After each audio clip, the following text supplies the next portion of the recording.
Midweek comes and we tune in, sit right down and then dive in. A bunch of guys who play with wood, cut and sand and rub it good. Hammer it well, blows that smell, chips and trams, snooks and more. A bunch of guys who play with wood, cut and sand and rub it good. Shave and spray when men go play, it's time again for Woody Wednesday.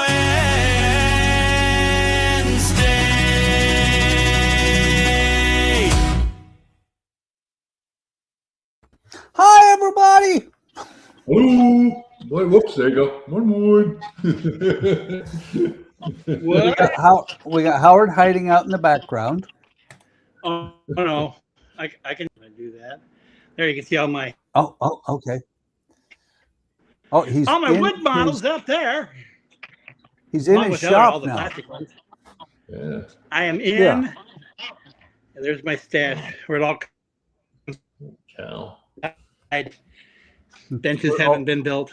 I'm in a wood building. How's that with metal sides? Yeah. This is my thing. It's supposed to be over here. You want to see all the millions of dollars that's sitting right here? Oh. Now that's a stash. Wait a minute. Let me ask you: is this a stash or what? Yeah. Oh yeah. Is that not a stash? Okay, was that a stash? Wait. Can I add more? Because I got more in the house. Yeah, Howard, that's not a stash. What? That's just they kill my stash a store, so that's a store. Okay. All right. I'll sell you something. I got pretty much here. You know, whatever. We got Legos, we got stuff, we got broker stuff, we got there's the American Queen up there. Right up there. I can build. Somebody see something they want? Send me some money. I might send it to you. Anyways, go ahead. I would now we got nobody. For you, stash. Oh, nobody watching? No, we got 2 watchers. Yeah, you did. Hey, Howard, check out what I'm working on. Let's see. Let's see if we can show there. Now I see somebody. I was seeing nobody on the screen. You're saying I'm nobody? I might. Well, you guys weren't on the screen for a minute there when I shut my camera off. Rickmer. I thought I'd. Yeah, she's a museum. I'm sorry? I said Grossziegler Talship. Yeah, and she's a museum in Hamburg, and you can actually go aboard her. She's got like a restaurant on one of the decks here, and it's really nice. So you guys get to watch. Is that a paper model? Yes, Howard. Yep. Yeah. Cool. I also got another one I want to show you guys too that I've been working on. It's paper. This is the RMS Olympic. I got this. Oh, nice. Yeah, is that just that's the full size of the ship? Yep, that's the full size of the model. This is that's like a 1/700, isn't it? It's 1/1200th scale. Ah, okay. 1/1200. Small. Jody's size then. Yeah. Yes. Well, this could be blown up. We could blow it up literally. I mean, I'm not talking about putting firecrackers in it and putting it on a pond, but but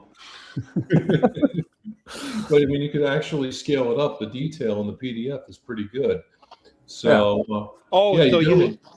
I'm sorry. Oh, so you actually you printed that off from online then? Yeah, basically, you download the PDF and print it up. Oh, very cool.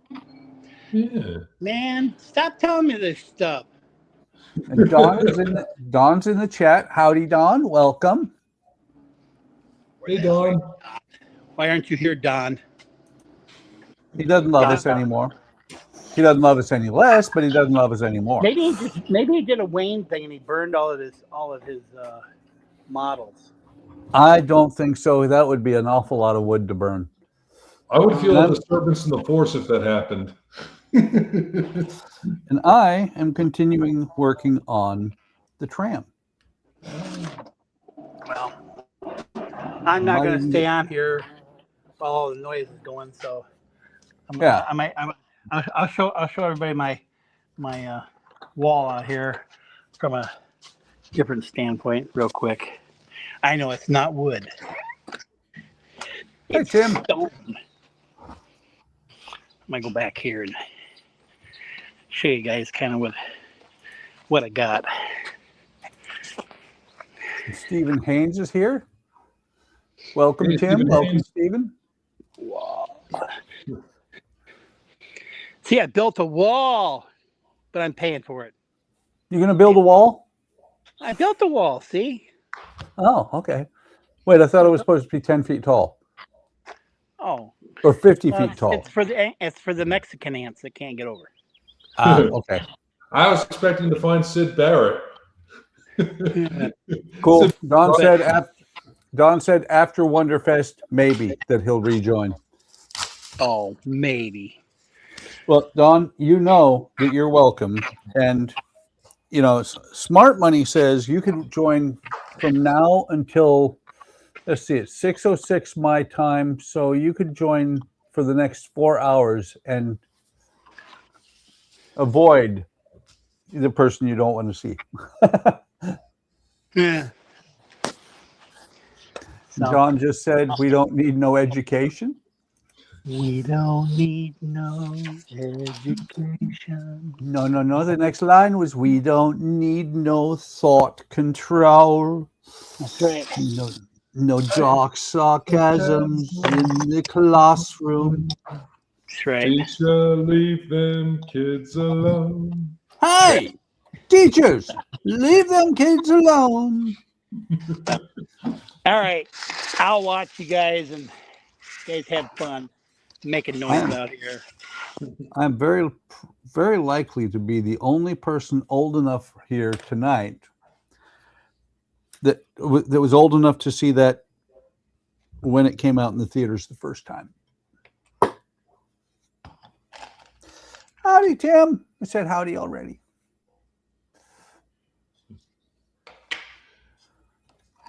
So yeah, Howard's gonna hide in the background, or well, hide out at his shop, his eventual shop.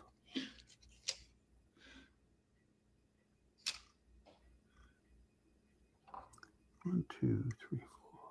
Okay, that's what they have you do, is 4 of these. And I only did 2 last week because I needed to twist these a little bit.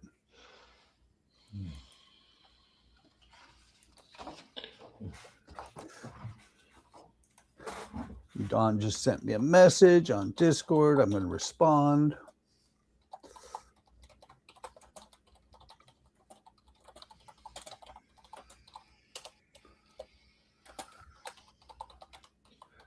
Hey, Buck, you know, I'm surprised the Muppets didn't do a terrifying enemy. If they did a Star Trek skit, a new terrifying enemy. It's the Swedish chef has a race of beings that assimilate others. The Bork. The Bork. Bork. Bork. I think Jim Henson would love that.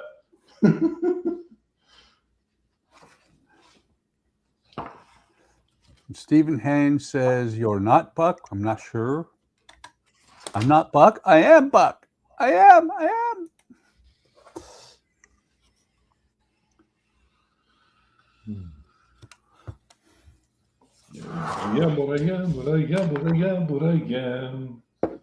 Yep, exactly. I'm Popeye. The sailor. I'm Popeye, the sailor. I love that movie. Popeye the Sailor Man. I don't know where Keith is tonight. He might have said something last night on his stream, but I missed it. No, I don't think Donnie's going to join tonight because Donnie's going to be working on the Orville tonight, I'm sure. Let me see. Where's Mr. Crispin's at? There he is, way down there. Okay. Super. All right. Where do I start? I start at the beginning, obviously. Okay. All right. It's kind of funny because okay. That's right. Stephen was talking about that last night. Stephen's actually older than I am. I'm not the only one that's old enough to have seen The Wall in theaters.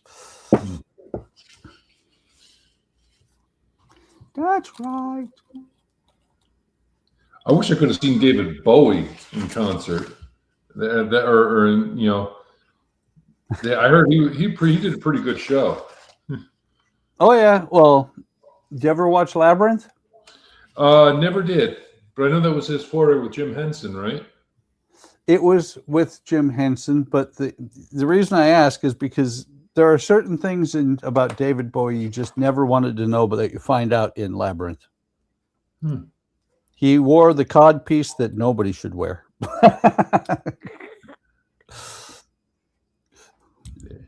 It was kind of cool though. Oh yeah. It was a very revealing cod piece. And the funny thing was, my daughter loved that movie. That movie was a great babysitter for us. She couldn't have seen Labyrinth more than 574 times, give or take. Well, actually, I think my favorite thing that David Bowie ever did for songs, and the most powerful one for me, was Helden, Heroes. Yeah, I love that song, especially Heroes. We Could Be Heroes. He sang it. He did a German version of it called Helden, and it was pretty powerful knowing that he sang that and the people in East Germany were singing along with him. Yep. Well, it was.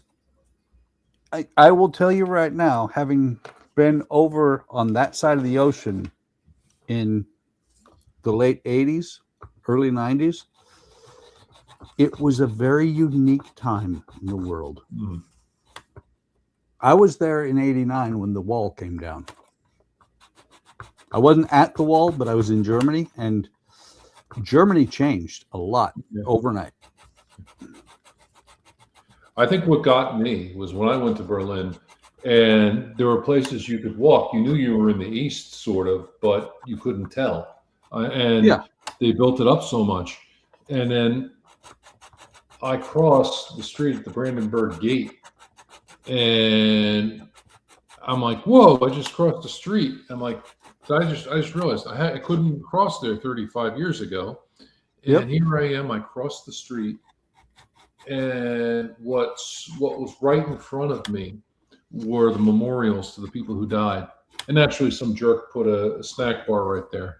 But, they had crosses all along the fence there. And it's weird how close it is to the Reichstag. It's very close. You never got to the Hunsrück, did you? Didn't actually see that. All I did was basically I stayed in the government quarter, so I wasn't in Berlin very long.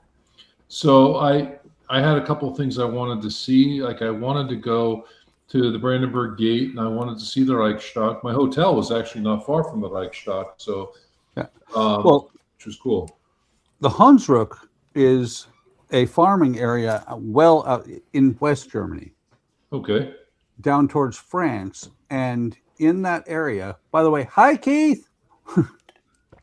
No, but I wish I was. I figured, but in that area was where Metro Tango Area 9 was at Wuschheim. I've told this before, but you're a new victim. Metro Tango Area 9 was where they kept some of the weapons, the special weapons in Germany. And you know who Nena is? Yeah, she sang Luft 99 Luftballon, which is actually was that a anti-nuclear song? It was. Yes. And partially the reason for that song was Metro Tango Area 9, because outside in a farmer's field, there was a sign in German with 99. There were 99 crosses there, and it said 99 crosses for 99 warheads. Wow. Yeah. That's what was at Metro Tango Area 9. That's also where I almost died. Something about getting it into an argument with an 11-ton meat truck coming at you in your lane is never, ever a good idea. Yeah, I'll tell you that right now. Physics is never a thing you argue with. Well, the magical part was the fact that it was a meat truck. I walked away from that accident, but I was about a half an inch shorter. The roof of my car hit me in the head. Ooh. Yeah. Oh, I remember seeing the truck. I remember seeing the truck and a car in the other lane, and realizing that the truck was in my lane, and thinking the little red car was going the same direction he was. I thought he was passing the little red car, so I slowed down a little bit. Yeah. And then I remember a jarring thud, don't remember seeing anything, and then I woke up in my car. Wow. I think you were in the hospital for a little bit. No, I walked away without a scratch. Holy cow. I was in the only spot in the car you could survive. He entered through the seam of my passenger door and exited through my gas tank that was under my trunk. Holy cow. Yeah, spun my car 270 degrees around. Yeah. Holy cow. Ooh. Yeah, that's luck. Oh, it was very interesting, and it was funny because when I got out of the car, there was only one thing that came to mind to say, because I came to, they thought I was dead. They didn't come over, get me out of the car or anything. I came to, got up out of the car, turned around and went, whoa. I was like, I turned around, saw the car, and it was just, wow. And I had found the little knob on the side of my seat the night before and lowered my head about 2 inches. Wow, that made all the difference. It did. And I agree, Don, we need to talk about something else. So let's talk about Spain instead of Germany. Well, they're good in soccer. I thought they'll start like a World Cup fight on here. Keith, what are you building? Some tram thing. Oh, okay. And I'm working on painting the undercarriage. Cool. I'm going to step away for a minute because I saw the mailman come by a few minutes ago. I'll be right back. Happy little trams. Happy little trams.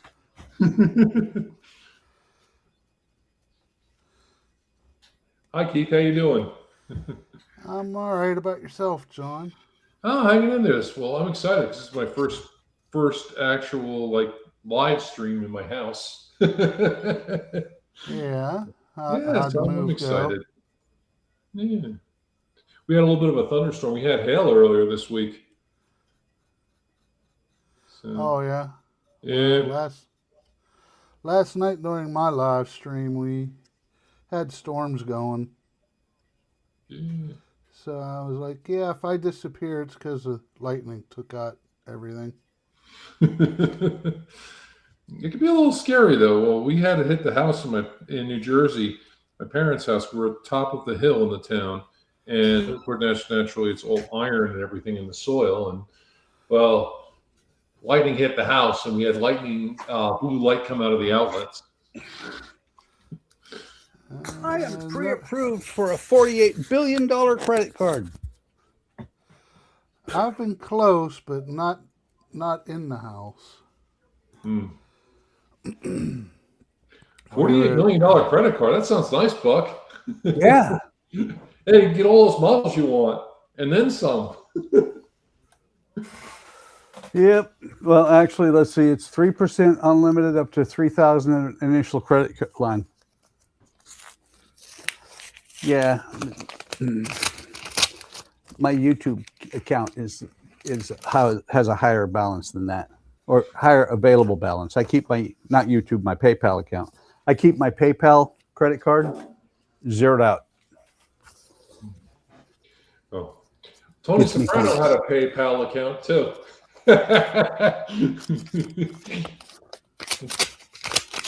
You had to pay his pal.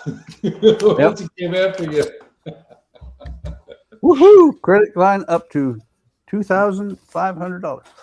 Yeah, Andrea, since I've retired, has been paying down debts so that that we're get to where we get debt free, and because of it, my credit score keeps going up, and so all the credit card companies are like, "We love you." Oh man, yeah. Actually, we got a really good bank out here. They had a really good card and all that. So yeah, I actually, because I have like a bank out that's only available in Jersey, so we had to get one out here, and it's pretty good. Cool. Yeah. So yeah, it's kind of nice actually. At one point, we were with Wells Fargo, and I highly suggest that nobody ever go with Wells Fargo. Oh, yeah. They're a nightmare, especially if you have to roll over a 401k to them. Oh my God. They were bad, and the company where my 401k was terrible. So it took a year for me to roll over my 401k from my That's previous insane. job. Oh yeah. That's insane. And they weren't going to fill out the paperwork. Oh, it was terrible. So yeah, and it's like, and now I'm applying for work. It's, oh yeah, can we contact your employer? I'm like, no. Why not? Yeah. They usually won't ask why. Yeah. Yeah. But then again, there's a whole thing on the interviews too. That's the funny part. It's the whole taboo thing. It's so double standard. Oh yeah, you can't badmouth the former employer yet. The former employer will badmouth you behind closed doors as long as it's not in writing. They can say whatever they want about you. Yeah. Yeah, I just I look at that and I'm just like, yeah. That's the thing, though, is former employers usually won't badmouth you simply because it looks bad on them too. Yeah, I agree. It was the whole thing. I'm sorry. It's like, I'm pretty sure that my former employee or employer will never badmouth me, other than the fact that I left. Dean was not happy. He knew, he understood. He told me point blank that he'd have done the same thing. Yeah. But he wasn't happy I was leaving. Well, I managed to make myself almost indispensable. Yeah. I used to laugh when you used to say, "I'm from the government. I'm here to help." I was from the government. I was here to help. It's like you expect to hear that, and then the full-out shelter door closes. I'm from the government. I'm here to help. Slam. Well, I was from the government for 39 years in various capacities. It was overall, it was a good job. And you also were in the Air Force too, which was pretty cool. So you got to see some stuff. Yeah. Well, and that's what I'm saying is that's part of my government time is the Air Force. Yeah. Because and the funny, actually, all of my government time was with the Air Force. Because as a civilian, I worked for the Air Force. That's kind of weird. It's like all the responsibility but none of the authority, or something like that, other way around, or what's that like as a civilian working for the Air Force? As a civilian, you still have the same, you got the responsibilities, you got the authority, but at 4:30 you say, "I'm done for the day. I'll see you tomorrow." Oh, nice. So you go home. Yeah. And if they want you to go somewhere, can you go to this place for us to do this stuff? No, I don't feel like it. Okay.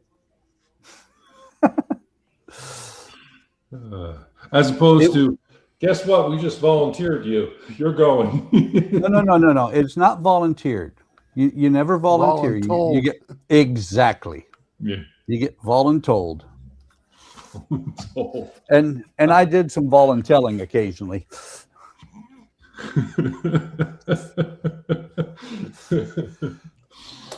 Oh, you don't have to like it. You just have to do it. Exactly.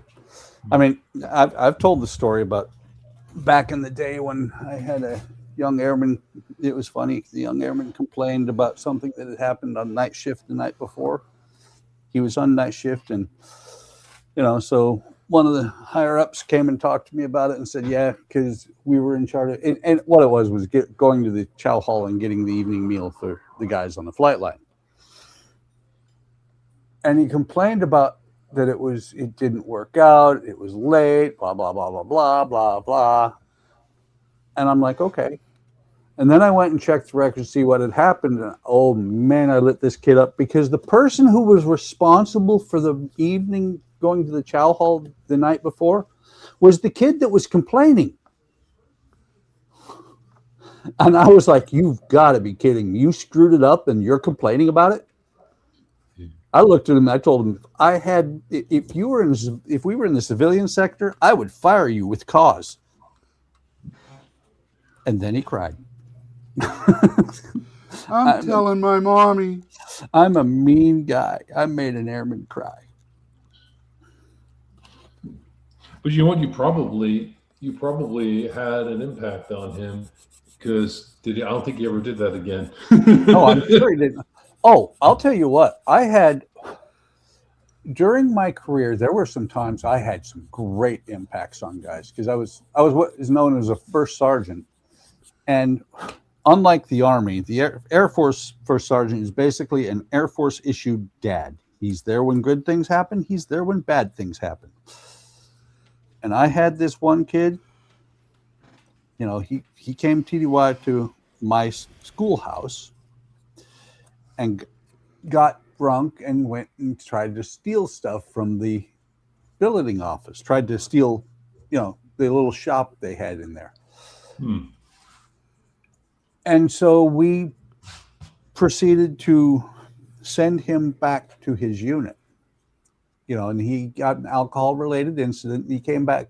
This is a good news story, because, sent him home from the schoolhouse in shame. He came back about 6-7 months later, looked for me, found me, and said, "Shirt, thank you." I said, "What do you mean?" Because I recognized me. He's like, "Thank you." I said, and he's like, "Because I was having an issue with alcohol. I'm an alcoholic. I went home. I got help. I'm sober now. My life is completely turned around." I'm like, awesome. Yeah. So I've had some really good impacts on people, and I've had an occasional one or two that I assisted in their insistence. This is the way I always put it.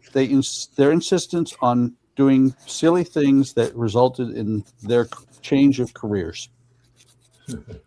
I did not kick them out of the Air Force. I just assisted them in their career choices.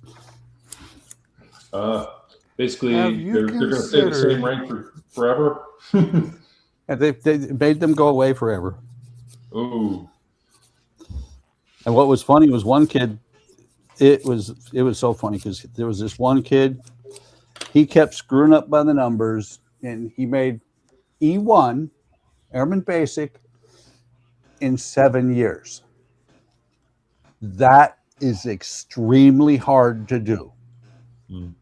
They give you the first, second, and third stripes for free in the first 3 years. Oh, wow.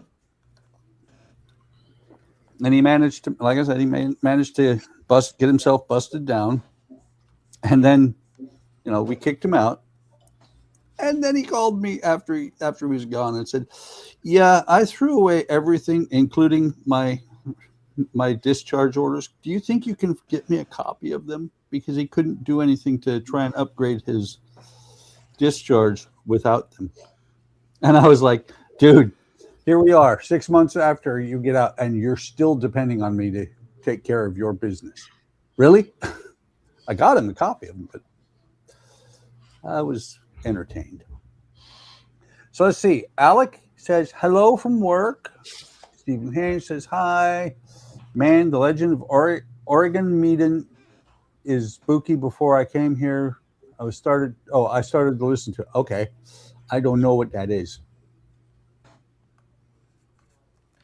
Sounds like, if it was listening to it, sounds like it might have been something along the lines of CBS Radio Mystery Theater that they ran from 1970 to 1982 that I grew up with. I think it's really cool. I've mentioned it before.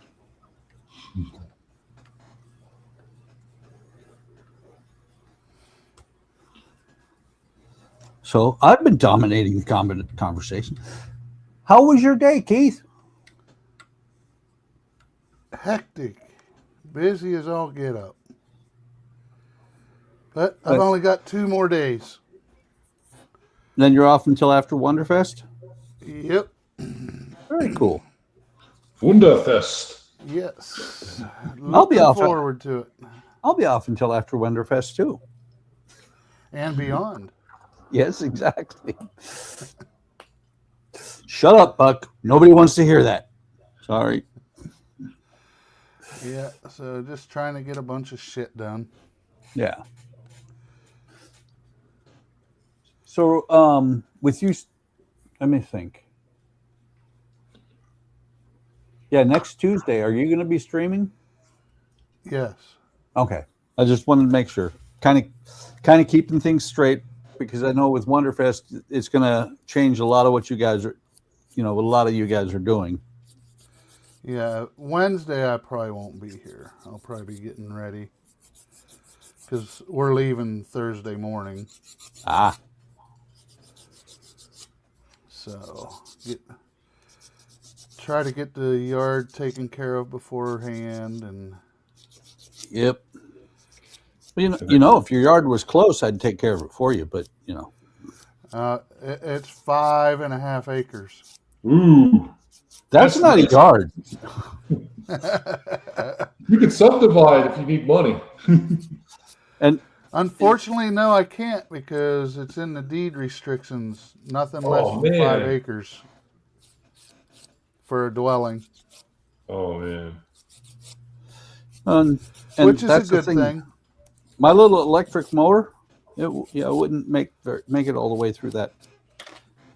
Well, I have a rider. I have a 0 turn. Well, I have a third of an acre, and we bought a 6 amp hour or something like that.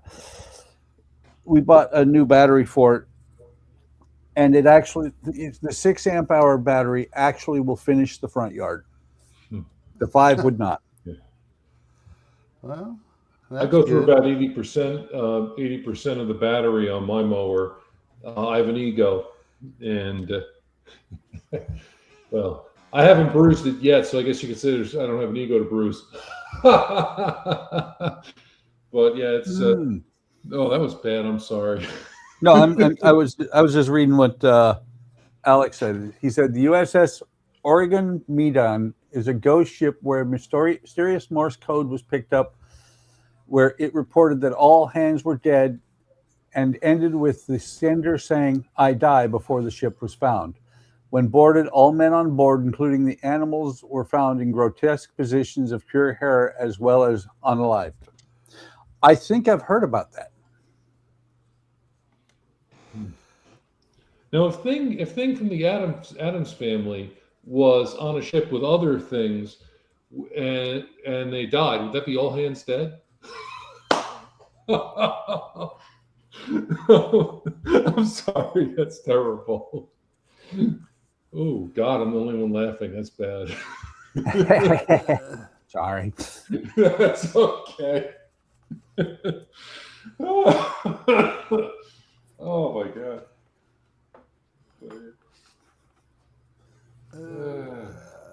Come on. Of course, I never liked the Adams family. I related more to the Munsters, and now being 6'9", I can relate to Herman a lot better. Wait. So You didn't so, relate to Lurch? yeah, No, I was no. going I to say. didn't like Lurch. I thought Lurch was creepy. I liked Herman better. Herman was more lovable. And less Well, I do have to say, a few years ago, I did a Halloween build, and it was kind of cool because it was the Munsters, and you know what they were watching on TV? the Addams Family. Family. Exactly. It was, the little living room scene where Grandpa's hanging over the fireplace and all that, and Herman is sitting in the electric chair. Well, it had a little TV in there, and I'm like, I had to light it, and so I had to put a scene on the TV, and I was like, the perfect scene for that TV would be the Addams Family. Yep. Oh man, this is great. Oh man, I'm having a great stream with you guys tonight. This is fun. We have fun every Wednesday. Yeah. Oh yeah. And depending on how people come in and out and all that, because normally what would happen is, Howard's busy doing stuff, but around 7:30 my time, so in an hour, he would leave. And then at about 8 my time, Keith would leave. And about 7:30 my time also, Donnie would show up. So Howard would leave, Donnie would show up, Keith would leave. An hour after Keith leaves, Donnie's ready to leave. That's when Howard shows back up. And then Alec shows up in there somewhere. That's why I end up doing 6 hours on Wednesdays. The funny part too is you're doing a model sometimes you don't realize how fast the time goes. It's like, Oh, yeah.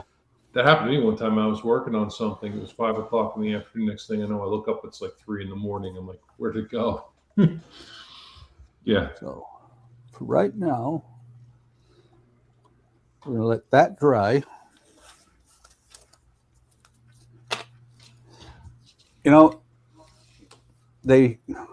If they made these sticks an inch and a half longer, 2 inches longer, they wouldn't have to give me near as many. But on the other hand, how long are these? No, they're an odd size anyway. Yep, about that long. They're an odd size anyway because they're 15 and a half inches. If they were 20 inches, they'd be perfect. If they were 12 inches, they'd be perfect. But no, we got to give you this odd size. Yep. Well, and that's the thing. Most of the time when you buy bulk wood, it's 20. It's either 20 or 24. I think it's 24. As I said that, I looked up and looked at all my bulk wood up there. So back to this thing. I'm about, I don't know, depending on how fast everybody else works on this thing, I am about, let's call it 6 weeks ahead of everybody on the diorama. Well, of course you are. You guys should have Darth Vader or holding his hand out in front of the tram. That'd be great. Make a bunch of people floating or something. Actually, I don't remember if it's on I don't think I did any videos on it, but the last tram that I did, the Lisbon tram, has passengers on it, and Goofy is the conductor. That's great. That's great. And then put yourself conducting, Buck? Exactly.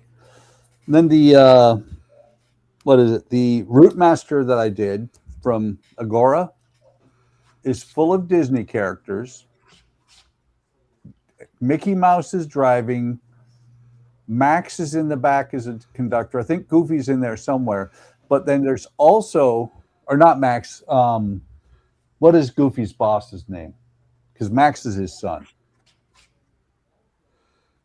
I forget his boss. I forget. The heavy set, the really fat one. Yeah. But it's funny because I happen to have, or Andrea happened to have the figures, and I think it's perfect because sitting in front of them on the shelf upstairs, Goofy has a jackhammer.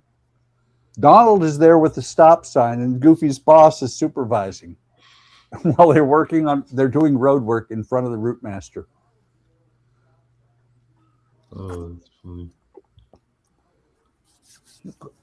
Pete, that's it. Yeah. That's it. I think if I was building a plastic airplane, I would love to get autopilot from airplane, put them in the cockpit. I tend to, if I can find them, put figures into a lot of my models. I'm not on this one. I did on the last tram. There's certain ones they get figures, other ones don't.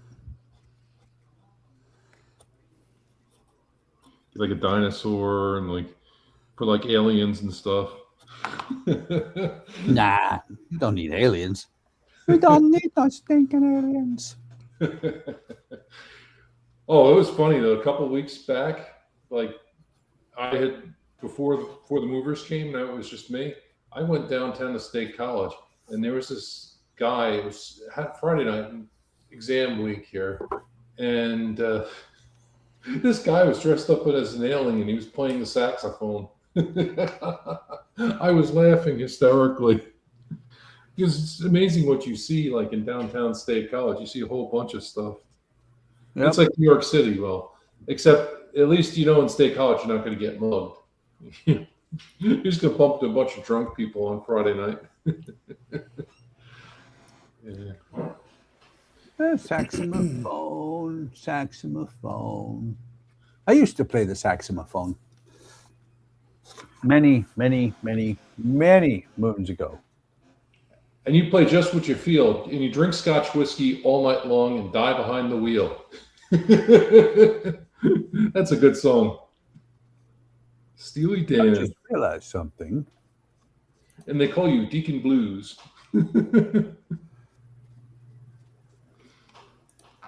Yeah. I like that song. That's a good song, actually. Drink Scotch whiskey all night long. All night long. Oh, Lionel Richie too, yeah. Dancing on the Ceiling. Yeah. You know who's in that video? Which I didn't realize was in that video until later. Cheech Marin. Is he? Yeah. He's the guy with the girlfriend with like that 80s hairstyle. And basically he goes to see what's going on with the party. Oh, man. Well, Cheech Marin's funny in anything. He's great. Oh, yeah. But he's also a good serious actor, too. I mean, he could be... I think that's what's cool about him is he could be a serious actor. Yeah. You get those people that are just like Robin Williams. He could be funny, and then he gets into those roles like The World According to Garp and then Jacob the Liar. And, how he got into those roles, and you just see really good acting. Well, what was it? What was it? 1 Hour Photo. Oh, that was good. He played like a great psycho. Oh, man. Yeah. That was awesome. 1 Hour Photo. Yeah.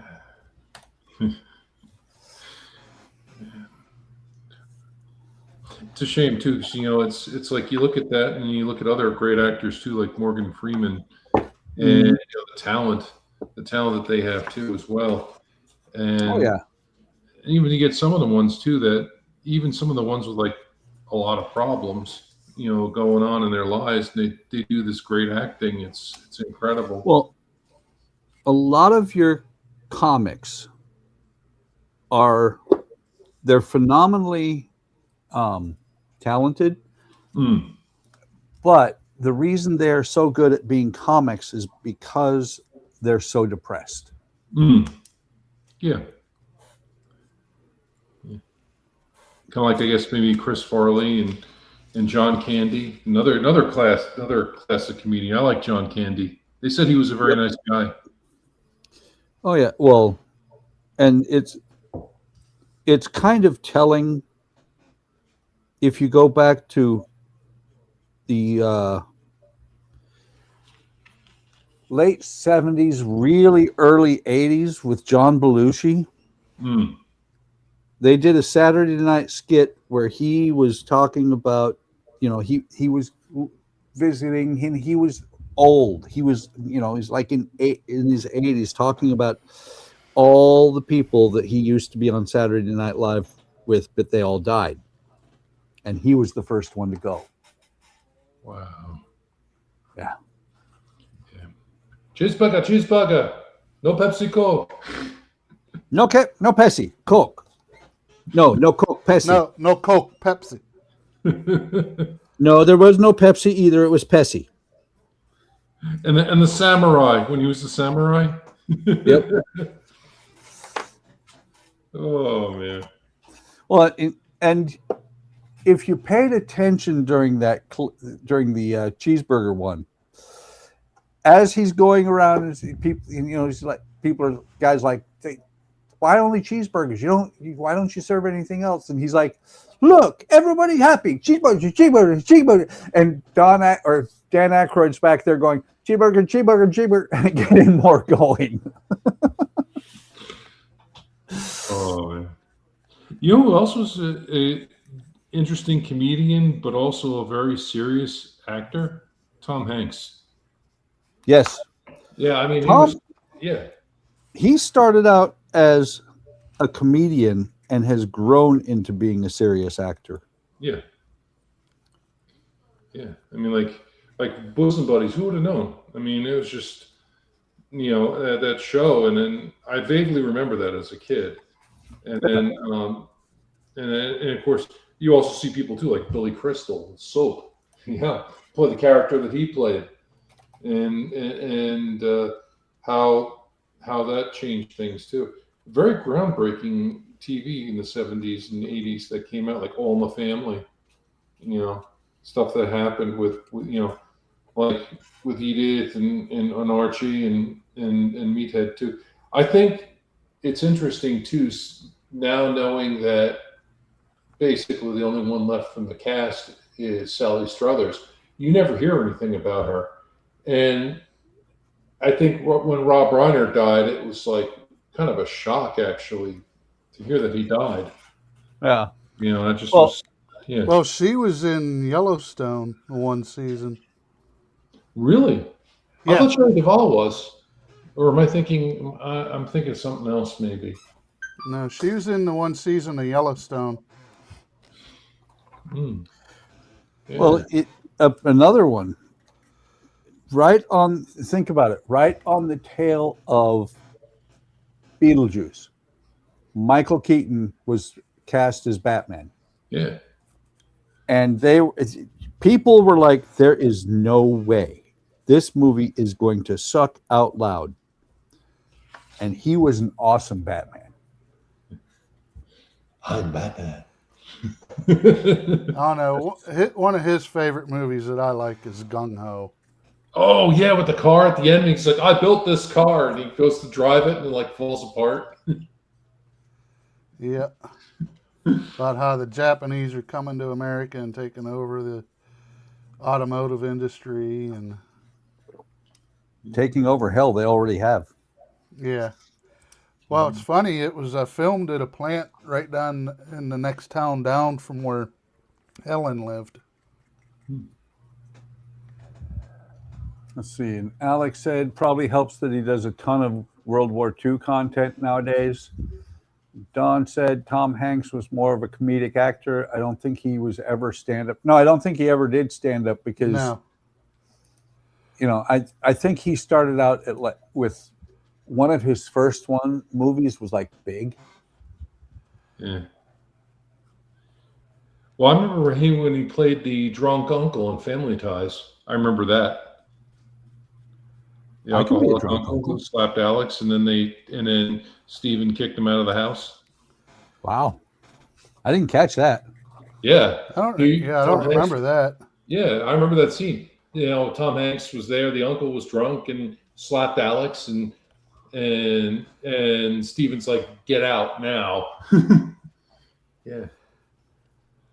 But well, Family Ties was interesting too, because you had the comedy, but then you also had the serious moments, like when Alex's friend died, and that episode was a very stirring one. And it's almost like it's kind of, I guess, equating things. You know how things get funny, like MASH, where it was funny in the beginning, and then it was like when Colonel Blake left and died in the helicopter, in the plane crash, and then Potter came. The show took on a different message and a different vibe. And then, of course, naturally, they get rid of Burns and have Winchester come in, and it just becomes very different. And I think the last episode was just amazing, very well acted. The amazing thing about Potter, when he came in, he had the horse and the whole 9 yards. The funny thing is that at the end of the series, they didn't have a plan for that horse. And he found out that they didn't have a plan for the horse. So he actually went back and got the horse. So you got Sophie. That's cool. Yep. And then when McLean Stevens, Blake died, the only person in the operating room when they filmed that scene, they got one take. They had one chance to get this right. The only person that knew what was about to happen was Gary Berghoff. Yeah. Radar. Yeah. Yeah, none of the doctors knew anything, knew that he had died in the show.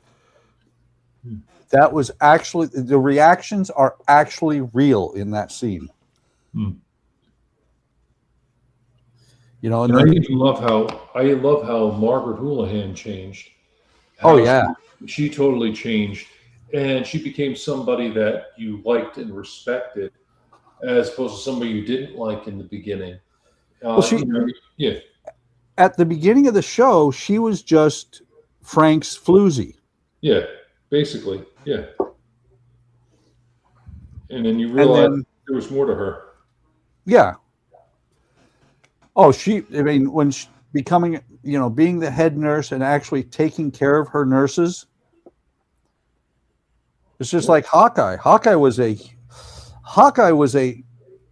total, not a nice way to put it, but for most of the show, he was a total ass to people on some things. And then I think you mentioned the last episode. Yeah. Well, when he goes off to the hospital there, because the chicken that he hears is actually the baby that they had to kill because of the Chinese coming in close to the hospital. Yeah. Yes, the fact that he was, the fact that he was talking to Sidney Friedman. Yeah. Which is, I always thought that was kind of funny that they made Sidney Friedman, which was a very cute play on Sigmund Freud. Yeah.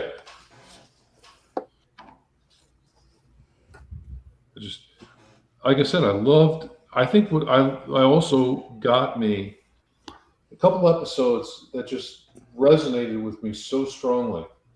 The guy who lost the use of his hand, and while everybody was partying, Winchester sat with him and got him basically to play music again, and do it with the one hand that he had, and that floored me.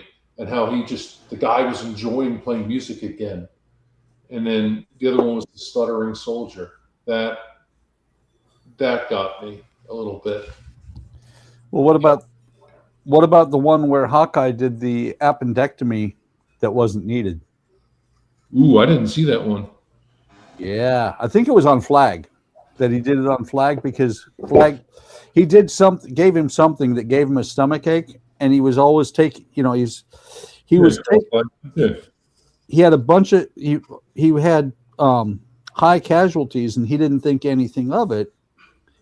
And so to take him out of the war, Hawkeye faked him into having appendicitis. And so Hawkeye removed his appendix, and which one was it? It wasn't Trapper, but Was the it other BJ? doctor, huh? Was BJ Honeycutt in there? Yeah, it was Honeycutt. I think it was Honeycutt. That Yeah. Honeycutt refused to assist on the surgery because it was violating Hippocratic oath. Oh yeah. Do no harm. Yeah. It's funny too to hear that Alan Alda was kind of like William Shatner on Star Trek. He wasn't really liked a lot. Yeah. Well, it's interesting too because Mike Farrell, and Jamie Farr, they were actually Korean War veterans, which was interesting. And well, you had Mike Farrell, who was in the Marine Corps, and Jamie Farr was in the Army, and so was Alan Alda. Yeah. Well, that was something too, that how Klinger, and I think it was one season to the next, not one episode to the next, but Klinger suddenly, when Radar was left, found a purpose and no longer wore dresses. Yeah. Except, didn't he wear a dress in the last episode for old time's sake? I like the picture. I like the autograph picture that Honeycutt signs, or he signs for Honeycutt.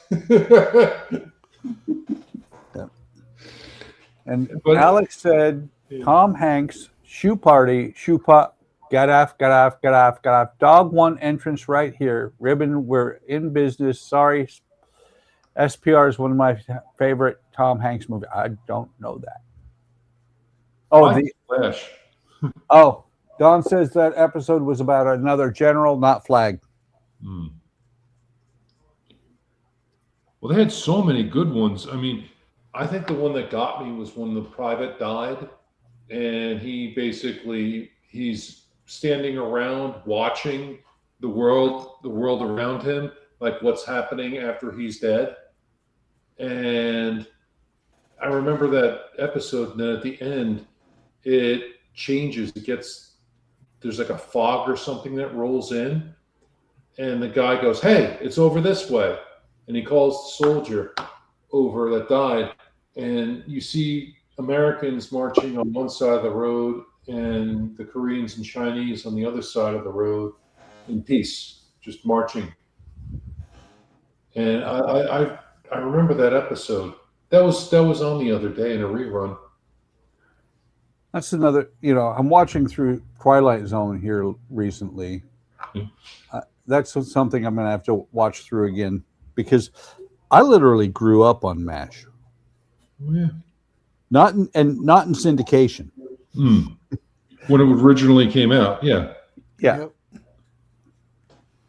What was funny was MASH was in syndication before it was canceled.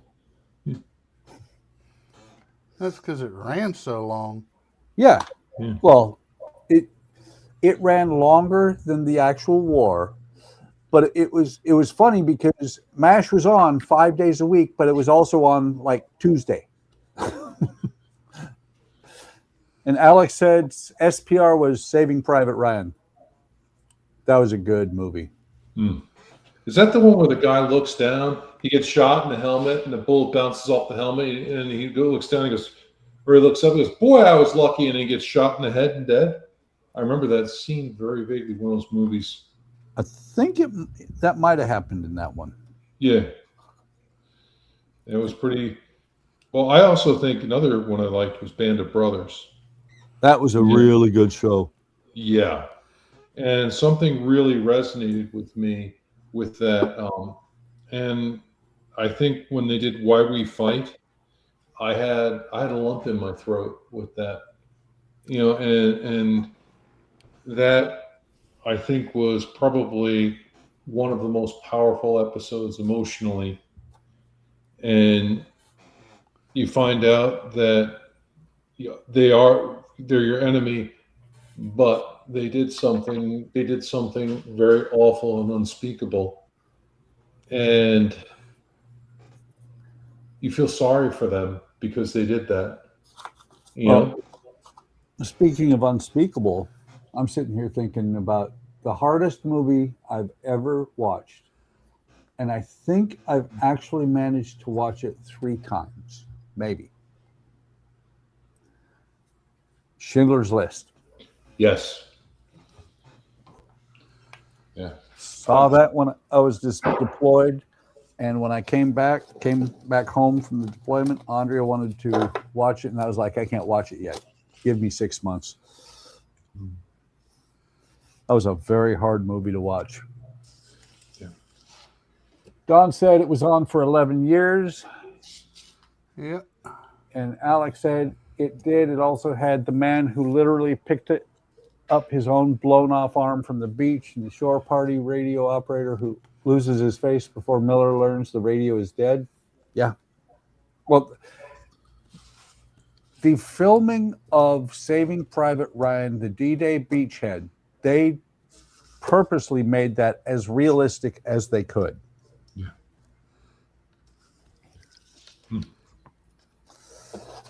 It's funny though, because you get movies like that though. I mean, you get close to war and what it is, but then it's not. It's kind of interesting because you're close, but it gives you an idea, but you don't know the full experience. You have a partial understanding of it. Like Gettysburg, for example, they were trying to get the details right, the regiments, and everything like that, and the uniforms and things, and the marching. But the one thing that they said about Gettysburg was the stench was you could smell it for miles. 53,000 dead people will do that, and of course all the animals too as well, the horses and stuff that were killed in the battle. Yeah, it's something that probably nobody could really understand, and it's not something. And the funny part, it's something that I'm glad I don't understand.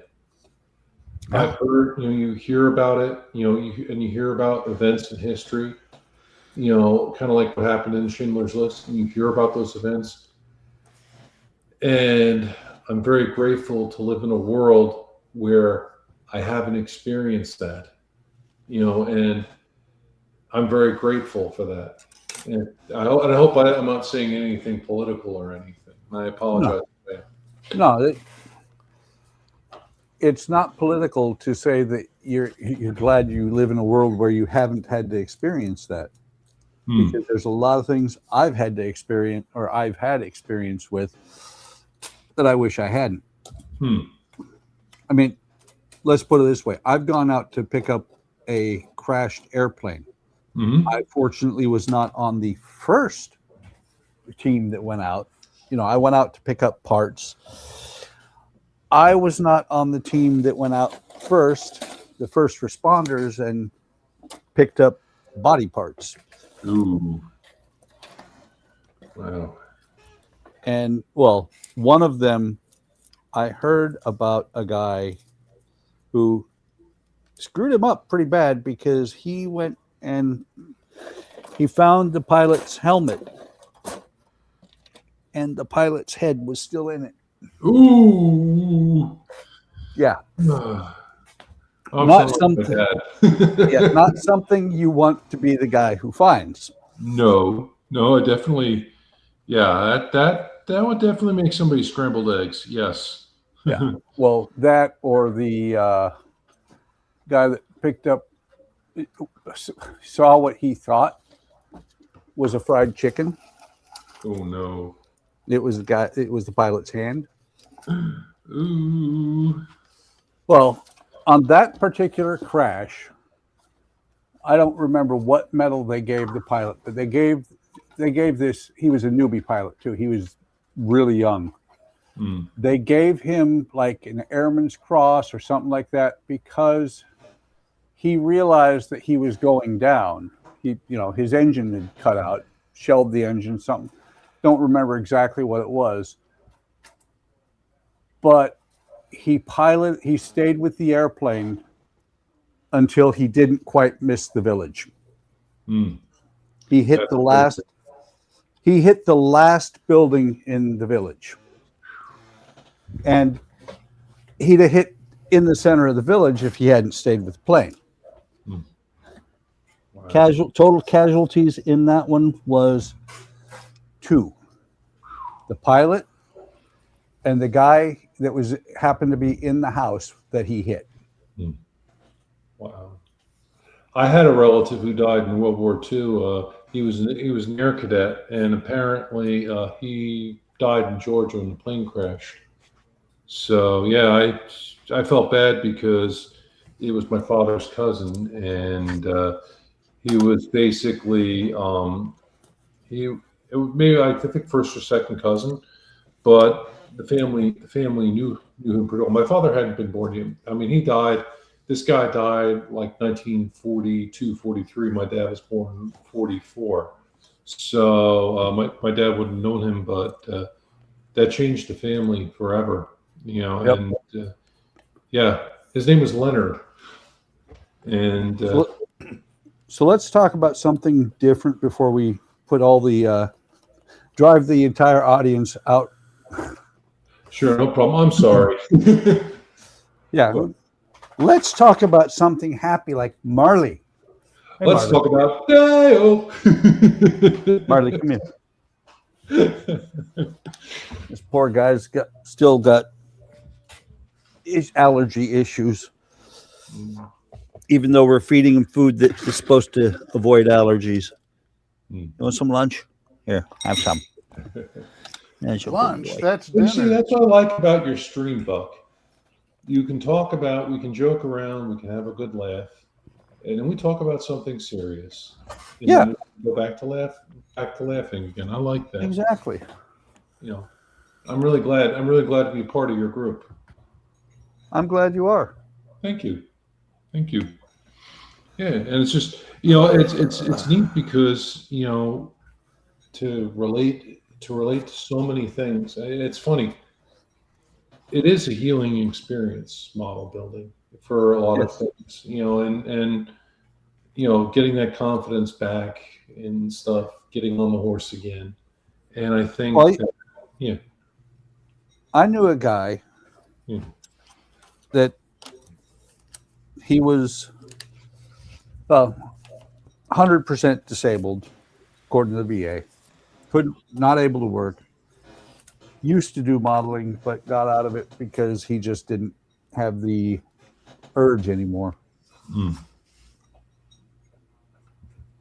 So, Keith, did you see on step 57 where we all put our wires and lights and everything? We're supposed to have planks inside that. No, I'm not up there.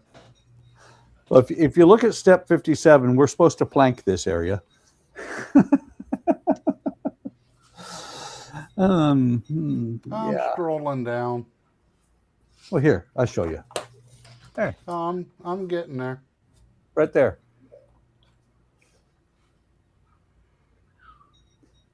I'm thinking I ain't gonna plank that area.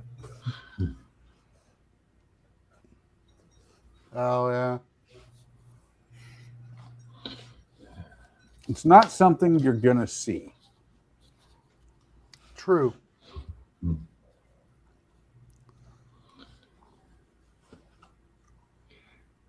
Hey, Buck, do you remember this show? The end of the Civil War was near one quite accidentally. Nope, F Troop? I don't. Oh, Well, F Troop never watched, to be honest. never saw F Troop. Really? Oh, the introduction was great. And I never Frank- watched it. Oh man, that was funny. Those You episodes. got were some funny. homework to do, Buck. Nope. I watch what I want. Yeah, with Ken Berry. Yeah. Indian fights are colorful sights and nobody takes a licking. I may have watched one or two of the of the episodes and just never got into it. Although you mentioned Twilight Zone earlier, I did see one old episode yesterday. It's the one where they crash land on Mars, and they see the human beings outside, but they don't. They're afraid to open the doors, and they don't. So then the one guy dies, and they open up the door, and they meet the human beings. They seem like wonderful people, and they take them to this one place, and it turns out that it's a cage. It's a zoo cage. Man in his native habitat.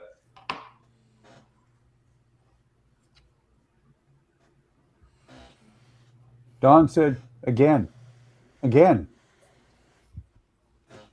I think he's talking about you singing. Do it again. Me singing? I don't know. Don would have to tell you that.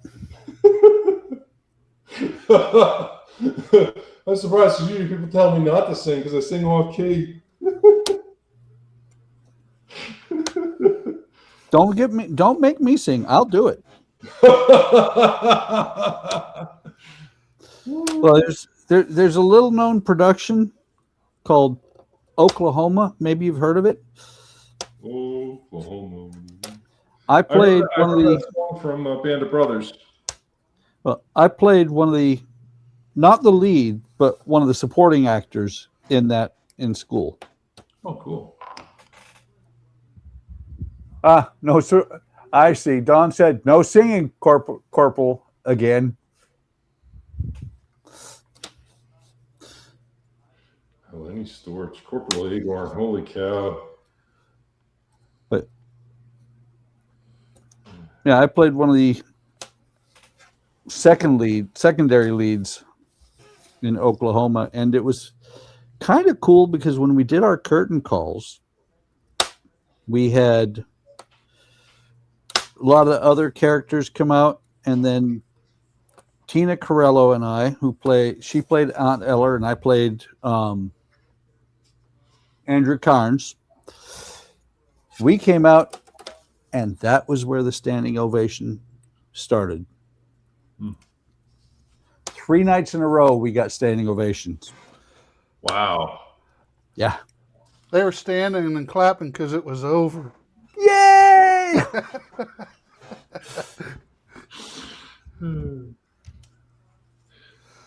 I couldn't pass that one up. Don said someone can't read, LOL. No, someone can't type either. Type. Why? LO, colon. I know sometimes it's autocorrect that gets you in that thing too. In the stream comments, I've been a victim of autocorrect. I've never been a victim of autocorrect because you're typing on your phone. That's why. Why. Yeah. My story, and I'm sticking to it, is everything I type, I do it on purpose. If I misspelled it, it's not that I misspelled it, it's that you misread it. Oh, that's great. You knew what I meant, so I didn't do. Exactly. Oh my god. All right. Unfortunately, this is probably going to take 3 freaking coats. Could be worse. Could be 30. Oh, like that pink in my bathroom. Oh my god, I still see that. I painted the bathroom white, and the pink was still showing through. It was like 30 million coats of paint, and then I just said, you know what? I'm going to go Home Depot. I bought myself Behr paint, right? 2 coats. Had the primer in it. That's it. Gone. No more pink. I mean, we're talking like Pepto-Bismol bubblegum pink in the bathroom. Oh, man. Alex said, so Buck, how does it feel to be like me tonight? Looks like you're the only one with homework tonight and not I. Well, the night is young, and I don't do homework. I gave up homework when I gave up school. Homework. Last time I did any kind of really did any kind of homework was in school, in an Air Force school, and when I was studying for promotions. Oh, I remember like when I was in drafting school, and literally just like it was about maybe 3 or 4 o'clock in the afternoon. I was working. Next thing I know, I take my head up off the desk and it's 7 a.m. Never done that. Ooh, yeah. But it was weird because I had sort of like a dream, and one of the people in my dream came up to me. It was my grandfather, because the man had a German accent. It looked like my father, because my father and my grandfather is just, I'll put it this way. My grandfather was the father. He was not the milkman. So, but my dad has a very strong resemblance to my grandfather, and I just remember a hand going on my shoulder. I'm very proud of you. And the next thing you know, I got up. I'm like, whoa. And so, you get stuff like that. I think it's kind of neat. And you do have things like that. You feel like people are there for you. I felt that when I went to Germany very strongly, like he was watching out for me. And when I visited my relatives in Cuxhaven and put the flowers in the grave, I just did something, and you ever do something and it was appreciated very much that you did it? That's kind of how I felt. And it was just a very, very strong feeling of that. And I went back to my hotel and I found a dove feather at the foot of my bed by my shoes in the hotel room. So that feather came back to America. Yeah. It's funny you mentioned the milkman, and it was your father and not the milkman. My dad was the milkman. For a short while in the late 60s, Dad drove a milk truck. Was it Divco? Huh? Was it one of those old Divco milk trucks?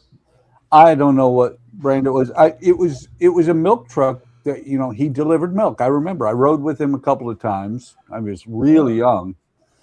And when we moved to Alaska, when we went up on vacation, no, we still had that truck when we moved to Alaska. When we moved to Alaska, they had bought that truck. And you remember the old, the chairs they had in Star Trek, the ones in the original series. We had some of those, and when we moved to Alaska, Dad bolted one of those to the hood cover of that pink milk truck. It was pink, by the way. And so the greatest place to ride in that truck was sitting on top of the, Mom's in the driver's seat next on my left, and I'm sitting on top of this white plastic chair that's been bolted to the top of the engine cover, no legs on it, and thought nothing of it. None of us thought anything of the fact that I was sitting on a kitchen chair in a truck going down the highway at 50 miles an hour. The world has changed just a little bit. No, to Alaska. Oh, man. And in my old age, I've gotten daring. I used to be a type that I would not move the car at all without a seatbelt. I wouldn't back the car up 3 feet without putting my seatbelt on. Wow. Yeah, actually, I think of 250 good reasons to wear a seatbelt, and they're my uncle.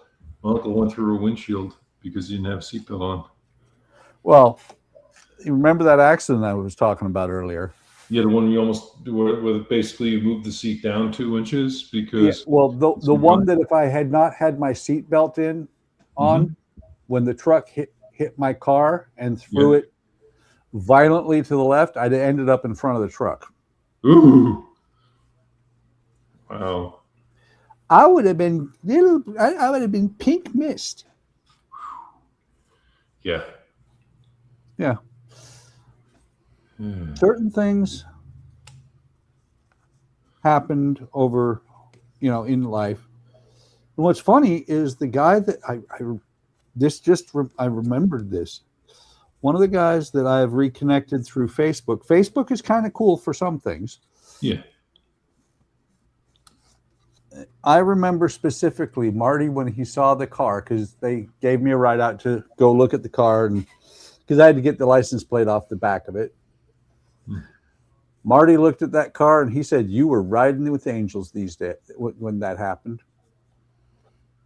And it's funny because Marty and I converse a little bit on Facebook now. He didn't know who I was at first.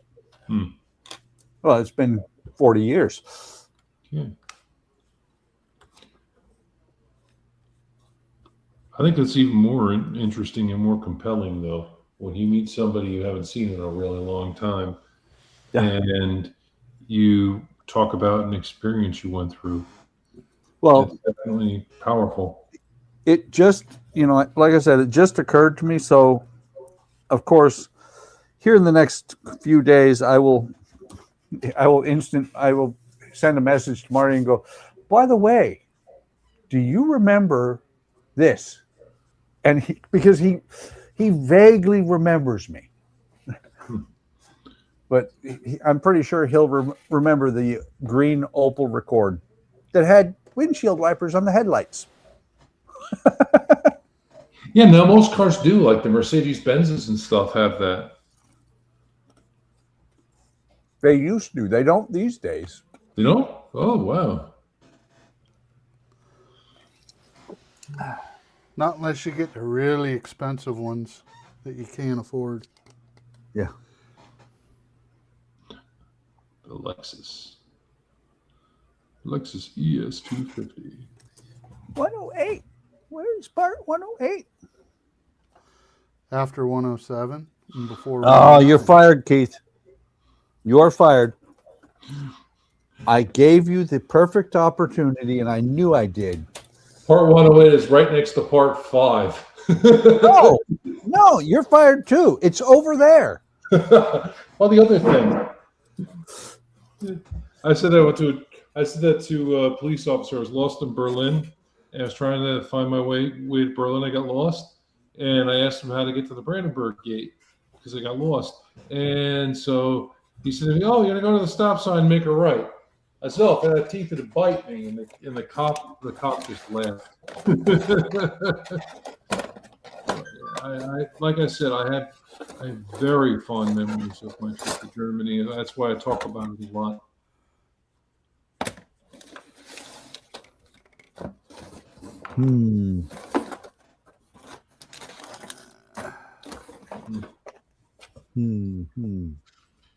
But you would like Cuxhaven, Buck. I think you would. Do you like to go to the beach?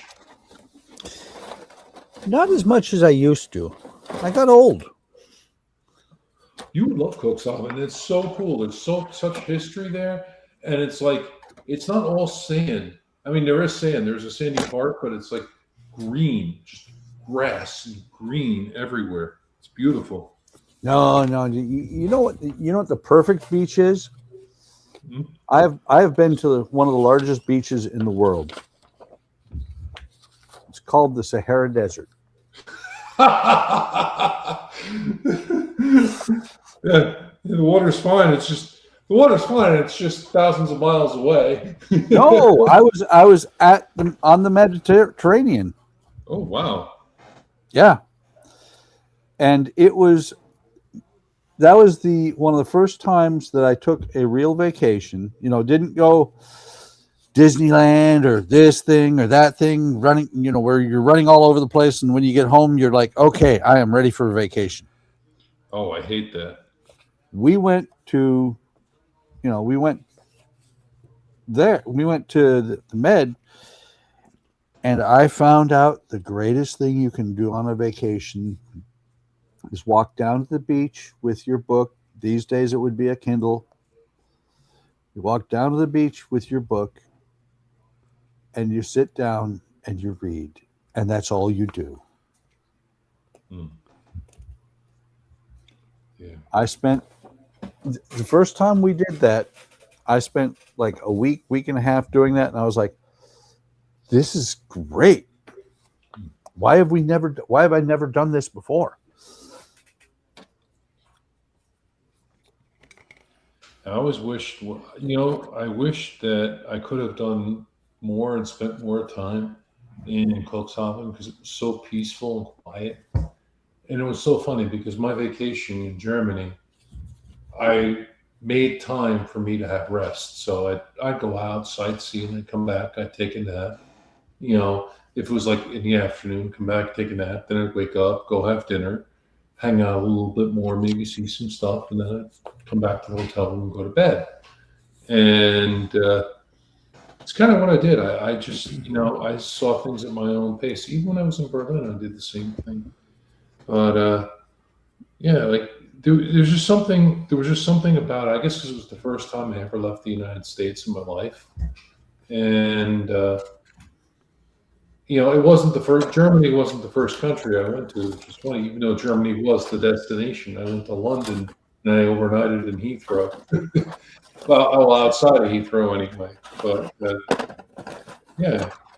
But it's just I liked England when I saw 15 hours of it. But I had a great view. I had a great view of planes taking off.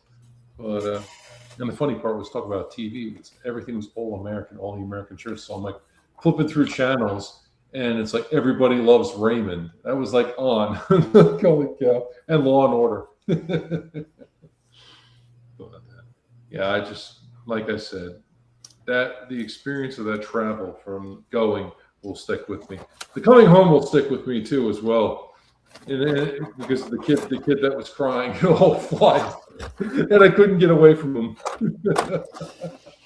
What it sticks? was like a full plane too. What'll stick with you forever is when you get on a plane, and between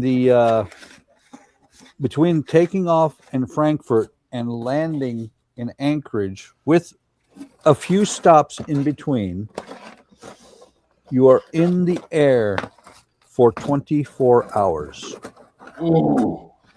The guy who sat next to me on the flight to Hamburg from London did that. He came from Osaka because he lived in Hamburg with his wife, and they went to visit the family in Japan.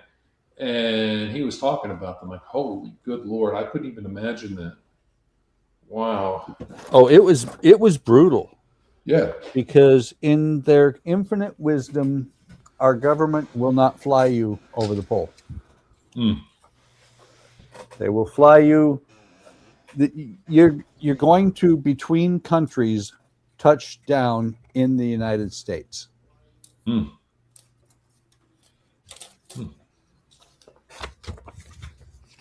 Touchdown. Oh, man.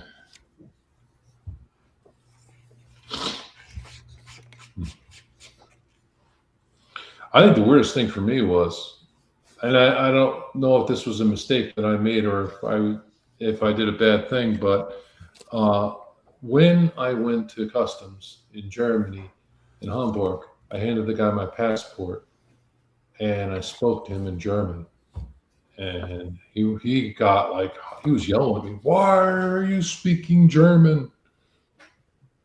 I'm like, because I'm in Germany. Yeah. That was it.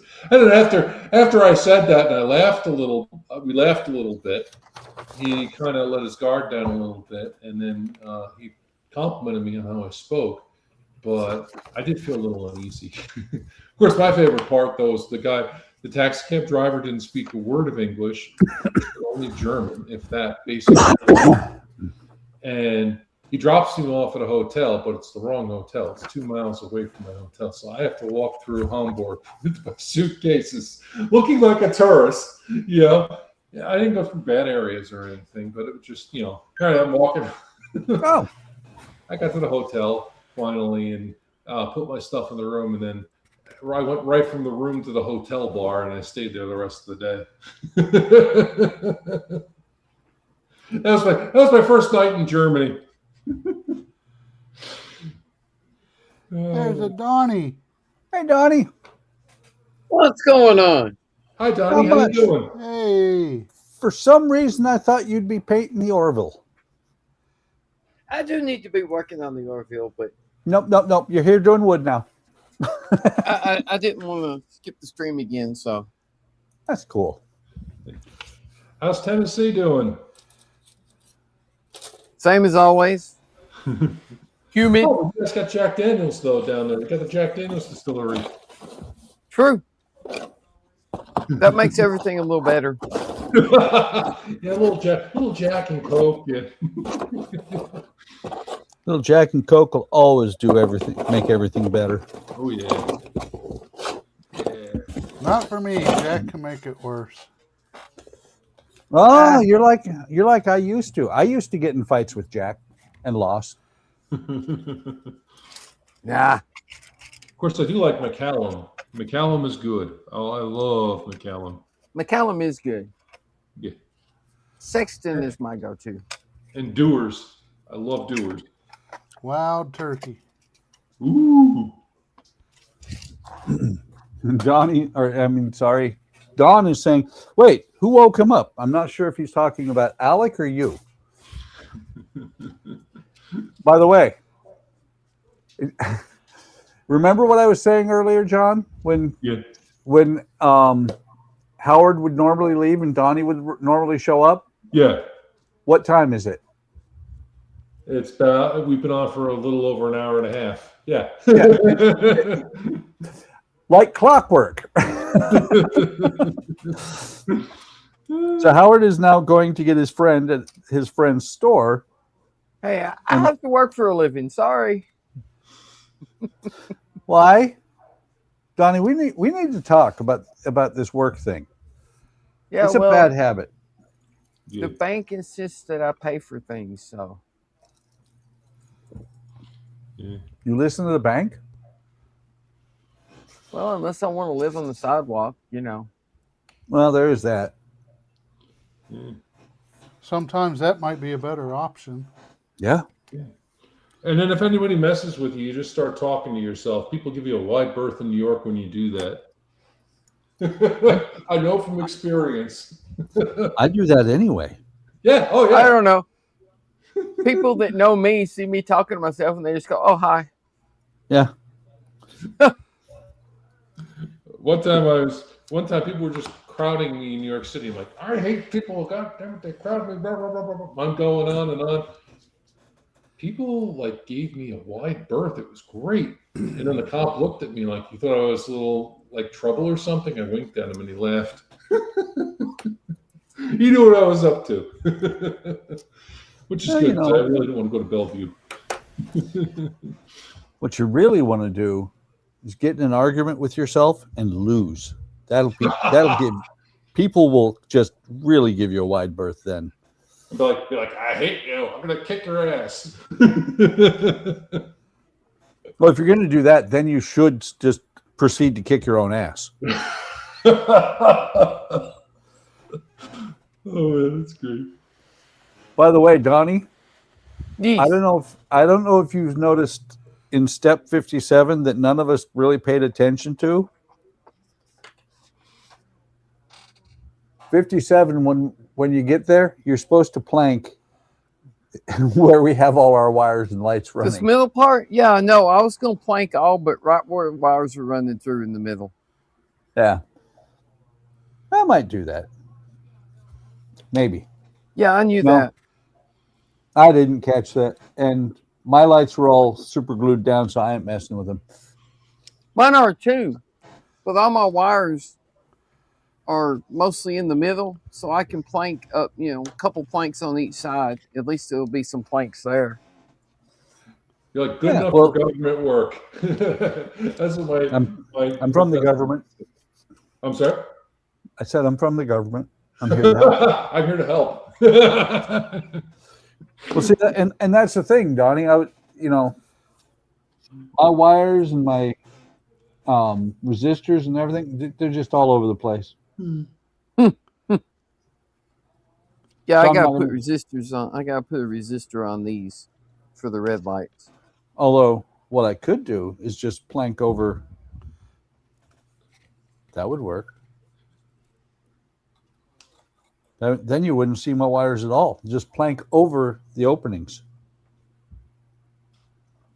Yeah, but they're supposed to be openings. Yeah, but that's okay. Don't tell me Says how to who? live. Don't tell me how to live. I'll cry. I don't tell you how to live. I tell you how to model. Ooh, here's an idea. There's an idea. I have an Side screen idea. modeling. Side screen modeling. Yeah, There we backseat go. modeling. Yeah. Well, backseat modeling will kind of, it almost sounds a little. Are you really going to put that there? Really? I'm sorry, Is what? that how you're going to do that? Uh-huh.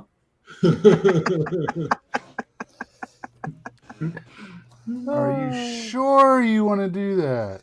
Well, and Donnie, what you do, the other thing you need to check and see is if you have enough planks.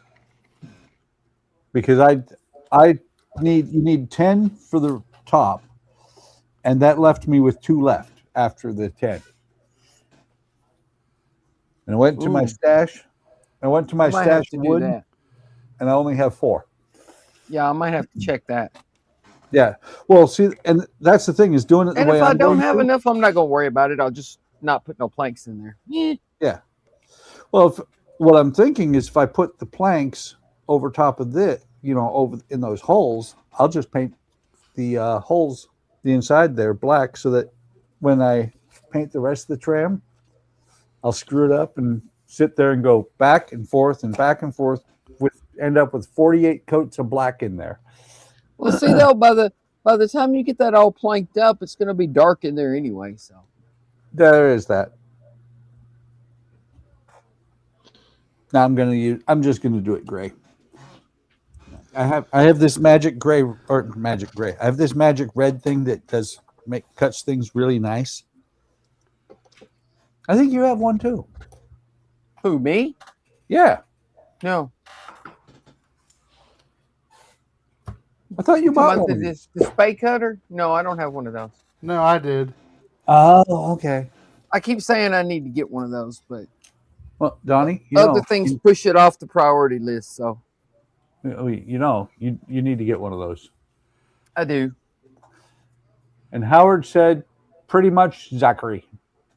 Egg Zachary. Who's Zachary? Egg Zachary. Ed and Zachary. Yeah.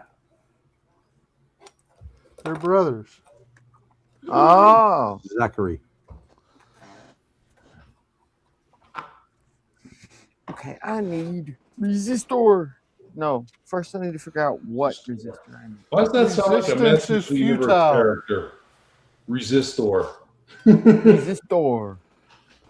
I have the power. Oh my god. I'm actually looking forward to that movie. Demon.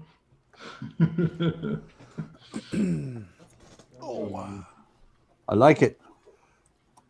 I like teal. Ouch. What'd you break? Oh, my body. You shouldn't do that. That leads Sitting to with bad. my leg crossed too long and it's stiff. Ooh. Isn't that what they call the movie Fight Club?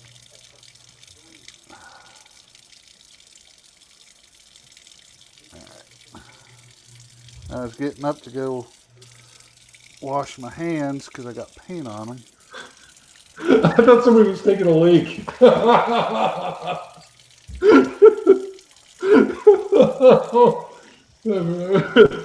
Nope, washing my That's what it hands. sounded like.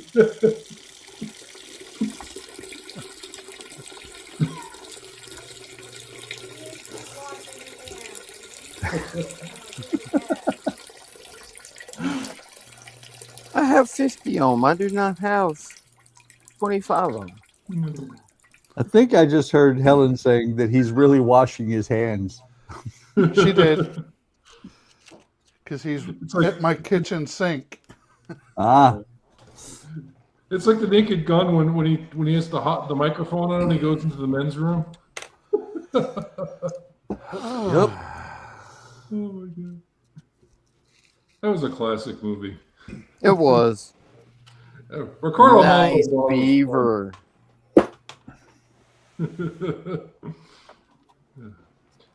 There's one thing I didn't tell you. I was a building contractor.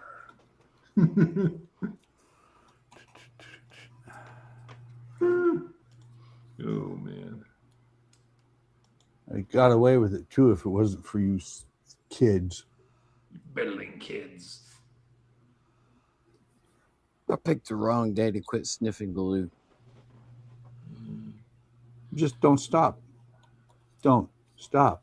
Don't stop. Well, I know what tonight's dinner was. It was chicken or steak. That's right. I had lasagna.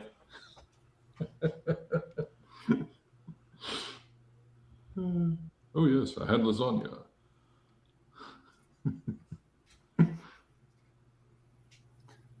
We had chicken and steak.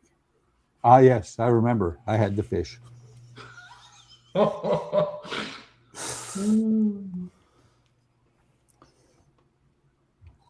Well, do you know what's funny? The one guy who played in Airplane, right? Frank Ashmore. He was also Martin in V.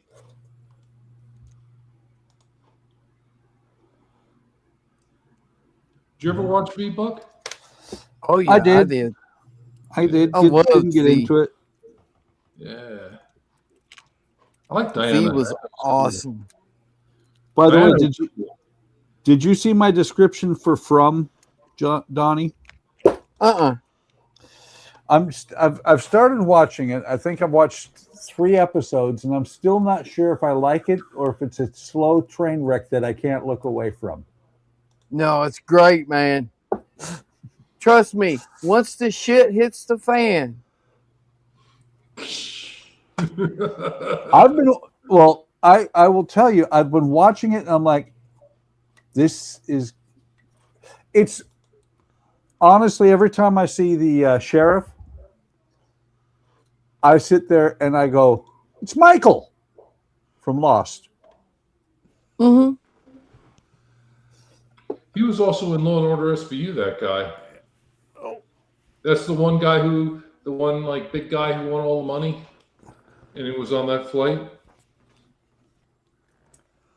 Oh, yeah, but that's not Michael. Oh, I thought that was Michael. I'm sorry. No, Michael is the black guy. The one you're talking about was Reyes. I forget his first name. Yeah. Okay. Yeah, because he was also on Law and Order SVU. I remember that. No, Michael was the black guy with the kid that his girlfriend had their kid, and he never knew about it. And then she passed away. Ooh.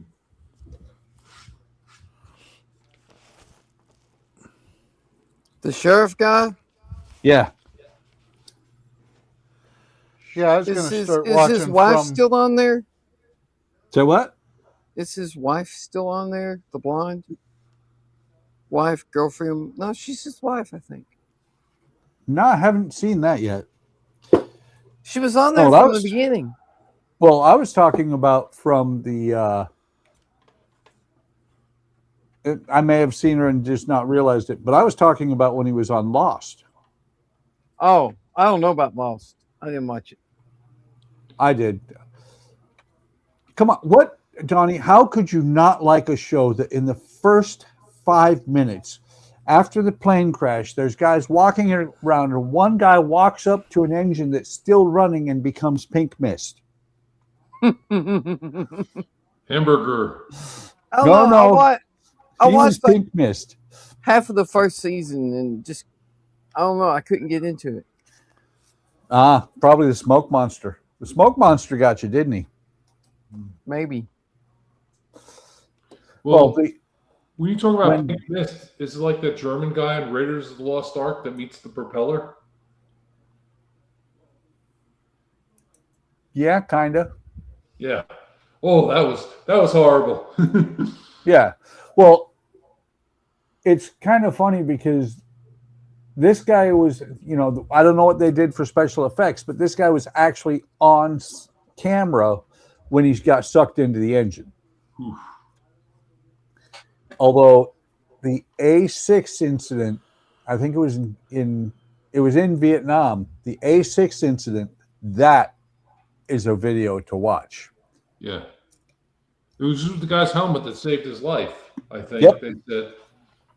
Well, Yeah. I've watched that. I've watched that video a number of times, and several things come to mind when he gets sucked in. The first one is people don't bend like that. The second really big thing is people don't stretch like that either. Because you see him stretch, and you see his lower leg. Well, not just his lower leg. His lower, from his hip to his foot, his leg kind of does at one point an S curve. Ooh.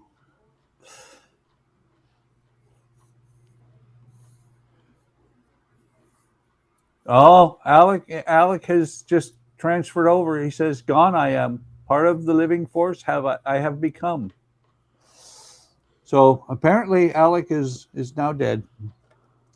I did not know he was a master Jedi.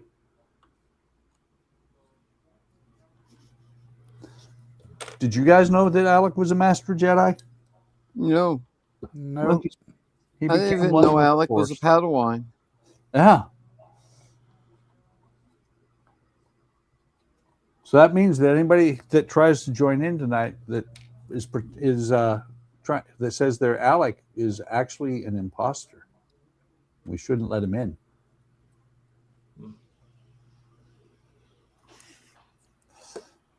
That's imposterable. Exactly. Well, if you have a spaghetti maker, would that be an impasta? Yes. Oh my God. It's just like little Ralph Wiggum. The first time I quoted him to Andrea, she busted up laughing. I did not realize she had never heard him say, "Me fail English? That's impossible."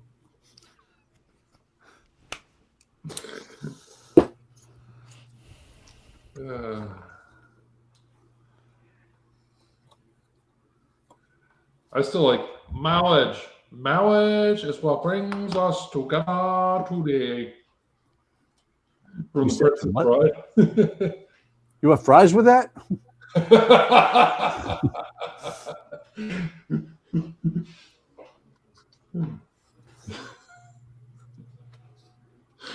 Oh man. So I went to finally got well, we haven't received it yet, but I updated the title to the Jeep so that I now will have a title that says I own it outright. That's always Yay. good. Yep. Well, and then they said, "You're within a year. Do you want to update your license?" I was like, "Sure." So now my license has a beard on it. No, in You got Germany, your you license get picture with a deputy beard. for release. Yes. I will have a beard on my license. The I most didn't hair. know license could grow beards. My license is special. Say no more. It will be the most hair on a license picture for me since, since I joined the Air Force when I had, what was it? I had hair down to my shoulders. When you had hair, I have hair. I have more hair than you, Donnie. yeah. And down to his knees. All right. Well, I'm at a stopping point, so I am going to get out of here. No, Well, Keith, it was good chatting with you. I enjoyed building with you. Well, I had a good time. Hmm. Did Yeah. nothing but 2 coats of paint on the bottom. Yep, and that takes a bit. Yeah, it'll need probably 1 more. But I need to let it dry. I'm not sure if I'm going to put one more in mine or not. You could probably use it. That color, Keith, looks so cool on the underside of your trim. It looks real. I like that. It's Payne's gray is what it is. Oh I wow! just thought of something. Instead of black, it's blue black. Hmm. I'm forgetting my duties. First, I have to make you big, and then I have to do this. Yeah. What'd you do? That's what I do. So yeah, you can see where it has a blue tint to it, where it's still wet. Hmm. Yep. Is it like one of those paints where the color changes when it dries? No, it'll get a little darker, but it'll still have a blue hue to it. Hmm. I don't know. I like Payne's gray. It's just a neat color, I think. Well, Playboy colors will always have a hue to them. Just remember, just remember, Keith. Don't drink What's from that? that cup. Don't drink from that coffee cup.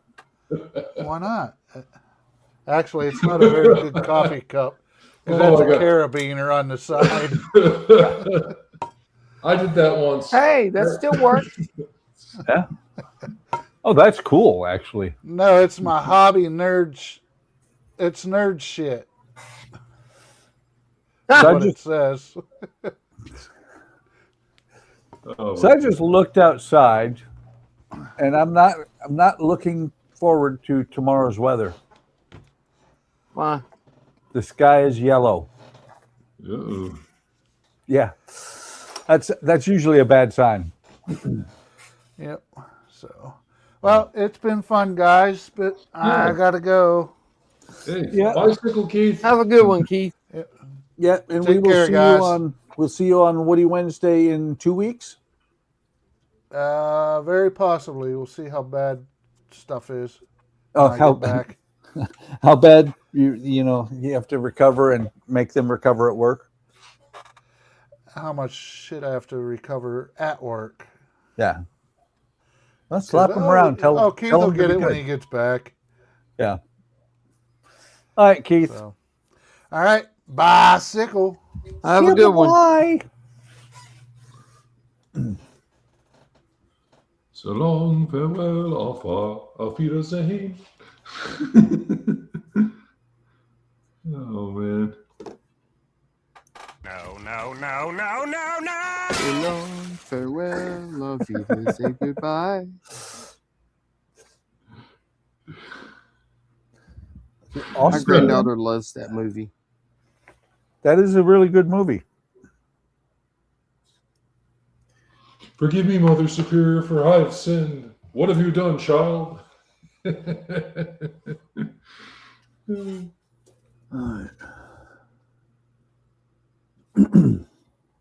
I suppose I should figure out how to not break this. That's important. That's the important part. Nah, just glue it back together. If you have all the pieces. Well, don't lose them. I have that one piece that I lost, I got Which a is why- story for you, Buck. which is why I only have the thing on the front because the other one's missing. No, not that one. So what did you say, John? I got a story for you. It'll make you laugh. I was in the house yesterday cleaning up, and I saw something on our stairs, and I'm like, "What the hell is this?" You know what it was? It was a flagpole from a model that I had gotten rid of 3 moves ago, and it was on my stairs. I'm like, "How did it get here in Pennsylvania?" It's following you. I know, it's weird. Well, speaking of stairs, ugly thing this morning. or no, was it this? Your It's been a stairs long are day. ugly in the morning? Oh no, last night. I think it was last night. Andrea comes downstairs and she calls me, and I come downstairs, and Remy ran away because Remy knew it was a smart move to run away because he's at that age. Uh-oh. He had an accident. Oh no, it was not an accident. It was an on purpose. Was it an urge? He chewed the stairs a little bit before, but Okay. actually it was today when Andrea went to the. No, she went to the dentist yesterday.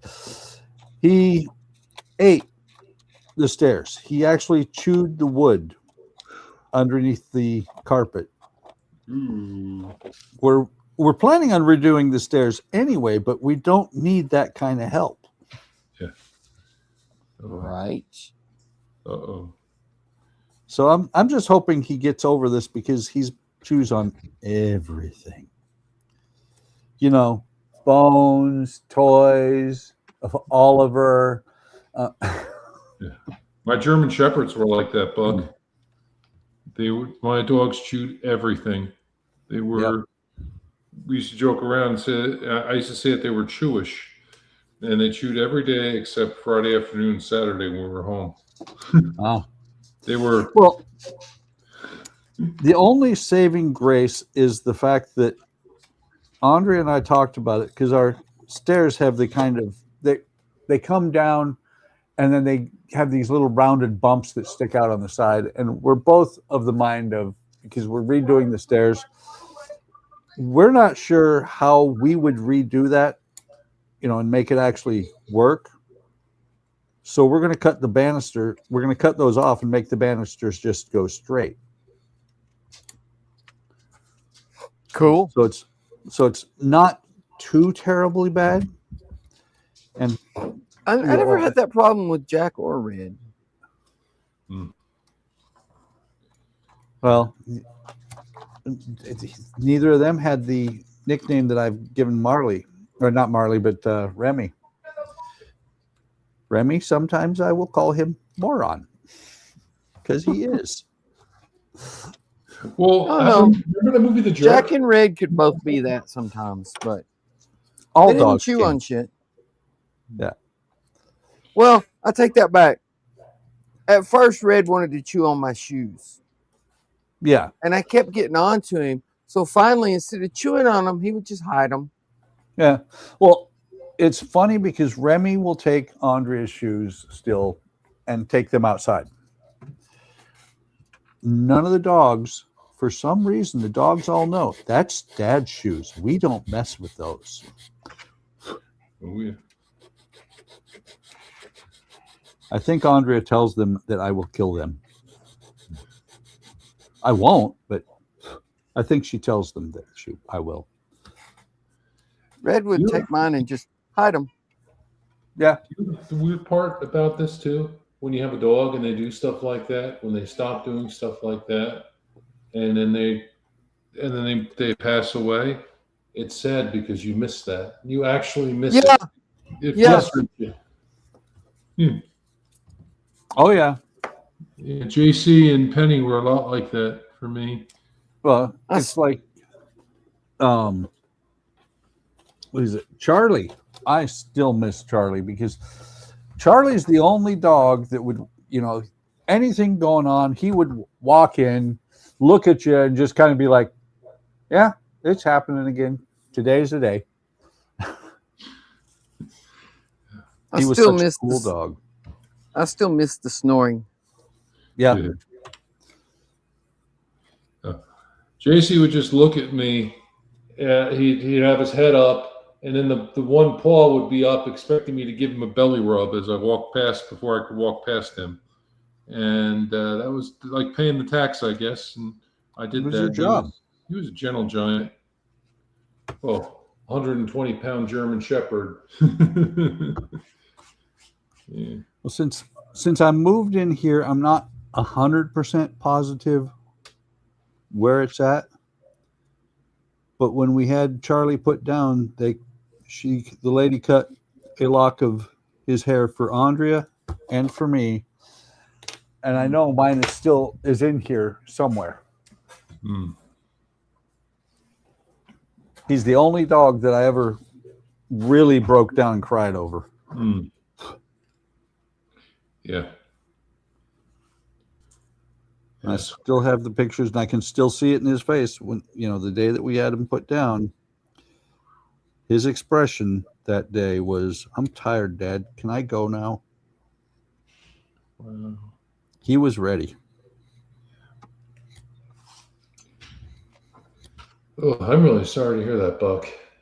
Yeah. Well, it's been 4 years, I think. Mm. I can tell you for sure in a second. Because I still, I wrote it on a yellow sticky or a digital sticky note, what I posted, and I still have it.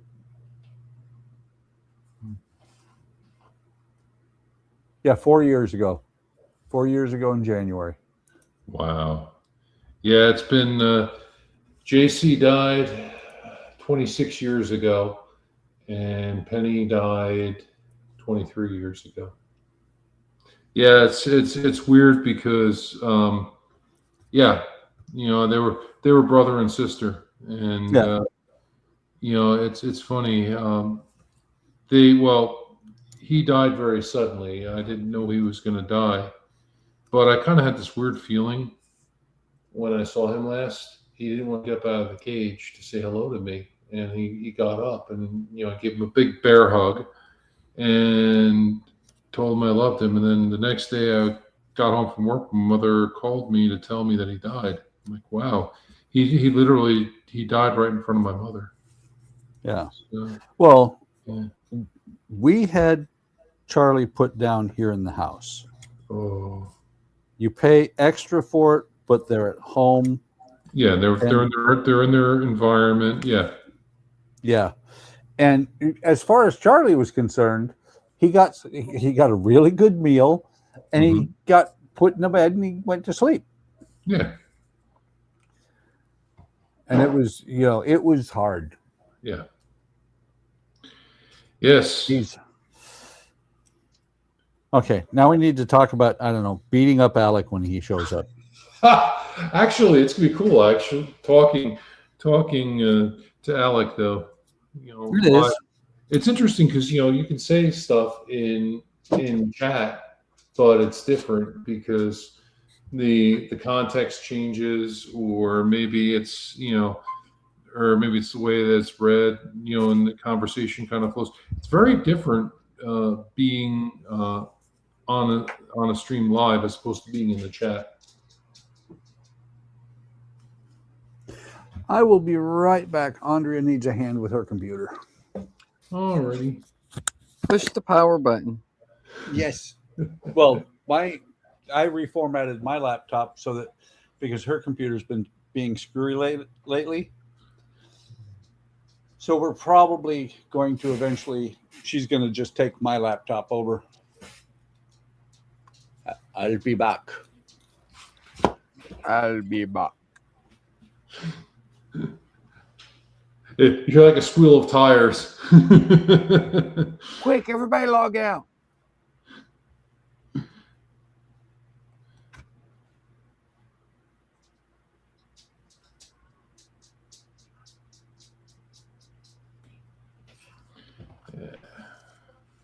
Well, and I was telling you have Jack Daniels. You also got Lynchburg down there with the race, right? There's like, isn't there an auto race in Tennessee? Yeah. Yeah. NASCAR. I kind of want to go see a NASCAR event. I don't know why. I mean, they got the Pocono Raceway nearby now that I'm a Pennsylvanian. I never could get into NASCAR. It's just round, round, round. Yeah, it's making a left turn 250 times. Well, actually, 250 plus times, but.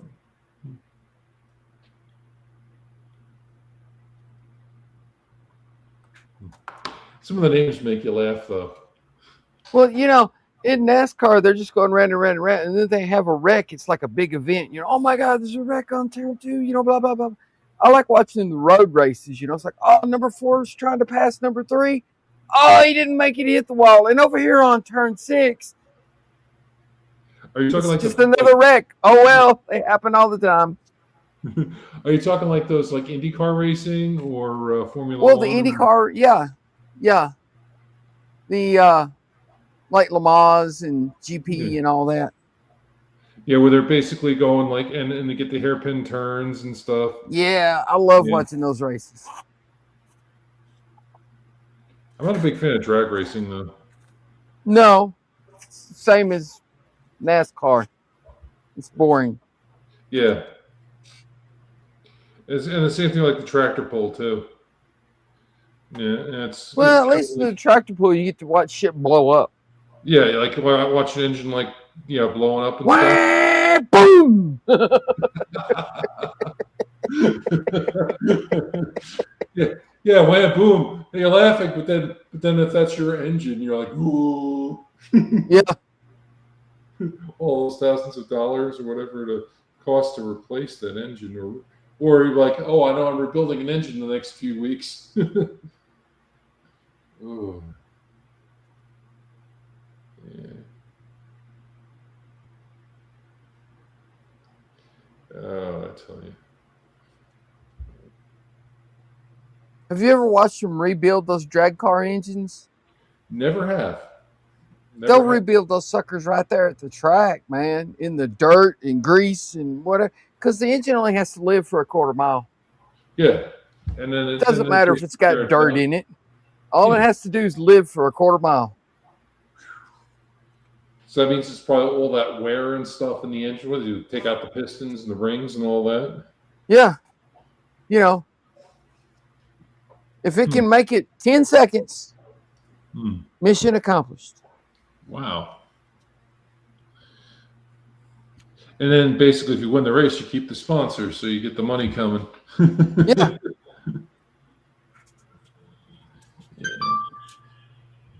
Oh, I tell you. I love also, I used to like to watch sailing races on TV because they're kind of cool. But like you said, some stuff just, it's hard sometimes when you watch sports, especially for me, because sometimes I like watching the super boat races. Like the cigarette boats, like the I like watching those. Yeah, those are cool. Yeah, I have to like watch something with action because it's tough for me. Because I can't sit and watch like a football game. I have a very hard. Gee, here I am. Football. I'm sorry. I like football. I can't sit and watch like baseball or golf. No. And it's funny. I said I don't like football, but because I live at Penn State now. Go figure. But yeah, well, it's funny because my neighbor across the street, right? He is the uncle of Angelina Jolie. Oh, really? Yes. Nice. And he's a professor emeritus who basically taught geology. So, that's kind of cool. And then, of course, you got the district magistrate and all that. And so it's a real nice house I live in. It's a split, it's nice. So, yeah, I can't complain. It's my first live stream with you guys in the house here, so this is cool. This is actually the first model I've ever done here, so nice. Yeah, kind of breaking the space in a little bit. So all the models I've ever built, except the ones I built when I was a kid, have been built in this house. Oh wow! Because I've been in this house forever. Yeah. Well, this hopefully will be my forever home, hopefully. And my wife and I love it, and we basically are just enjoying being here. It's a totally different pace of life from New Jersey. And to be honest, I like it. I don't miss New Jersey at all. Jersey? Yeah. Well, but it's so cool because I have in my garage my grandfather's workbench, and it's so cool. It's a 1901 workbench, like we're talking like old school stuff, and my grandfather used it professionally because my grandfather was a carpenter, and so I have it, and it has all the dings and patina and all that on. I'm not taking any of that off because I don't want to, it's my grandfather. So it's made by a company called Hammacher Schlemmer, and they're based out of Chicago. And so, the bench basically has the original bill of sale on it underneath. Nice. Yeah. And it's funny because, the bench is that old, and it actually predates telephones. So I have an Amazon computer desk.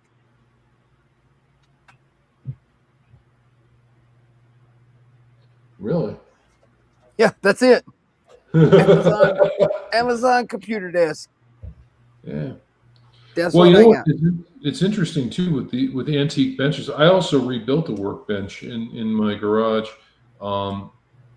When I got here, there was a very crappily built bench, and so I had leveled it and everything, and then unfortunately, I put it under the shims under the casters, which now I know not to do because the thing came off the casters, and while I was working, and kind of scared the bejesus out of me. It literally, I thought the thing was going to tip over on me.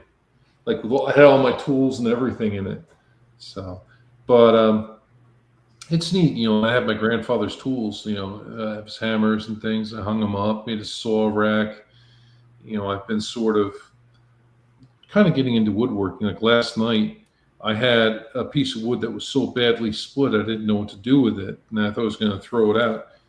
And I said, let me try something. I took a plane and basically planed down the split to become an edge. And I looked at it, sloping. I said, I need wedges for my shop. So I made a whole bunch of wedges out of the thing. There you go. I waste nothing. Yeah. So it's just, I basically, I wound up doing that to, make use of things. I even made a couple bench dogs. So like I said, projects I've been doing, I'm thinning out my scrapbooks. I had a lot more than I do now, but little things here and there. And then I'm thinking about eventually getting a lathe because I want to do turning for make bowls and stuff and sell that stuff. I don't know that much about woodworking, so. Oh, it's fun. It's the hand tools. It's a different kind of working because for me, physically, there's a physical aspect of it, which is great. The tools work by me. I'm sawing the wood and working on it.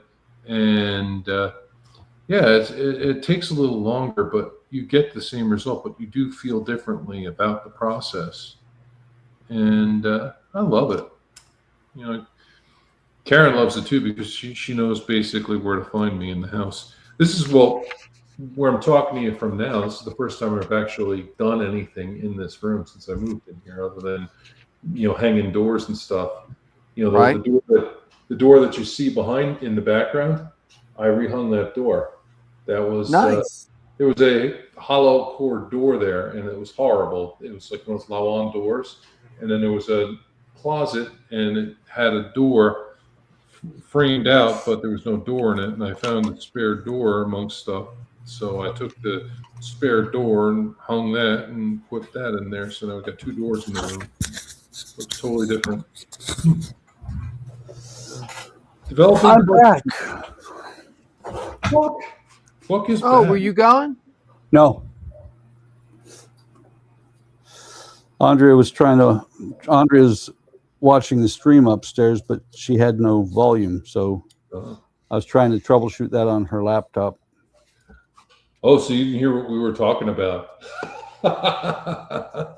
Nope. No, we were saying good things. Don't worry. I'm not worried. Yeah, good, really You good never thing. worry. You're like Mr. Confident. I love it. I'm not worried. Oh, Damn it. uh-oh. broke a piece off the tram again. Ooh. Notice Don't I do said again. Don't do that. Too late. I did it. Well, stop it. I do it again too. You sound like Dumby. Damit. Damit. Master has given Dobby a sock. Dobby's free. Well, That was- at least Harry Potter didn't have his gym bag with him. Well, that was exactly how I said it when said to Andrea that I was done building Dobby as a Lego.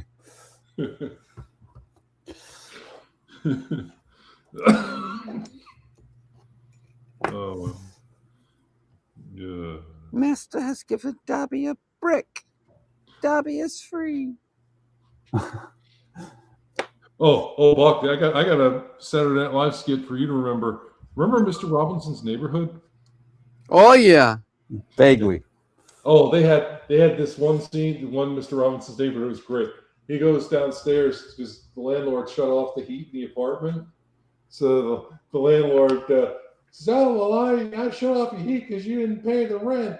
So anyway, this guy that comes in, he's got like Mr. Robinson's kind of explaining basically arson. he sets the landlord's apartment on fire.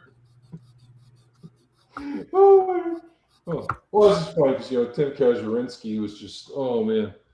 But look, boys and girls, there's a little smoke in here. Should I knock on the door and tell Mr. Landlord his apartment's on fire?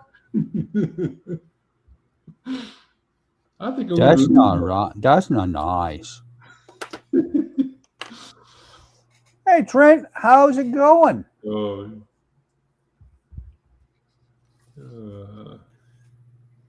Darth Trent, the man, the myth, the legend, in his own mind.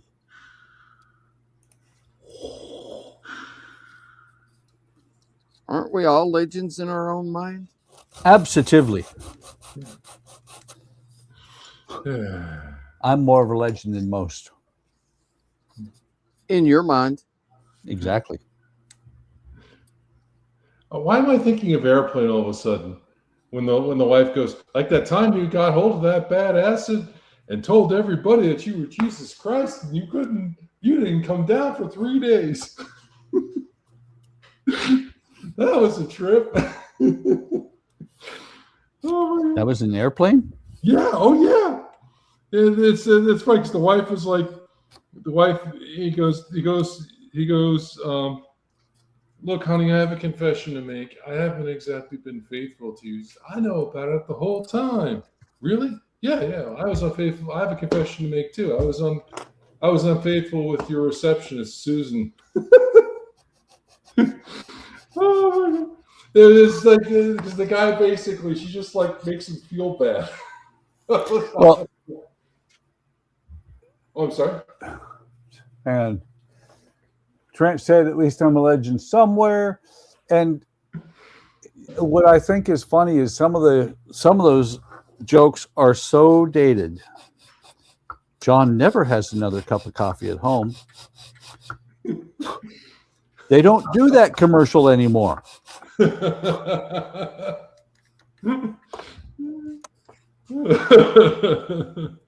Don is back again.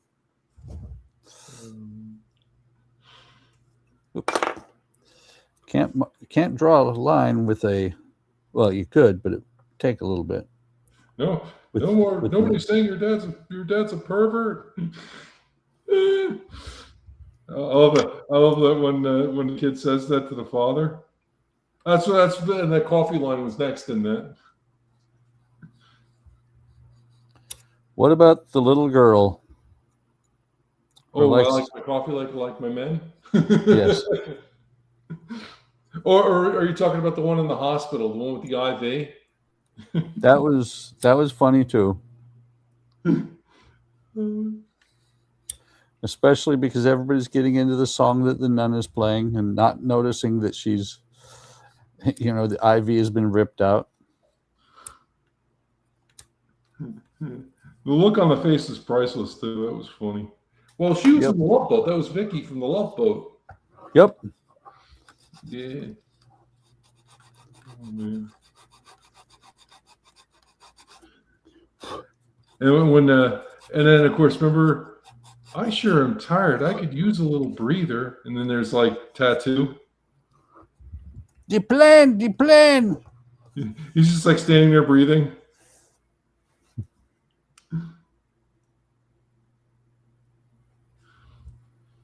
Wow. That's strange. Okay, so no, I'm reading the chat. Don said never left, been lurking, and then Alex says, "Dobby, Master has given Dobby a Glock. Dobby is free." Malfoy, you armed my house elf, American wizard. Oh no, I armed all the house elves. Ooh. Dobby in the hood.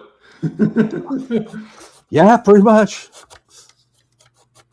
Hey, why not? Dobby from the block. Not Jenny, Dobby.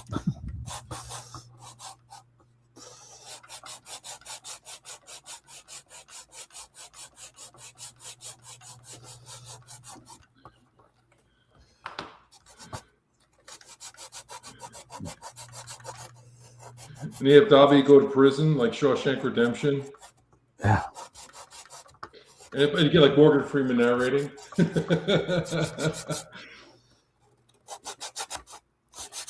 You know, it's funny because they called the movie The Shawshank Redemption, but that's not the actual name of the story. Oh, really? The actual story is Rita Hayworth and The Shawshank Redemption. Oh, Yeah, wow. the actual book. Yep. Because that's how he hides the hole in the wall. Is they explain it, but they talk about it more in the book. Well, he hides the hole in the wall with various posters. Rita Hayworth was one of them. Yeah, Rita Raquel Hayworth was the first one. Yeah. And then there's Raquel. Yeah.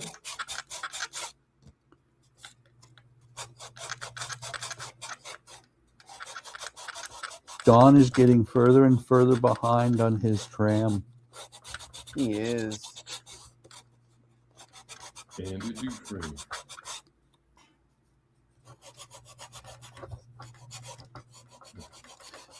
I'm expecting a piss off here, Don. Come on, don't leave me hanging.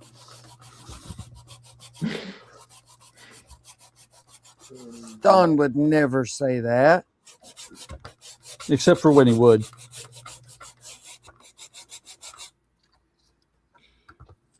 He would type it. Yeah, that too.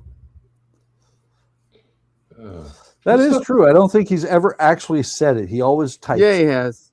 Yeah, he has. Ah, cool. There it is. He said maybe and piss off.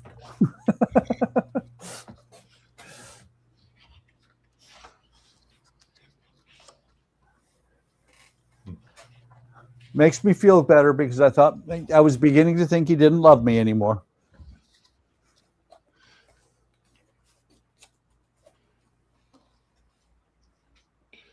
You guys know what I love too?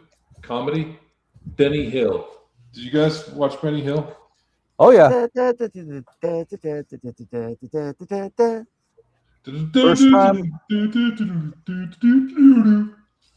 First time I ever saw boobs on network television was on Benny Hill. And that was I think it was 78. There it is. Looking all over for my little vacuum, and it's right next to me.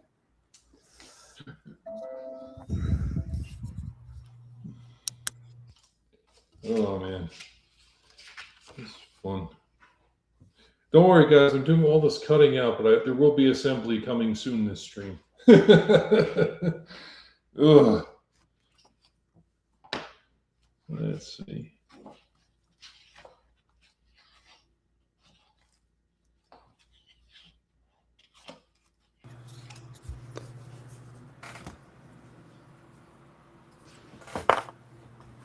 Nice. Nicely done, if I say so myself.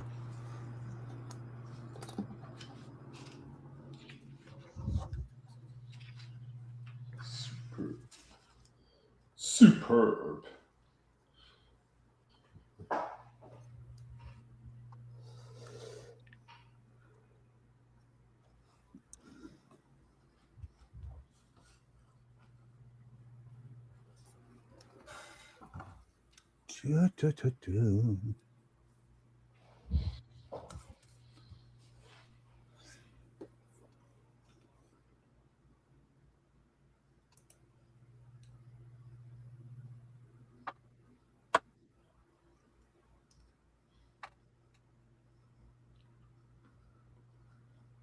Oh, nice.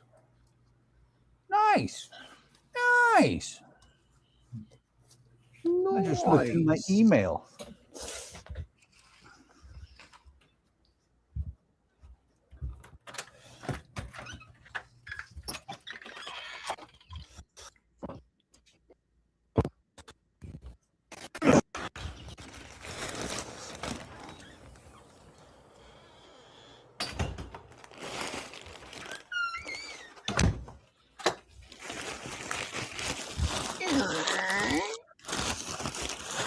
Hey, it's my knees. Leave me alone.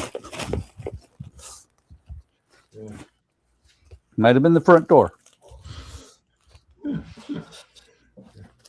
Happened to me the other day with front doors. Oh man, this guy knocked on our door. He said he was with an insurance agency and he wanted to look at our property.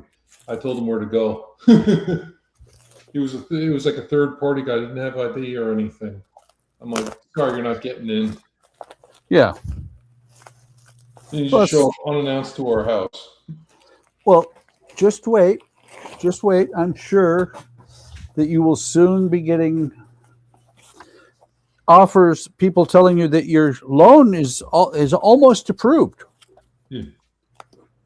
I get that email almost daily. Oh, yeah. my favorite one is, this is so-and-so from AT&T. We just wanted to let you know that your 50% discount is about to expire. Could you please contact us? I don't have AT&T anything, people. Come on. Yeah. Nice. Nice. Hang on. Let me get back to the right. There we go. Nice. Yeah. You guys want to know why I keep saying nice? Sweetly. Let's see. Let me get this out. I need to get some bolts and bolt it down to a table, but I got a magic toy from China. Ooh. Looks like a cigarette roller. Yes, it does. But what it actually is a plank bender. Oh, cool.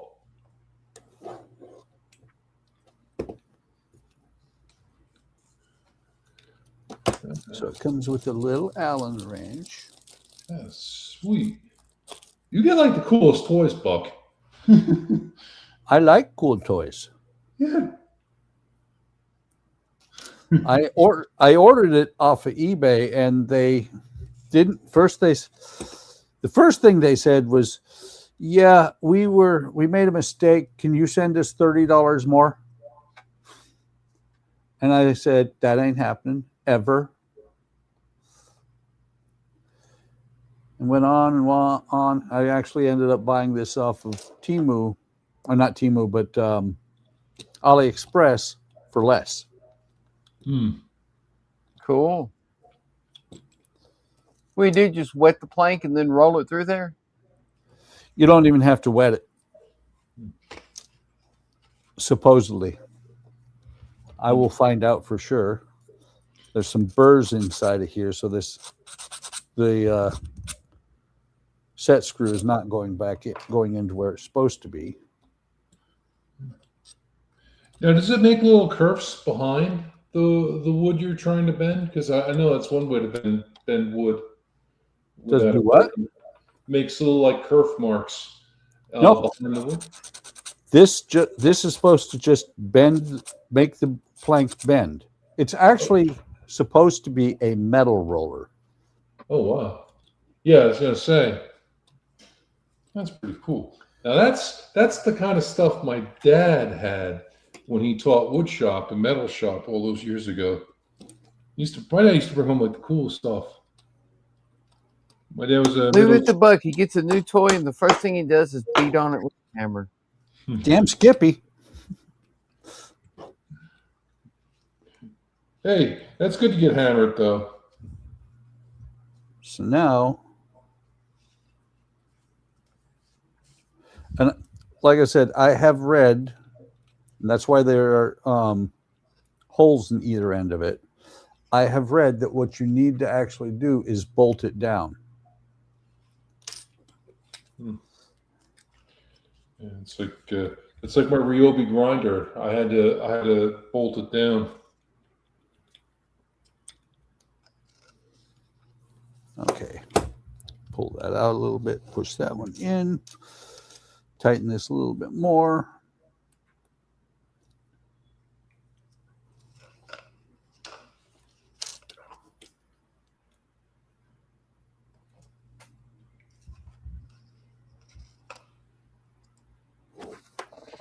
So yeah, what you're supposed to do is you feed it through here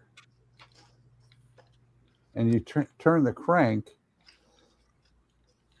and you feed the wood through between the rollers and you tighten them down as you're going.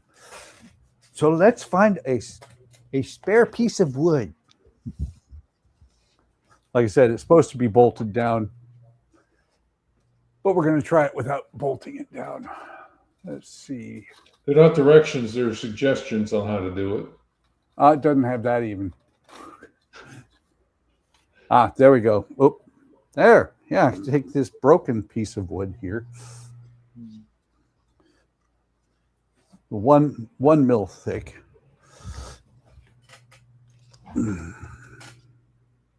Okay, let's look at that. All right, so just gonna cut this crap out and have all the pieces cut from the hole here. All right. Oh man.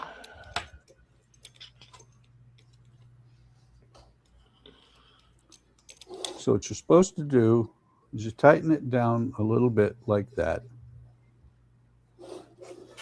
And you crank it. Oh, God. That is awesome. Hang on. Tighten a little bit more.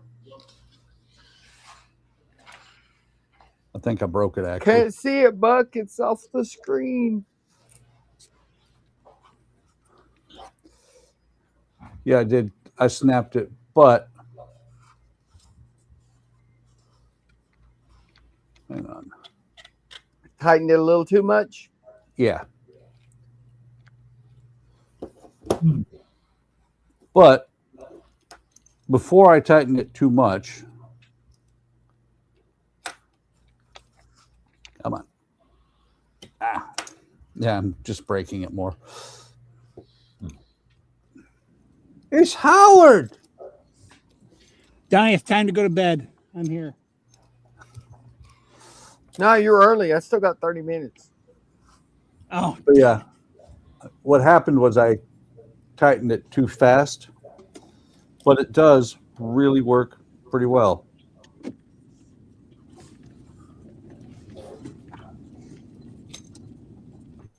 me try this. And I know I'm off screen. Can't help it. Yeah, you can. Do better. You do better. I'm not the one with the new toy.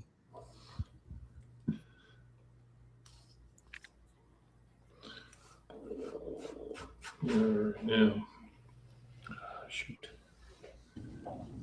he doesn't want to show us burning himself. I'm not burning myself. There's no heat to this. He don't want to show us his failure, so he's taking it off the screen in case it does fail. Failure is not an option. Okay, so I just did it a little bit.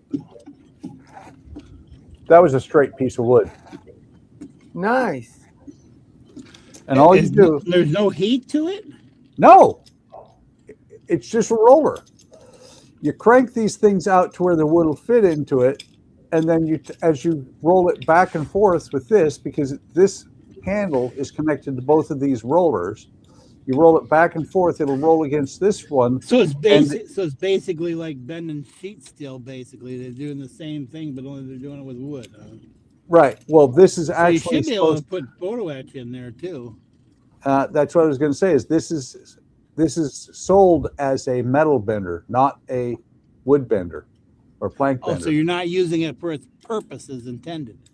No, I'm using it for my purposes, not its purposes. Probably been That's better cool. if you It is very cool, and like I said, it was about 100. It was about actually 84 shipped from AliExpress. holy shnikes. It's got some weight to it. Well, I would imagine. And probably they're full. They're solid rollers on that little thing. How many is there? Like 4 or 3? There's 3, 2 on the bottom, 1 on the top. And Don said technical adjustment. He said I would wet the wood. Oh, absolutely, I will wet the wood. Yes, I was going to say you wet the wood so that it gives it that stretchiness. Otherwise, you're going to break. You're breaking the wood Right. basically. But they say you don't have to, and that bend is without wetting the wood. Well, I don't care what they said. I've done woodworking, and I know that it's better if you put some water to it and let it bend. Oh yeah, It'll bend better. It's flexible. you know what would really help it a lot, and the one that you Put a can get lawyer through it. Put a lawyer through that would help. Put a lawyer through it. Grease it. Yeah. Grease it. With a lawyer. Yeah. Well, no, Congressman. that would help. That would be crappy. What would really help it is like some. I don't think duct tape would work, but some sort of rubberized sheet attached to the rollers, because you can buy it from the States. Here in the States, for like, what was it that I saw it for $257? I'm not spending that kind of money for it. But for $100, I think it is well worth it. I got a new toy. I like new toy. What? It's the one that's 200 got rubber rollers on it? It has the rubber roller on it. It has it's the same steel. Actually, I think they're aluminum, but they're the same barrels on it. It's just that they have a sheet of rubber on them. Sounds like I could almost make one. Yeah. I've seen enough of those benders and that I could probably fashion one. Oh yeah, well, three pieces of solid steel, and that. And I have to mess with you, Howard. I have to say, you probably have rubber sheets around too, don't you? No, I probably got some rollers that are like that. Ah, you're not picking up what I'm putting down, are you? On purpose.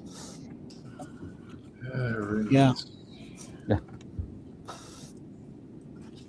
Howard's like, yeah, whatever. Yeah, sure, you betcha. Yeah, you sure? You betcha. So, are you still driving, or are you actually here? No, I'm driving. Okay. You can't hear the rattling going on? I thought that was the rocks in your brain. You want me to execute Order 66? No. I should ask my thing to do that. Let me see what it does. In a second here. I'm gonna do this. A second here. Alexa. No, it's not gonna. Oh, it's not gonna answer. Wow, I'm on StreamYards and it won't turn on Alexa. I found it. He's gonna say that, and his whole truck's gonna turn off.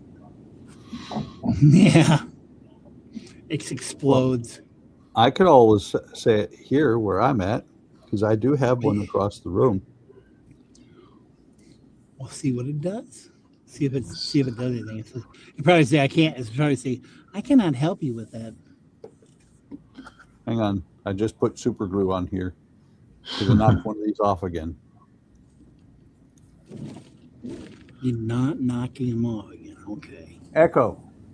Execute order 66. Good soldiers follow orders, but I'm more of a helpful assistant than a clone trooper. My programming leans more towards helping with your shopping list than eliminating Jedi. What can I actually help? Oh my God. I help you with cool. a shopping list and not a Jedi. I'm gay. Okay. Pretty much, that's what it is. I'm gay. I'm gay. I can help you with the menial task. I just can't shoot nobody. I'm sensitive that way. Sorry. Oh my God. Apparently somebody's probably done that and they just had to have some kind of stupid response. Oh, absolutely. I'm kind of upset that they changed the one from if you ask if the NSA is watching or listening. Oh yeah. It's like when you type into Google, you type in French war victories, and then you hit the I'm feeling lucky, and it says, "Don't you mean French war defeats?" Ooh.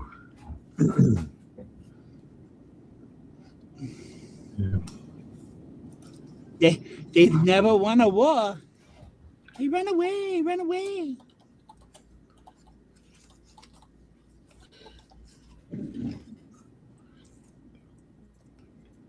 Buck's doing it. He's Googling it right now. He's doing it. I did. And actually, because I wasn't on Google itself and didn't have the I feel lucky, France has rich martial history and holds a record for the most military victories in European history. Historians note that out of roughly 168 major wars fought since 387 BC, France has won 109, giving them the highest win rate on the continent. Yeah. So there, says Google. Now, if you hit I'm feeling lucky, it just takes you to the military history of France Wikipedia page. See, they probably changed it. Well, there's one here that says joke, so I'll hit that.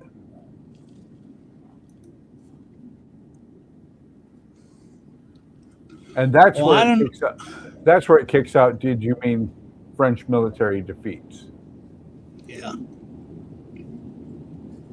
Oh, they've changed it since I did it way back when. There was it's like yesterday when I was on Keystream there, and I don't know how I accidentally got the Alexa app to start going off on my little Kindle and that, and I'm looking over and I'm like, because we were talking about that movie Coma. Yeah. And I was like, what the hell? I'm thinking, oh shit, how'd that happen? And I was like, that's great. And then when I started saying something, it would do something else, and I was just like, oh, okay, like, well, actually trivia.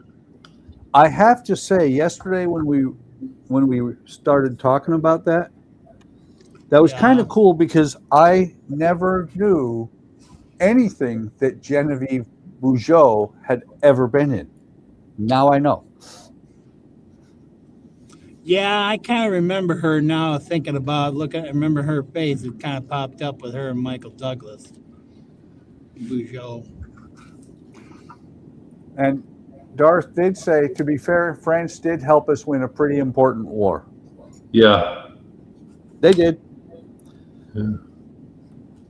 Which one's that? The one that we were invading because Germany had taken it over. The one where we invaded Normandy Beach. No, we don't need no help. Oh, come, Americans, help us. We need help. We give you wine. Yes. We will give you some food. You killed Germans.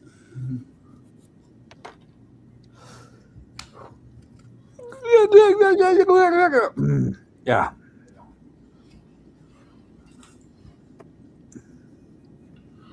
There we go. So apparently they here just recently they put those sleeper strips, you know, and that they cut things into the center, you know, like when you go over the line, it goes. Oh yeah. And the guy that I take home, he says they're Denali. If you go over the white line, it'll vibrate your seat.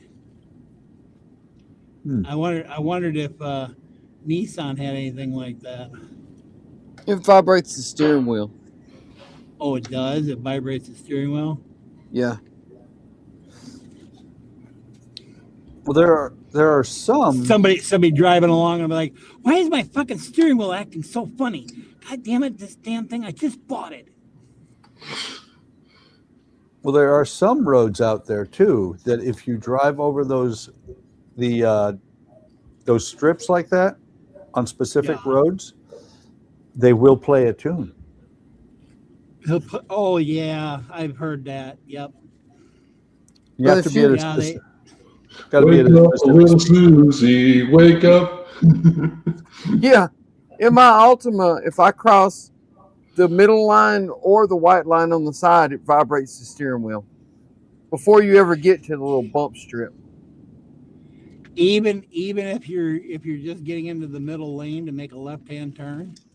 If you turn your blinker on, it doesn't do it. Oh, so I just leave my blinker on all the time. Oh. The scale of the tram is, I believe, 1/32nd, or no, 1/24th. 1/24th. We looked it up one time before. Well, I'm old. I forget. I forget things. Who are you anyway? What am I doing here? Remember, he's I'm Howard. your boss. Shut up and get to work. Oh, okay.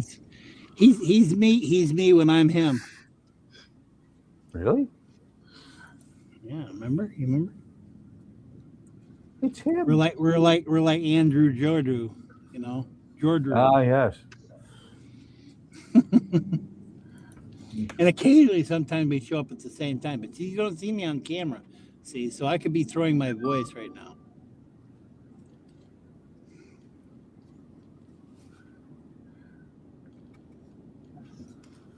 All right, let's see, 2 more of these things. My phone said bing bong. What is bing bong? Better than Bong Bing. Or Bing Bang Bomb. Bing. Bing Bang Bomb. By the way, I learned a new thing. Did I send that to you, Buck? What we called it? I can't remember who I sent it to. I sent it to somebody about it was a certain thing. I'm like, oh, interesting. wild thing. Well, it's called the first word is fussy. First word is what? Fussy. Britches? You know. Oh, yes, you did send that to me, I think.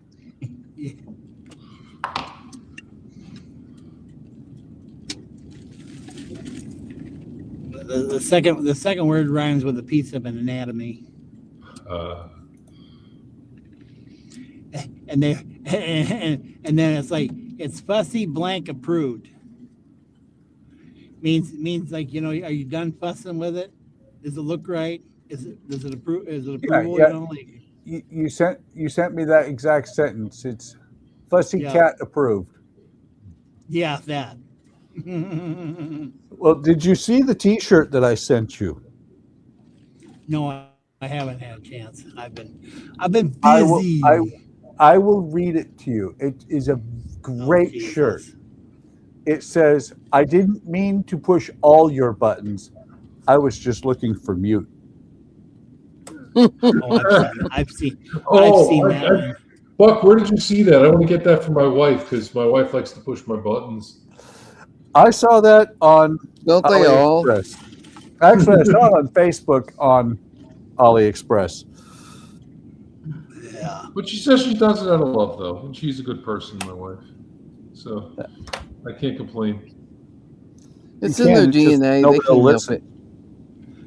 There's one about one. There's another one kind of like about that, kind of like pushing something, but I didn't mean to push you off or something. I don't remember. It's something like that. Well, that shirt, I commented, Howard, that shirt would be great wearing. I seen what That it would be a was in great shirt reference to be to. wearing when you run into one person. Oh yeah. It was me.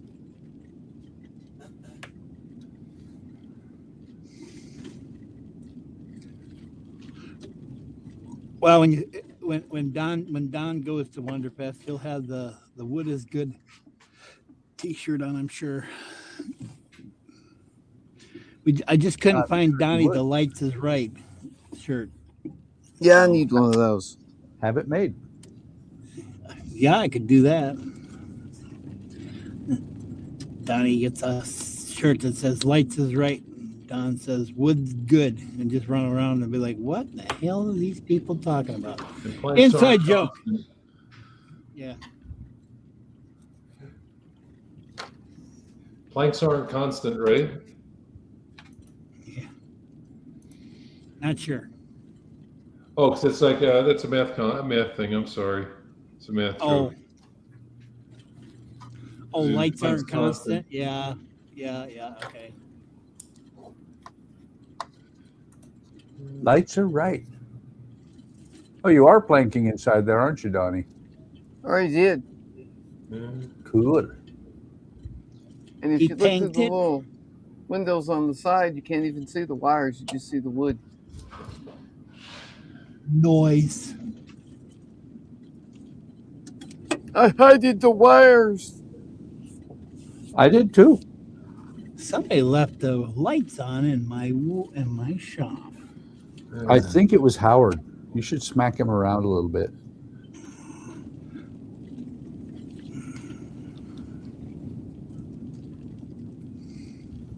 Same with mine. You can't see the, I don't see the have- wires I on don't have mine. it. Because you don't have no windows. That one fell down a little bit. It's okay. I don't have to have windows. I It's prefer supposed to have windows. I prefer DOS over Windows. DOS on the windows. Oh, God. And there's a Marine version of that too, Buck. DOS both. Mm-hmm. Oh. I'm sorry, that's terrible. I don't know what's with me and all my bad jokes tonight. I'm sorry, guys. That's okay. You brought all your bad jokes. You're allowed. They're found in the database. Oh, Howard, really? That's even worse, Howard. Oh, yeah, that's good. Oh, no. I like that one. I'll have to remember that one. I don't know. When I hear Dada, though, I think of Idi Amin.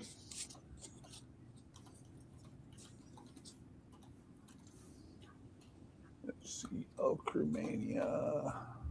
Here, somebody wants to buy my land again. I want to buy your land. People. I will give you $12. Yeah, you can just see yourself right out the fucking door. Oh, okay. I love this one here. I got from Consumers Energy. They keep sending me a thing. It says response required to activate coverage. And it's telling me that I need to make sure that I can be protected because I'm not currently protected with my exterior water and sewer service line coverage and that. And I'm like, let me think. I have well water. I don't have any sewer going by me. So how am I going to be, I should call them up and say, so you want me to apply coverage for something that I don't even have around in my area. Yes. Exactly. We don't care what you need and what actually makes sense. What we want is your money. Well, they're saying exterior water and sewer septic services on your line property are typically your responsibility. If they fail, you may need to hire a contractor. Pay. I mean, yeah, I had my water line go bad from my house to my barn, but I don't think that's considered what they're talking about. No. Because you own all the water lines. But for just $5.99 a month, I can have my protection program and stuff. I'm thinking, Well, there you go. That's a bargain, man. What a bargain. Well, I can do them both together, or I can do the water line just by itself for $3.99, or the sewer line for protection for $5.99. Yes. And I keep getting this about every 2 weeks. I'm thinking, you guys are stoned or fucking stupid, you dumbasses. Both. Or both.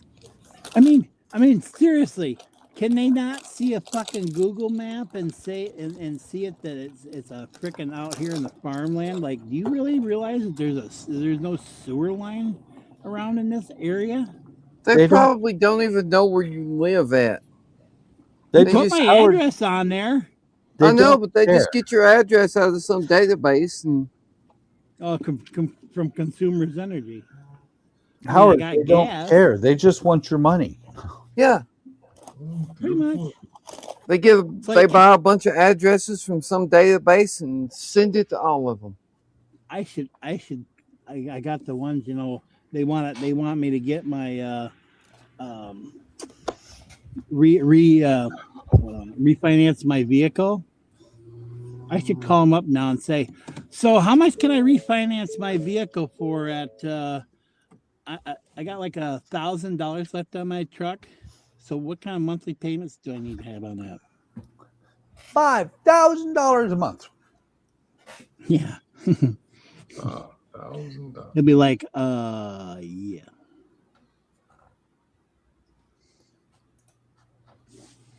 What the hell did I get here? Oakland Pond. What? Is this even mine? Let's see. Is this even mine? Yep. I don't know. Yeah. Is it? I love it. I got a thing for district library, which I can't use because I'm in a different district for schools. But because I'm still in this township, I'm supposed to be able to use it. But I still can't use the one in Ann Arbor, even though I have an Ann Arbor address. I'm like, I'm in one of these places where there's 4 school districts, 3 different, basically newspapers or news areas. It's just like, if I go back on the back property of my property, I can get one cell phone service from one place. I move about 200 feet over, I can get cell phone service from another tower. And if I come up about 200 feet towards the front of the property, I can get the one that I'm on now.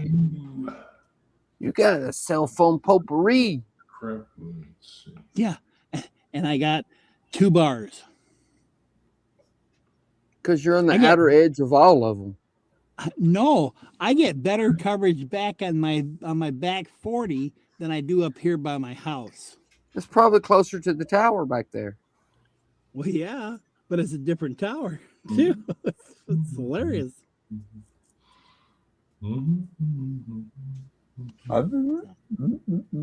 John's over there mumbling.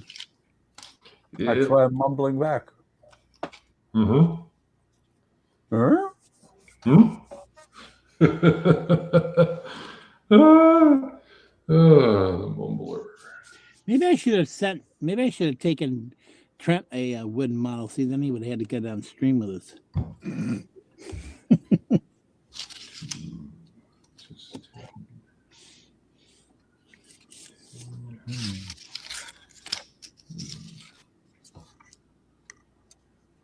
So 10 by 10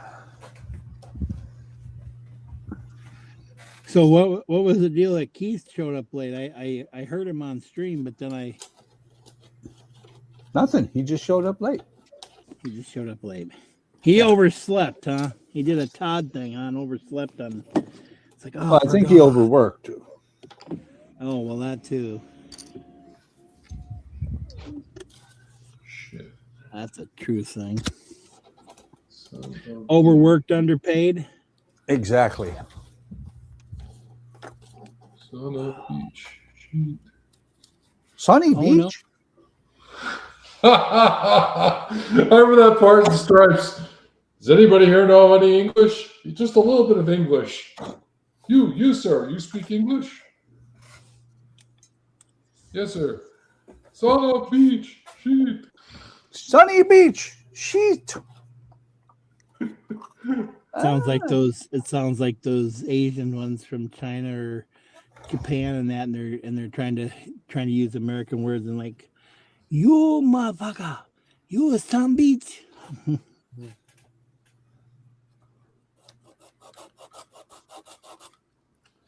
Making a mess with my sanding block.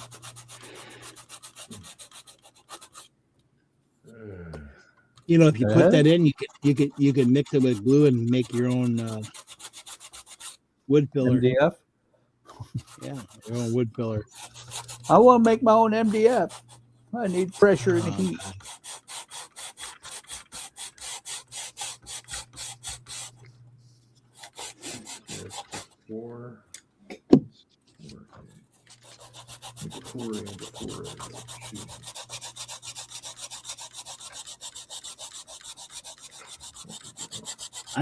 I may have to pull a Donnie when Donnie leaves. What do you mean? I'm tired. What? No. I am. I'm tired. You're tired yesterday. You sleep when you're dead. I feel like I'm dead already. What are you talking about? My tired. It was funny. I had the old man, farmer strength going on today, up until about a couple hours ago, and then it was kind of slowed down a little bit. You know how old, us old guys, we have that old man strength, where we can do a lot of stuff real quick, but if it comes down to an endurance thing, we kind of falter after a while. Speak for yourself. Me? I'm in it for the long run. Oh, so you're gonna haul 80-pound blocks all day long? I could. By hand? I could.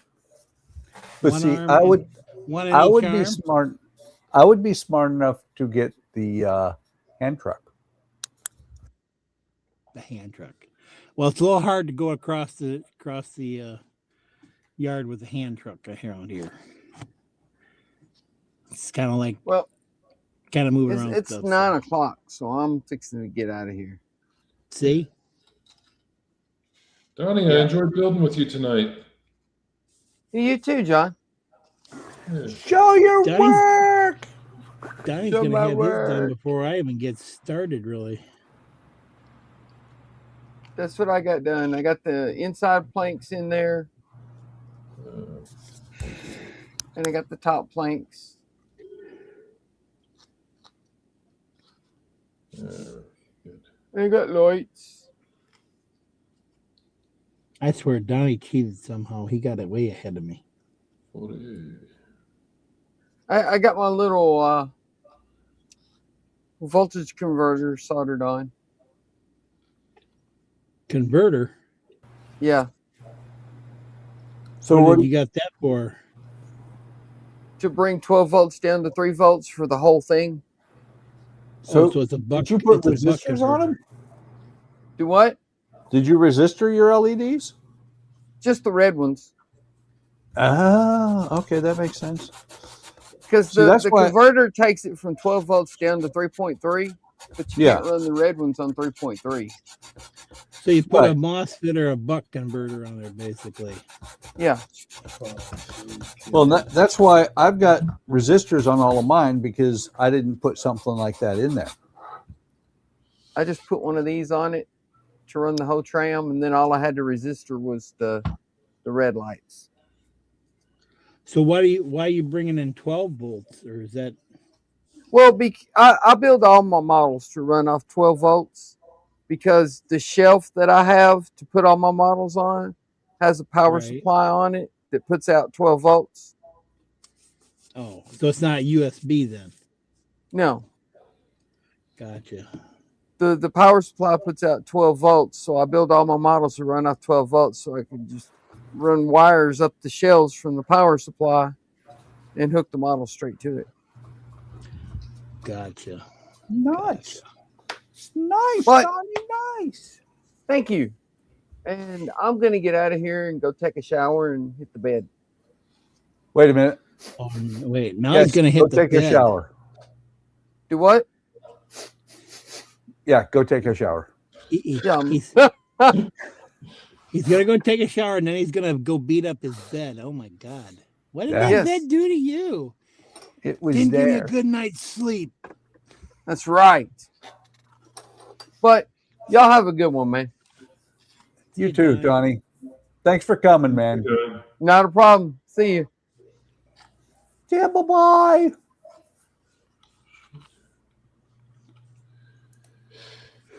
Let's see. And then there were two. Spy.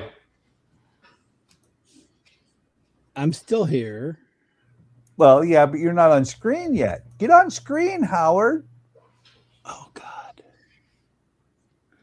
I'm trying to get out of my pickup truck. Let's put it that way. I have noticed it takes you a while to get out of your pickup. Do you realize last night what time it was when I got out of my pickup truck last night and it was after you guys quit streaming. It was around 11 almost- o'clock then. it Well, was yeah, almost midnight your time.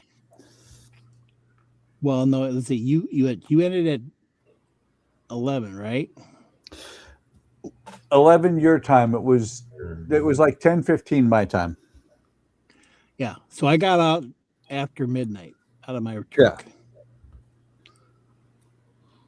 So I sat here for freaking an hour. Like, oh my God. It was until my phone actually died too.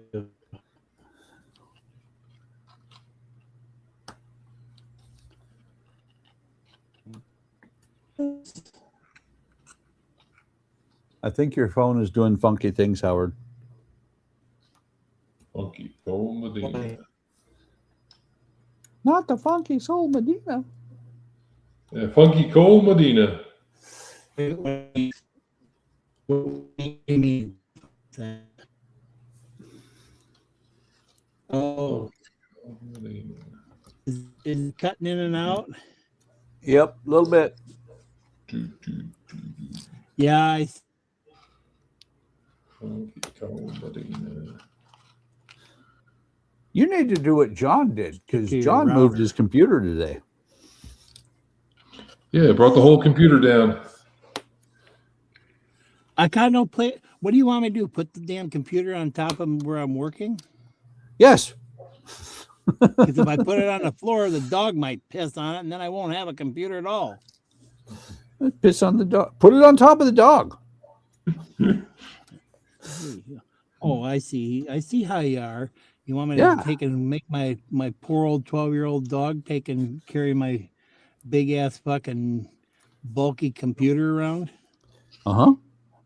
with the monitor and the keyboard and the mouse? Yeah. The hard part is it's hooked Getting to the, the dog router. to not. No, it's hooked to the router. And it's Ah. right next to the router. And so, yeah. So there's no way to, if I was to do that, I'd have to run a new line all the way up around about 50, 75 feet, I think, to do it. That's why I'm putting a hard line. I got the hard lines going to my building, but I haven't got them hooked up yet to the router yet. Yeah. Because I can't reach from where I put them in through the hole in the window. So, and then I got to come out here and I got to hook up my solar panels. So I got to find my fancy little star drive with the little hole in the middle and open it up so I can take out the old Ethernet cable and plug in the new one. So then maybe I can read my solar panels again and know what the heck they're doing. In with the new. Pretty much. I mean, yeah, Wow. I'm getting something done for my building, but it's on the outside. It's not the inside where I really need it to be able to stream. Yep. So I just looked up at the Death Star. Man, that thing looks cool. And the lasers are all screwed up again. Squeeze it like Charmin and it'll all go into a big pile. Yes, it will. Mr. You know, Wood. it's frightening to put the thing on the shelf. What's more It's gonna frightening, fall over you. It's taking it down. well, what's more frightening is considering moving it upstairs.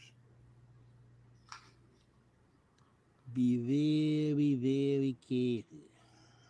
Actually, though, I'm thinking about it, I don't think anything is really solidly locked together. I think they're all individual rooms. So if I had to, I could move it as individual pieces. You probably didn't press them down so that they locked in. They probably locked in to just a few studs on the one below it, right? Yeah. Yep.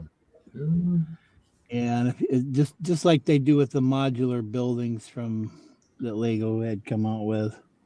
Yeah. So, man, I dusted this lower floor last night right before the stream, and it's dusty.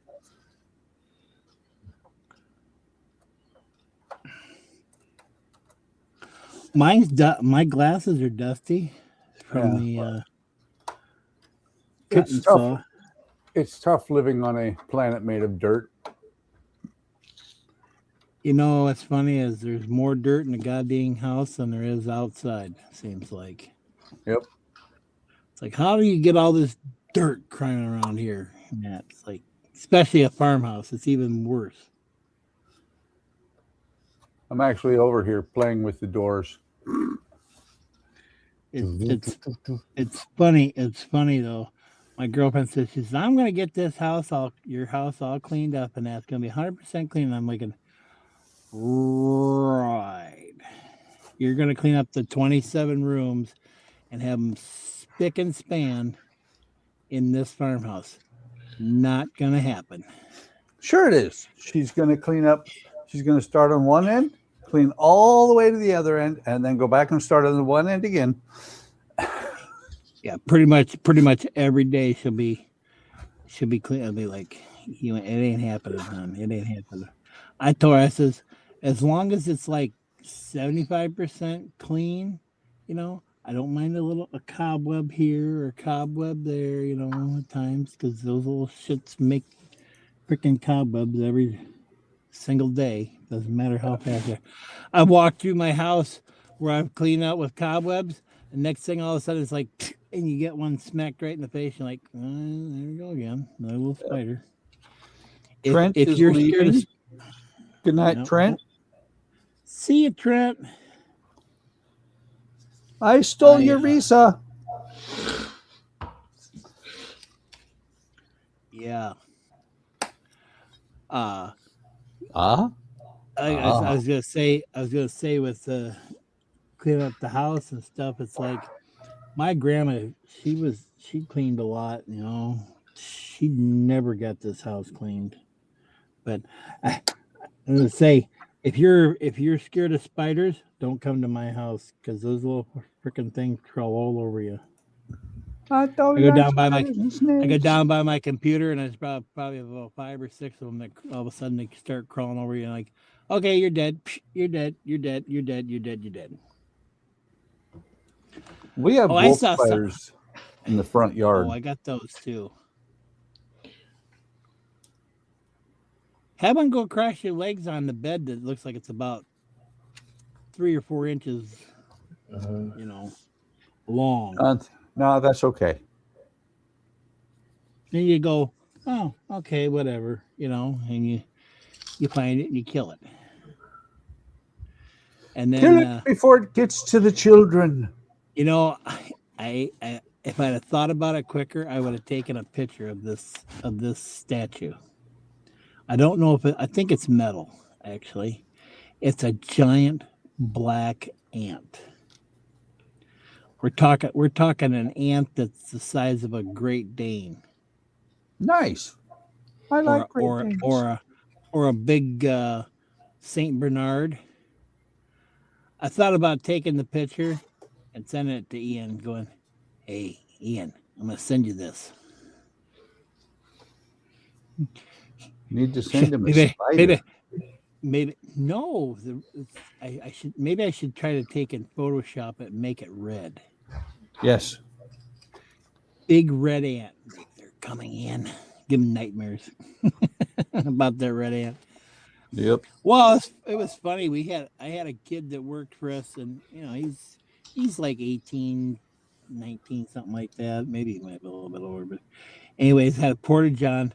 He was in there taking a crap and that, and he came out of the porta-john and tripped over his pants because he had 3 daddy long legs that were in that he could see between his legs. I'm thinking, you pussy. You total pussy. It was like, daddy long legs, and you're a big grown man, and you're scared of that little spider. Jesus. That's because it's creepy, man. It's creepy.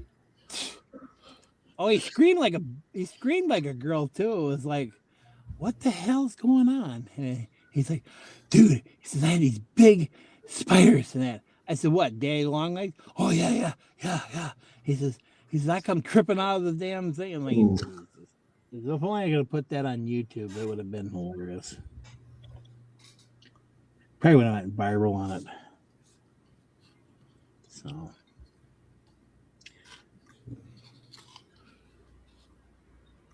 wonder who we got watching. Not Trent. Well, let's see. 4 people. Maybe Don. Maybe I know one of them's on. It's going to be Andrea, Don, Alec, and Howard. No. Howard's not watching. Why would I be watching when I'm on StreamYards? That's true. I can only watch one screen at a time. So. One moment in time. So how big is that one supposed to be, John? Oh, the small. The small Stephen Haynes. 18 inches. Ah. Yeah. Yes, we forgot about Stephen. Gosh. Don't leave out the Stephen. He gets around. Well, and Alec hasn't chatted in a long time. Shh, quiet.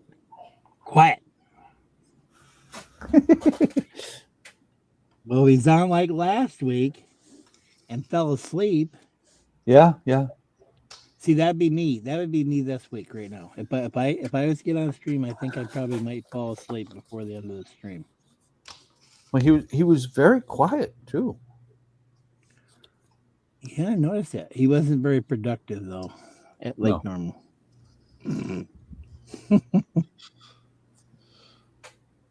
So I'm gonna attempt to get out of my vehicle.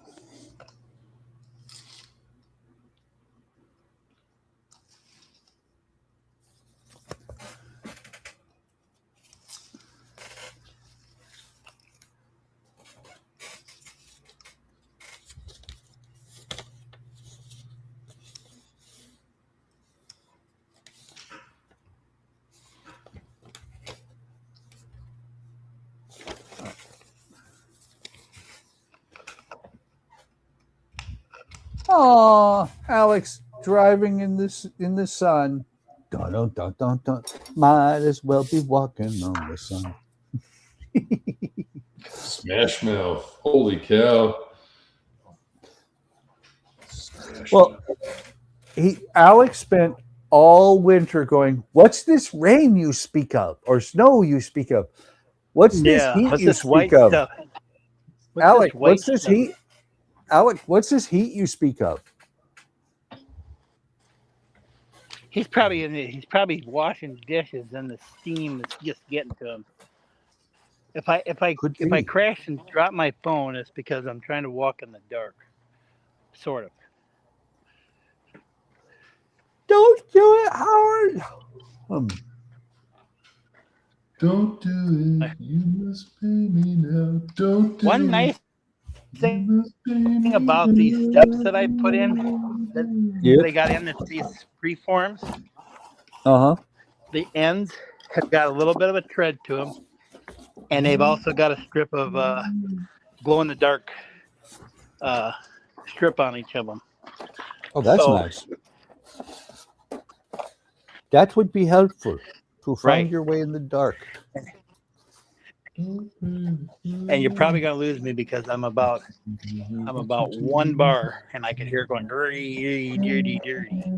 Especially when you're around this metal building, you go inside with that metal building. I'm surprised it actually was working as well as it did earlier today.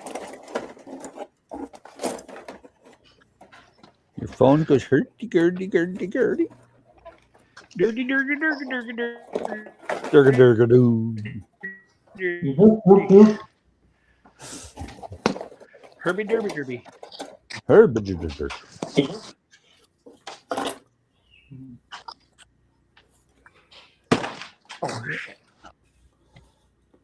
Where's he shit?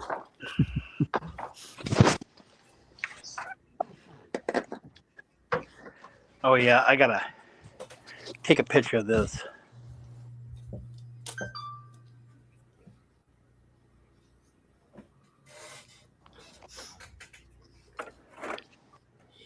Oh.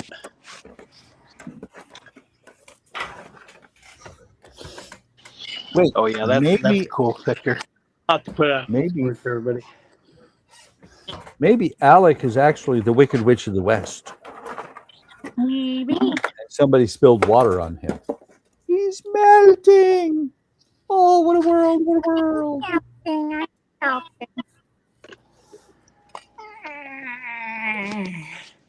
I'm so used to going this other way to get up, and then I'm not used to going this way to get up the stair steps.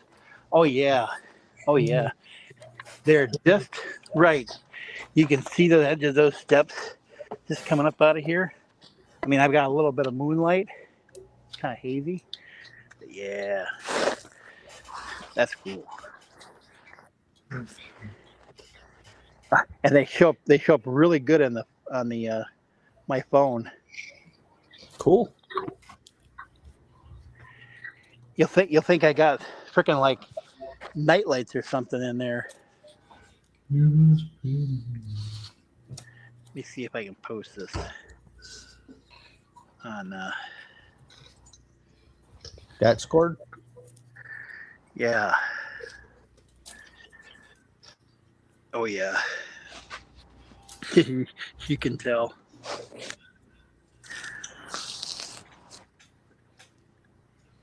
There you go.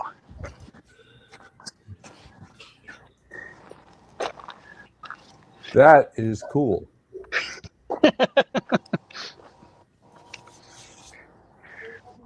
Pre-built in.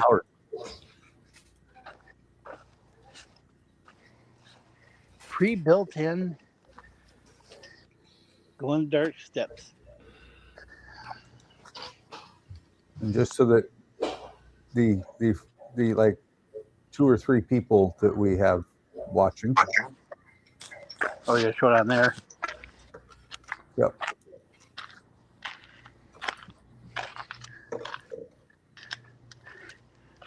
I'll post it onto their Discord too, because I posted some pictures over there too. That is really cool.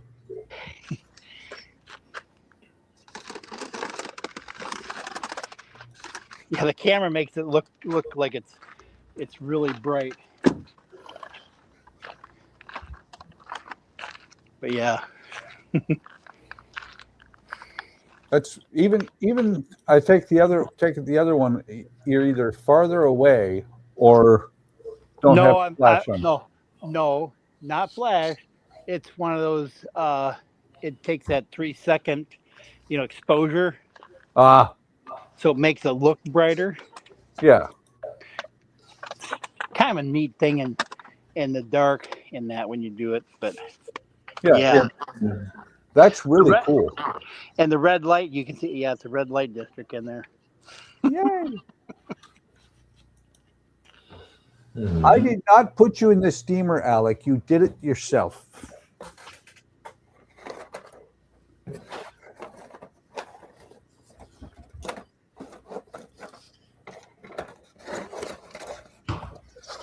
I'm sitting here looking for the correct piece of wood.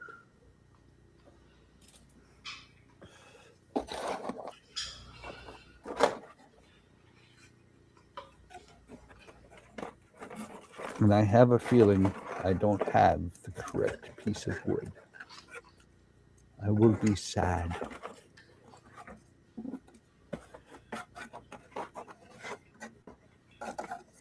Oh, wow. Look at that.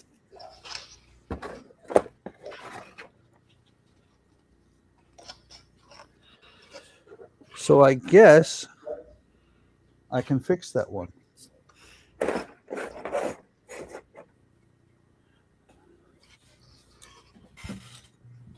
That piece that I had break off, I just found it. Oh, cool.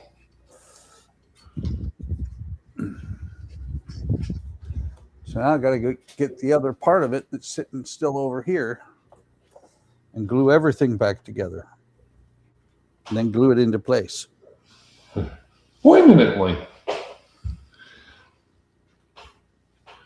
It's amazing how things work out like that. It works. It works.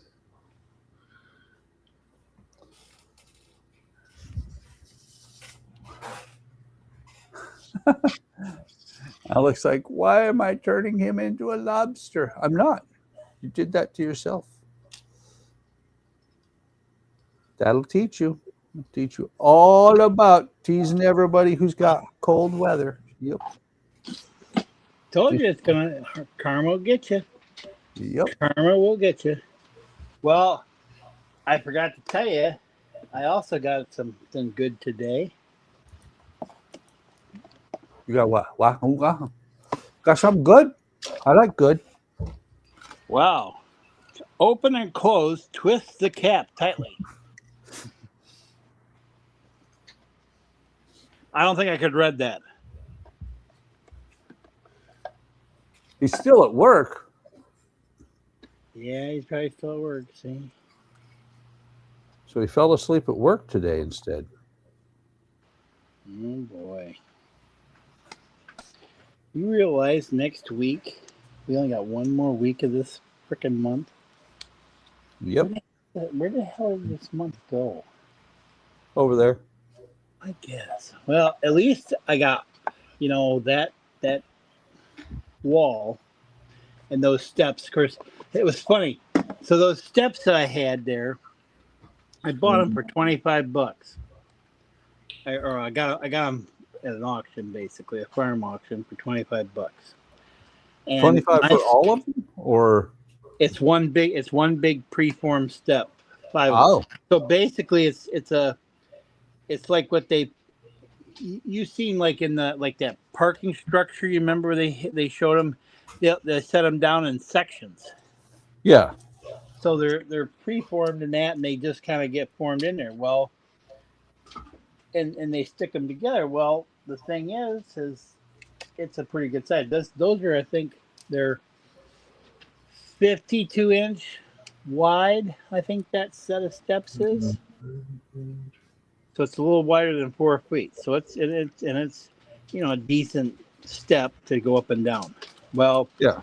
Anyhow, I thought, Oh, that might be great, you know, because when I started building the building, I was like, at the beginning, thinking, that'd be cool. You know, I could just cut that off, maybe make that into steps and just use it to do whatever. Well,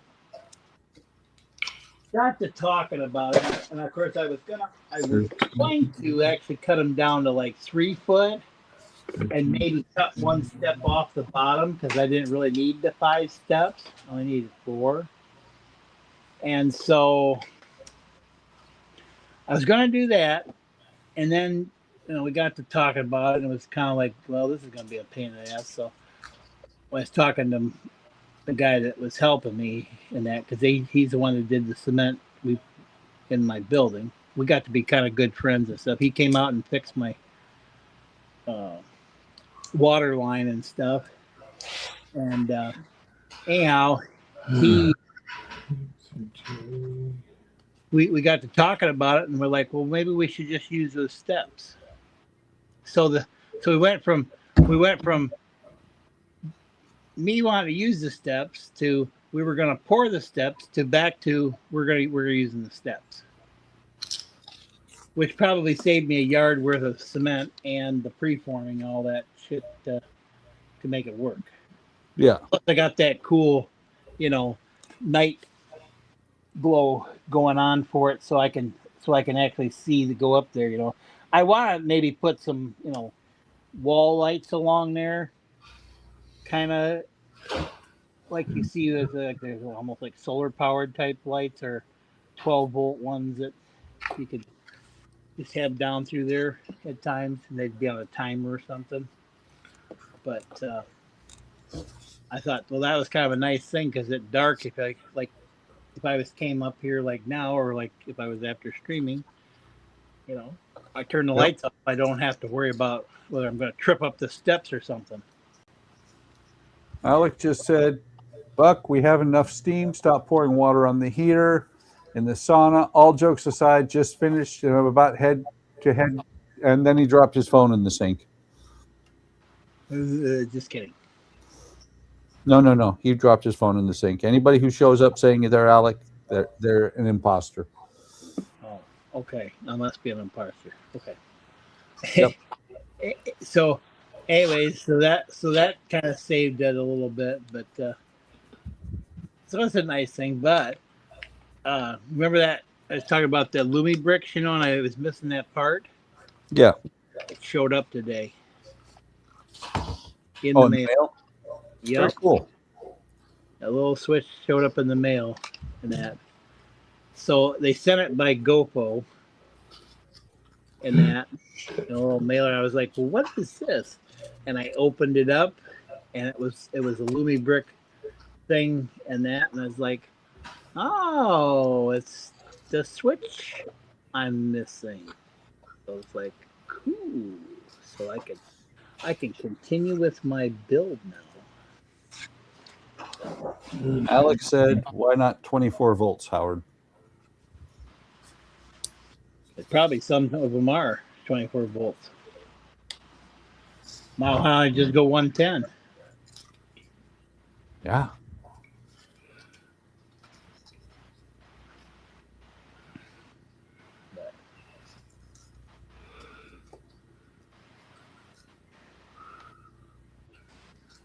I just haven't been really in the modeling mood lately. Seems like. What? Yeah. Well, I was. Well, I take that back. I did finish the pack 8 of the SAS Jeep, and I opened it up for pack 9. So I still looking for my stuff for my wooden things, and I didn't feel like getting something done today, I guess. I'm tired. I told you I'm tired. I got more Iron Spider in today. I gotta finish up what I've got, that too. And then I just got today parts for the Monte Carlo, which, man, I'll tell you what, you'd think that there's parts, but they're stretching that little sucker out. I mean, there's some parts in that damn interior Like I think you're still build. I'm building right around like the foot pedals and all that. And I haven't even got the seat yet for it. And of course, we haven't done the roll cage. And I'm sure there's probably a one to do the netting on the side of the car, and then there's all the body panels. Or maybe it's going to be just one. It'll be interesting because it may be in couple sections, or it may be in one big body panel. And because I've already got I think I got the trunk and the bonnet. I think I did. Because the bonnet came. Oh, probably the rear bumper. Another thing to put on. Even though there's no lights in it, that's probably the one good thing about that whole build is there's barely any electronics in it. You know, for that because they don't have any headlights in the front and taillights in the rear.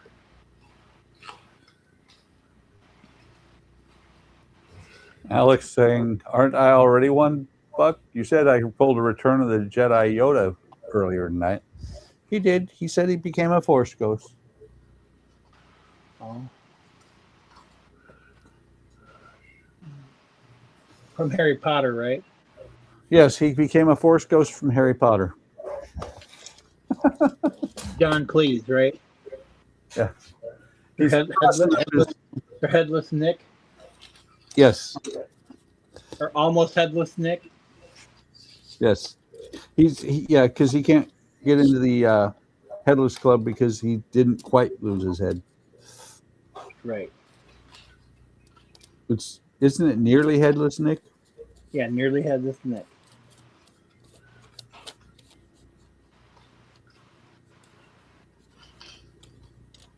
I gotta keep watching to see if I can feel around to make sure you get.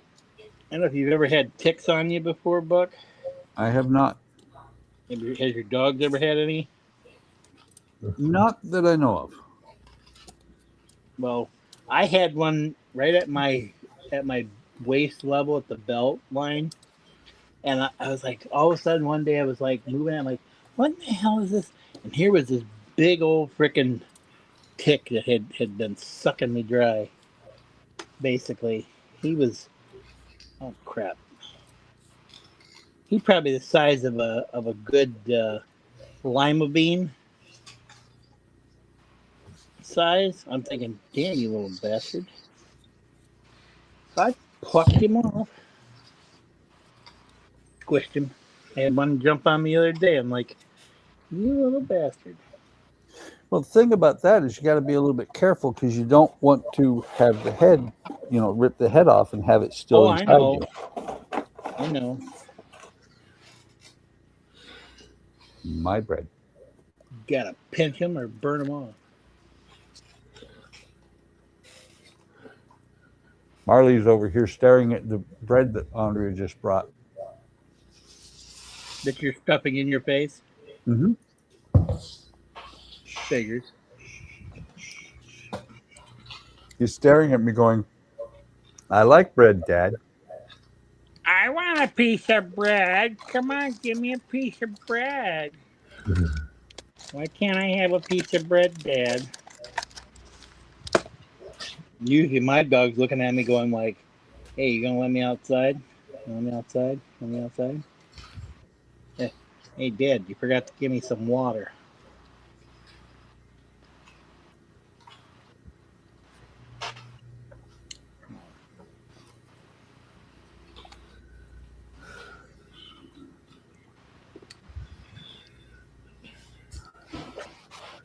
Took the guy out. It was kind of funny. I didn't know it was his birthday tomorrow. Ow, cat! Oh my God! And my cat just clawed into my leg. She's like, "Oh, you're home. Let me grab you." But I didn't realize it was his birthday, and I was like, "Go out to lunch?" And I said, "Yeah, let's go out to we'll go out to lunch." He says, "What are you thinking?" I said, "Well." I thought, I don't want to go to fucking McDonald's. I said, well, let's go to Carl's Cabin. Carl's Cabin is not a cheap place to go to. Mm-hmm. Carl's Cabin has like stuff like salmon, and you know, they have half-pound bison burgers. Or The Ponca. yep, they got Wagyu beef there too. They sell cod, salmon, fish and chips. I got mozzarella sticks. There was 4 of them, but they're about the size of like a hot dog bun being on it, and they're handmade. Oh, full of freaking cheese. It's like they were like $13 for 4 of them. Tonka. He tried one, and he was like, "Oh, I want one of these." So he ordered it. So between the two of us, that was $26 right there, and then we both got the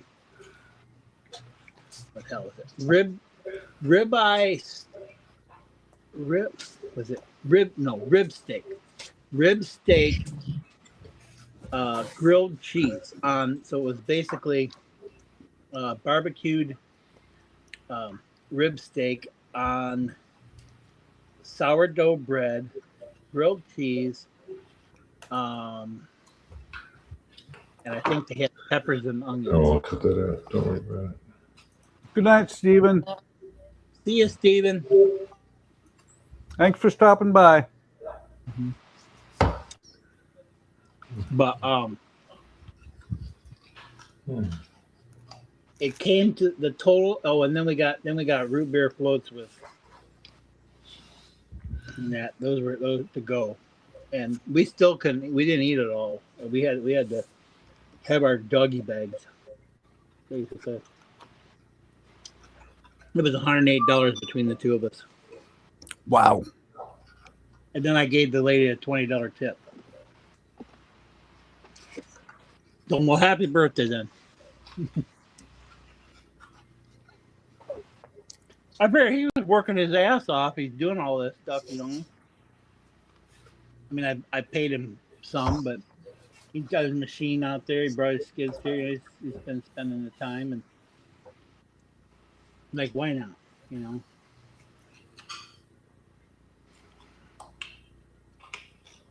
what friends are for, right? Yep. What is this friends you speak of? You gotta keep them happy at times, Send them models that they don't want to build. Oh, you mean like Rocket? Yeah. Or wooden? Oh, I'm sure. I know Todd will probably build it. He said something about it, but he just haven't had time to do it. Or they built Falcon? Oh no, they built those. I think Jordan's still working on his. Todd got his done. Mm-hmm. Jordan, I think he's been working on his offline, basically. I'll have to ask. I'll have to ask him around if he's got it done or not. 24, 1, 2, 3, 4. 1, 2, 3, 4. 1, 2, 3, 4. Is that a counting game there, John? Yeah, I'm trying to count to make sure that the glue holes on the paper. Sorry. So is that just like a heavy? I mean, I got the Queen Mary back here, but I haven't built it. I've never done a paper model. I got a couple of what the heck is this? The Vipers from. I thought, oh, these are cool. I'm gonna get these Vipers. Well, didn't realize that they were paper models. Yeah. They're basically like the thickness of a heavy piece of letter-sized paper, almost like index card stock. Yeah, a little thinner. So, and you bend them, and then you put the tabs to whatever, and glue the tabs to the thing. Yep, and you basically form parts. Yeah. So right now, I have a stern here. Yeah. And I got the bow, and then of course you just started with that, man. You look like you got about half done. Well, there's the worst is yet to come. What's that? when I finish skinning the hull and everything, it's all the little details and deck fittings that you have to make, and they're really tiny. So, well, the last one I built this same kit, but I had to call it the Twisted Sister because it had a twist in it. So you got to be careful of the working the twist out of it, and you got to get it just so when you put the skin on. And I was also going the to say, decks, too. how hard is it to skin that with that curvature with the trying to get the? Well, basically, the skins are in about 3 pieces. I can show you actually. Hang on a sec here. Let's find where they are here. Let's have it. I mean, I'm intrigued. I just haven't built one. I just kind of wondered how hard they are compared to like a regular model. Your skins look sort of like that. Yeah. It's in 3 sections. They're in a developmental thing, so you cut them out and you kind of glue it together and you form it a little bit, and that's basically how you put it together, and you put it on the hull. And you just work a little bit at a time. So it's almost kind of like a Metal Earth type deal too, because that's kind of the same thing. They make you hold tabs and get it so it forms. It's exactly like it. It's like photo etch, but just it's paper. Is most of the models paper? Or is it you just like to do those ones, or I like to do a lot of them. As a matter of fact, let's see if I can show you my shelf here. I know you showed us some earlier, but I didn't know if those were plastic or all paper. The ones that you see on the shelf, the sailing ship, the ocean liners, those are paper. Yeah. Nice. Yeah. It's a fun little thing to start, although sometimes it can be a little frustrating. Like if you work on a hull and it gets warpy, that's never fun. That was what happened with me on the last one. I had to cut the kit apart, and what I did was I wound up making new planking and skinning over the hull, and I sort of redid the hull and made it look like a traditional sailing ship. This one is actually a ship that you can go aboard in Hamburg. It's preserved as a museum piece, so it's kind of neat actually to go aboard. It's almost like being aboard like the Eagle. If you've ever had a chance to go aboard that's pretty cool. So I did that. So you're just using white Elmer's glue, right? Yep, regular Elmer's glue. Yep, and you put it on there and you hold it, and basically that's it. It all goes together. So I got a question. Would it be better to use the clear Elmer's glue? Let's use regular white glue. It dries clear. It's basically what I found works. I haven't tried anything different. I know they say like Yoo-hoo sticks and all that because, obviously this model I got from Germany. So I didn't get one from Germany, but they have like their own little recommendations there. But it's not a bad kit. I mean, once you get it together with the frames and all that, I learned quite a bit building the last try because of the fact of how the hull goes together and the materials. I can back everything up with cardboard, which I probably will do later, because I have a template of let's see if I can show you the camera here. I have a template basically of all the parts I cut out, so I can make cardboard shapes and reinforce the bulkheads and make it a little stronger if I wanted to do that. So I do have that option. So are you cutting them out with scissors or X-Acto knife? X-Acto knife. Yeah, I basically use X-Acto knife. I'll use X-Acto knife, tweezers, and basically I'll also use drill bits too to roll parts, which is going to be fun because my drill bits are in my shop in the garage. So I basically would have to go into my garage and get my drill bits, but generally that's how I build it. You put the ribs in place. And then I'm going to let this set up a minute or two so it dries, and then I'm going to assemble the midsection here. Right. And then let that set up a little bit, and then of course you skin the hull. So Have you ever had any issues with the instructions at all being not so clear? I'm kind of asking absolutely. Absolutely, I had. They'll tell you to do things sometimes one way or another way, and things won't always be clear. There will be errors in printing sometimes where the parts don't quite fit. I know that was the case when I worked on the Leviathan, which was one of my oceanliners I have upstairs in my den. You get those issues. You get problems sometimes with getting things to line up. I know once the white glue grabs the paper, it's pretty much it. You can't really take it apart without damaging the paper. So unless you want to cut it apart with scissors and redo it again. Right. So. Yeah. Yeah. So that's cool that you want to. I'm inspiring you a little bit to get started. Well, like I said, I got the Queen Mary. Got that one already. Is that JSC? Let me see. I got it right here. I swear I had it right here behind me, and I can't remember. If not, I can tell you when I. Yes, I know that JSC of Poland made a Queen Mary. I don't know where it is right offhand. I know I seen it the other day when I was moving some stuff here. It's over there. Yeah, thanks, Buck. You're welcome. You're such a wonderful help.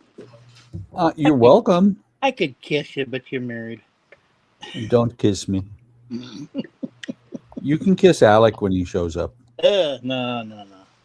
I don't kiss people with guys with long hair. Excuse me.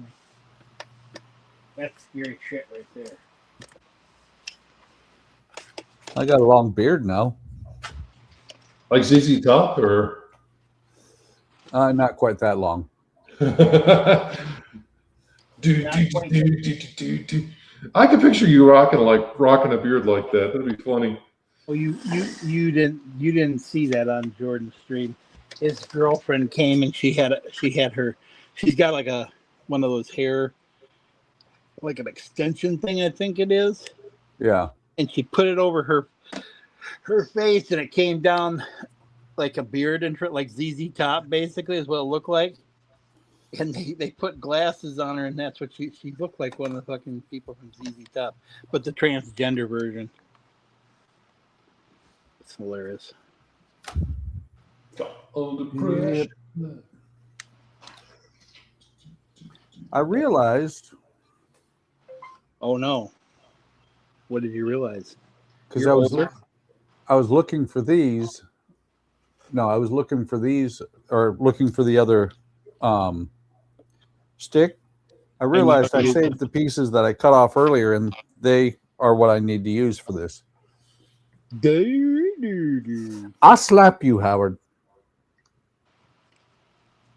Bring it, man. Andrea says, how do I chat with my headphones? I meant to tell Howard not to kiss you, but I don't know how to chat. I'll be right back. I'm going to show her how to do it. I'll be back. Every time I hear I want to kiss you, I think of Joe Namath. I don't know why. I want to kiss you.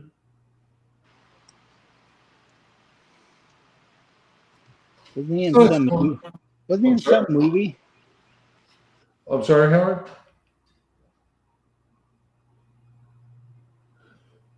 Yeah. Oh, it's just me.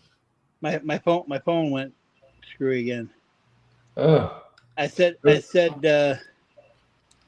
that in a movie or something when he did that with I Want to Kiss You? No, actually it was live TV. He did that. Did it to a sports reporter on ESPN. Was it a woman or was it a guy? It was a woman he did that to. Oh, yeah. He goes, I want to kiss you. Oh, yes. I remember that. It was, yeah. She was kind of cute. Yeah. He said that she kind of laughed, but he apologized. He had this whole big apology thing, and I remember hearing about that. But Now I'd be probably sexist. oh yeah, all the cancel culture. Oh yeah, they're ruthless. That's good. So I got that. Oh, we have a bow and a midsection joined. Here we go. Hang on a sec here. There we go. Oh, she's getting longer. Yeah. Yeah, So getting almost longer. So almost kind of like a wooden ship. Yeah, it is almost kind Somewhat. of. You can laminate the pieces and cut everything out of cardboard, and it becomes like a wooden ship model. It's just that it's paper instead, but yeah, you can Just do don't that. squeeze too hard. Believe it or not, it's pretty strong. It's like corrugated cardboard when you're done. It's actually My problem is I'd probably squeeze too hard. That'll be my thing. Like, oh, well, I've actually been guilty of that too, Howard. I'm kind of learning a little bit as I go. Getting the experience and the confidence in building stuff like this. You just learn. I mean, I've made mistakes where I've had to throw stuff out, because I've warped the hull severely. But yeah, I'm getting it nice and true here. That's good. But yeah, it's gonna be fun when I put the skin on. But I'm gonna probably let this set overnight before I actually glue anything up, because I want to make sure I don't have any warps in the hull. right. It kind of gets to be almost like a pain in the neck like that. Almost like I wish they could do something where you could have a jig where you can make a cradle and all that. So, yeah. Like I said, it keeps me out of trouble. Karen knows where I am basically. Well, she's upstairs sleeping right now. Is it not? Doesn't seem like it's taking you that long to take and really build one. Well, actually, yeah. Well, this part here, because it's mainly you're building the hull itself, but there's deck fittings I have to make, and some little deck houses and things. That does take a little bit to do. So, but yeah, this is all. It's basically all kind of how it sort of fits together. I'm checking to make sure I don't have any warps or twists in the hull when I do the framing, because it's a little bit tougher to work them out when you're putting the skin on. Or I had one where it developed such a really bad twist I wound up cutting the thing apart. Actually, I can go show you on the shelf. Actually, the model I did. I think you did show us that one. Was that you did? The Twisted Sister? Yeah. Yeah, I think you did. I think that was one of the first things you showed us. Yeah. Oh So no! Yeah. Well, it's fun too, because I've been sort of growing in the hobby a little bit. My first model that was paper was a huge ocean liner. It was a Bremen, made by a company called HMV, and it's a German model that I got, and that thing took me about 2 years to build. What? Can you hear them? Yes. Hello. Hello, Frau Buck. Yes. Okay. Did somebody talk to me? Yes, I said hello, Frau Buck. Oh. Hi. Hi. Moin, moin. Please don't kiss me. Have a girlfriend with the intention of marrying. Oh, that was Alec. Alec said something. Please don't kiss me. I'm pretty sure that was for Howard, not for me. I got a girlfriend too. She'd probably be jealous too if I was kissing somebody else. I know. That would be how we would both be in trouble. So, what you guys up to? I saw somebody building something out of paper. Yep, that would be me. I'm building the Rickmers. I saw it in Hamburg. Yeah, I saw that. I listened to when you explained it to Howard. It's Yeah. kind of interesting. I like it. I like how it looks. I spent about 2 weeks in Germany. I went and visited where my family is from. My grandfather was from Cuxhaven. Oh, okay.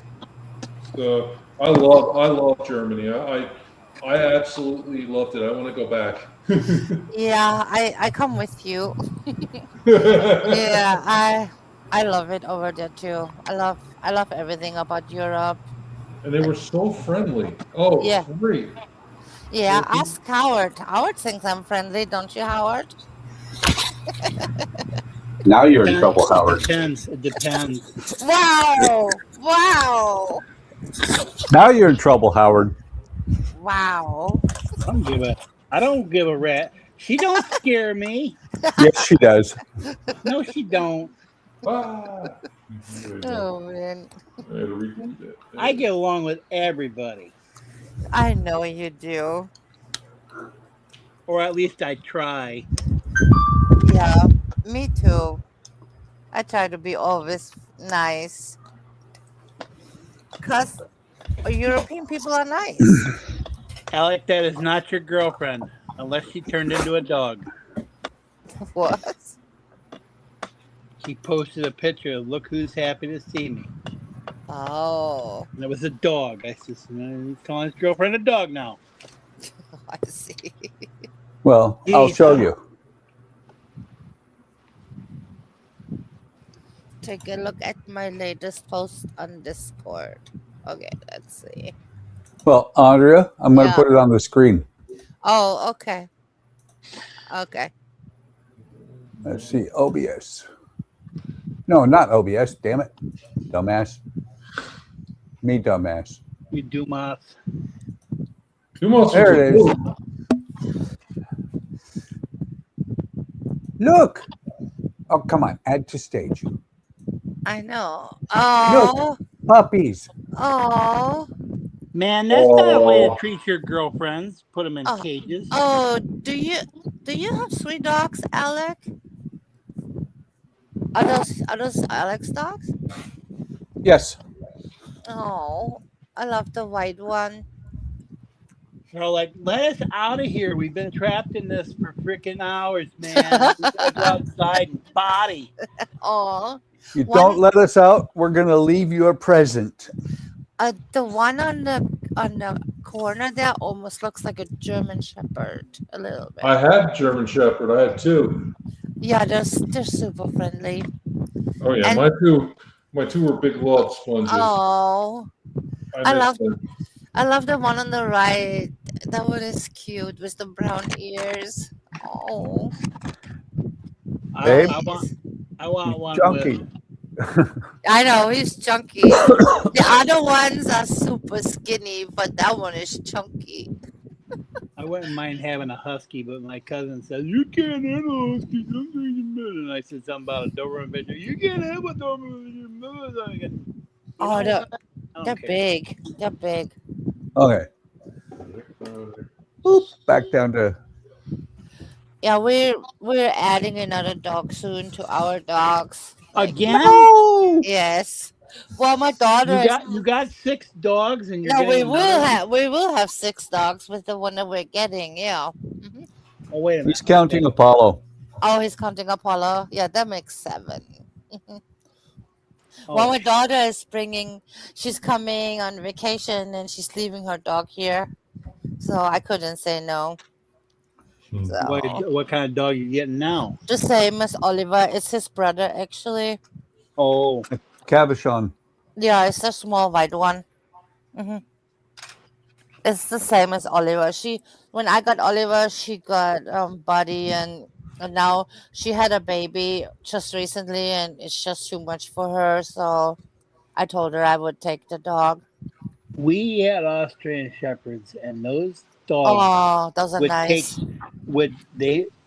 people were worried about their kids, or they were having a baby, and it's Mhm. like that dog will bond with that kid, and it will protect that kid.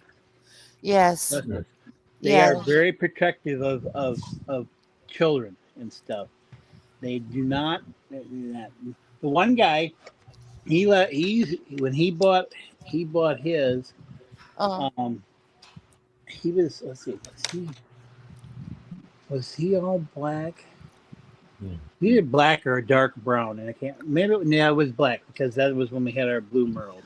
Because Blue was like uh, a bluish gray type colored part, and then Tuffy, which was the male, he was a tricolored. And anyways, the guy wanted it for his office, for his work. Uh-huh. It's the dog, and the dog stayed at his office, at the guy's office. He wasn't a home dog, Uh-huh. and he almost got broken into, but the dog scared him off. And that, because when you look at those Australian Shepherds, their eyes, as the light hits them just right, they look red. Oh. In that, Instead of most dogs, eyes shine green. right? But these they're these are super red. nice dogs, Australian Shepherds. So they're nice dogs. They're a herding dog. You know, Yeah, they are. they need. The problem with a lot of people, I mean, it's not so bad people who want dogs. It's when they get the dog and it's a huge ass dog, like say, you know, like your like Remington and those ones, where they, and like my dog, which is a blue hair, where they need to be, they're an active dog. They're gotta Yeah. go out and run around. They're not a house dog. You see Yeah. these people buy these huskies and that, and these huskies, they're made, they Yeah. actually want to go out and sleep in the snow. Yeah. They're able to do that. And people are all complaining about these people that have huskies because they're out in the snow. It's like, that dog is in its comfort at times. Yeah. That dog is in its happy place. Yeah, you know, they'll sleep out there in the snow with that. You know, the dogs need exercise. That's the thing. The problem is they get this big dog and they got a little apartment and they got this big ass dog and they don't take it out to exercise. Yeah. And you wonder why the dog's all cooped up and goes crazy in that. I It's mean, like even though we have a big yard, but Apollo, he needs like even more yard than what we have. Like he has to go all the time walking and stuff. And but now that he's a little fatter, he just kind of lays outside in the cold all the time. He's a little fatter and he goes for a walk now and he's like, woof, this is a Yeah. long walk. Yeah. Apollo, you're in the driveway. I know it's a long distance. Yeah. Now he's like I chunky. need a break. I can't make it from here to there anymore. Yeah, kind of. So Alex said that they're not my girlfriend. And then he said they're extremely sweet pups. Furthest one is a pity mix. The boy in the middle is a German mix. And from Yeah. left to right, they're Tequila, Diego, and Rocky. Oh. And he said, oh, Buck, forgot to mention this yesterday, but his brother-in-law has returned from an overseas deployment. He's in the Air Force. Oh. Nice. Yep. Nice. I knew somebody in the Air Force once. Me too. I think you dated a guy in the Air Force, didn't you? I did actually, yeah. He was a butthead. Yeah, I believe it. Yeah. Dennis, right? Yeah. I tend to have something about that. What? Bullshit alert. Oh no, that is actually fact. Yeah. That's fact. Her boyfriend before she met me was Dennis. Yes, and he was a butthead. My was- stepfather-in-law's name is Dennis. Dennis the Menace. Well, kind of, yeah. And Dennis was very upset. What, that you stole her? Yeah, pretty much. Oh, so you weren't the first guy in the Bermuda Triangle thing. Nope. Nope. Howard, she was married before and had 2 kids when we I met. know. I know that. I said, so you weren't the first one in the Bermuda Triangle. Wow. Alex said, I don't know if we'd be ready for this responsibility, especially here in Arizona, but his girlfriend wants to get a husky. Don't get a husky in No. Arizona. No. If you A can't husky handle will them just suffer in Arizona. Yeah. Yeah. And then Alex said, I know that's why I told you because you're retired as fuck. Wow. Well, look, isn't that what it says? You're retired as Oh fuck. my God. Jesus, when That's did you getting become a English potty past it. mouth? Because you are When did you retired. become a potty mouth? I know. What the hell? They're gonna cancel your channel. No, they're not. If they were going to cancel my channel, they'd have canceled other channels a long time ago. So, John, are you military, ex-military too? No, I'm actually a civilian. Basically, like I said, I study. I'm actually living right now where I went to college. My wife Okay. and I, we moved a few weeks back. But I actually was a draftsman for a while. And then I lost my job a couple of years ago. So we decided to come out here and start a new life. So, in fact, I'm in my model studio for the first time doing a model stream with you guys. Yeah, that was actually gonna be my next question. Are you gonna be coming on the Woody Wednesdays now regularly? Yeah, I think so. That Yep, would be I think so. awesome. Yeah, That'd be Very cool. awesome. yeah, Yeah. and it's just I have to admit that I'm really enjoying the stream a lot, and I'm enjoying meeting people, and just the skill too that I'm getting. Just talking to people, seeing like Buck is amazing with his Oh. work. Thank you. Oh, you're welcome. Oh. And Tell that in front of Don. Oh, Oh no, Go he is. He is. I was actually He. a history major, believe it or not. So it's kind of what I did. I've had an interesting background. I did want to originally. It's funny. I wanted to be a sailor originally, but unfortunately, it didn't work out for me. I was too tall. Oh. I'm 6'9". Oh, they have like a limit how tall you can be. Yeah. Although when I went to Germany, I was average height. There were people as tall as me walking all around, like in Cuxhaven. I was laughing. And then I Yeah. went. Buck. I'm gonna Yeah, take basically. Oh, I've clunked my head on doors and stairs in Germany. Oh yeah. I did not know that there is Well, oh, that's interesting.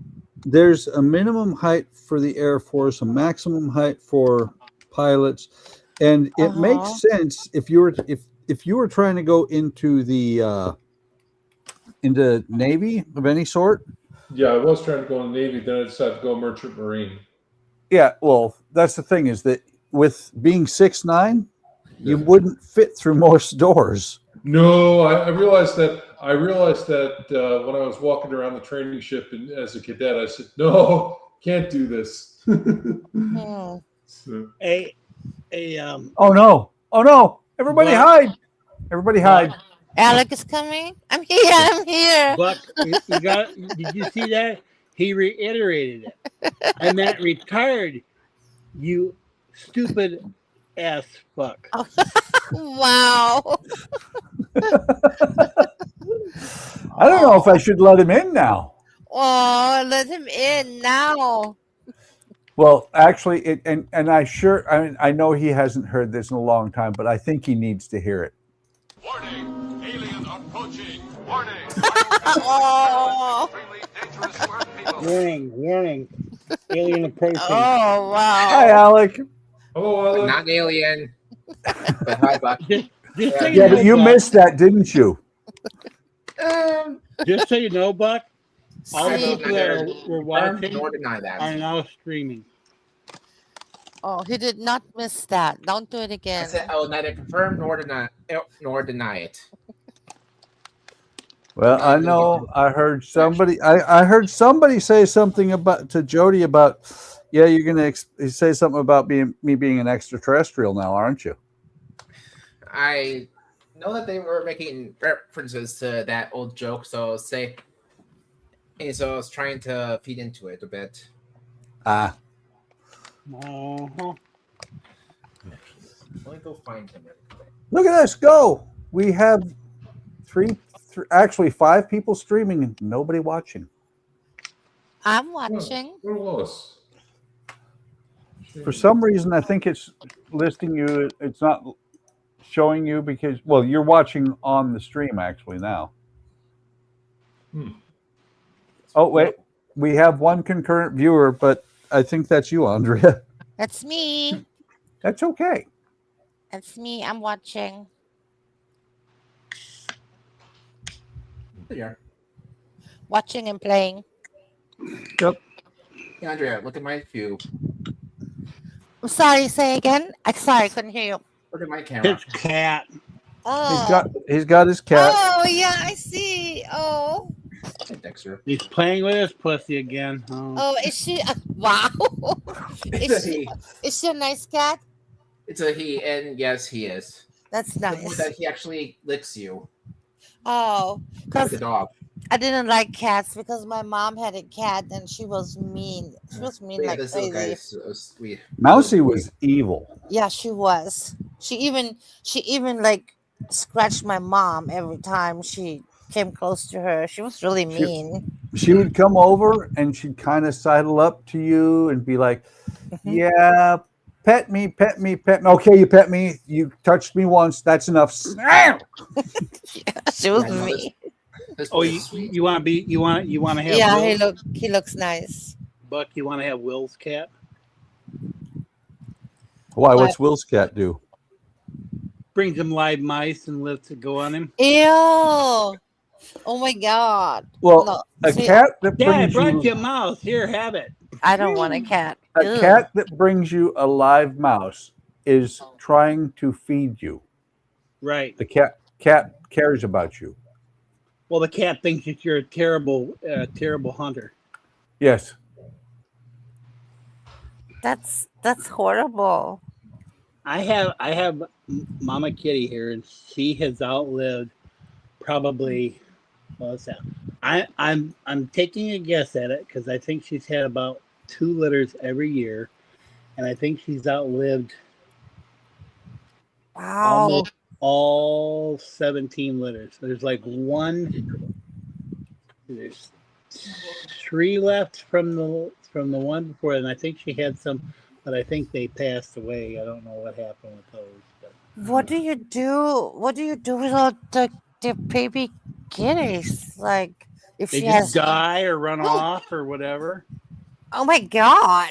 So Well, she has so she She's an outside barn cat. Oh. Right. And He's a that's hell of the a thing. hunter, though. I'll tell you that. That's Yeah, the my thing. Is cat that was too. Howard, I had Cats? a barn cat. a barn cat Yeah. will have feral kittens. Oh yeah. Hmm. Well, except I got Thomas here, and he's got him.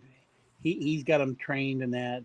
He's like, Yeah. come on, His brother. come on. He's got a little whistle and that, and they come and they follow him to the barn. And one goes out. Grego goes and follows him out to go hunting mushrooms and stuff. And then we got Sweetie and Cutie.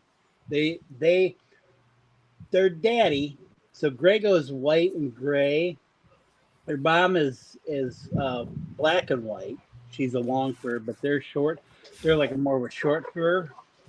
And Cutie and Sweetie, they have Siamese in them because they have the blue eyes. Oh, I like those cats. Sweetie's got more of that Siamese face to him. You know, he's got that thing. So the daddy that's running around someplace, just probably in the neighborhood cat somewhere, I think he must have some Siamese background in him, even though I think we've seen him. He's kind of a gray tabby. Uh-huh. Oh, yeah, I think that's where we get it, because the one I got inside here, Sandy, she's Siamese looking. Oh, I like Even that. though her sisters were both calicos. Mm. Oh, Andre, here's his brother. Oh, now you have his brother? Yeah, this is his brother. Oh, Older brother. they kind of look the same. A good bit. Although this one actually will let you hold him like a baby. Oh. Oh, that's the way Thomas has his. He can pick them up, and they just kind of like, He's got one. It's Fuzzy. She's big. She's probably the oldest, the next oldest from Mama Kitty and that. She had a baby kitty, and then she killed it. I was like, you dummy. Oh man. She was Yeah. kind of like, oops. I don't like that. Animals can still be stupid. Yeah, I guess so, yeah.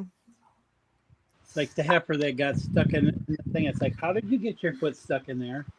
Oh my gosh. Really? And we had to go rescue her out of that. It was like, how did you get your foot stuck in there? Like,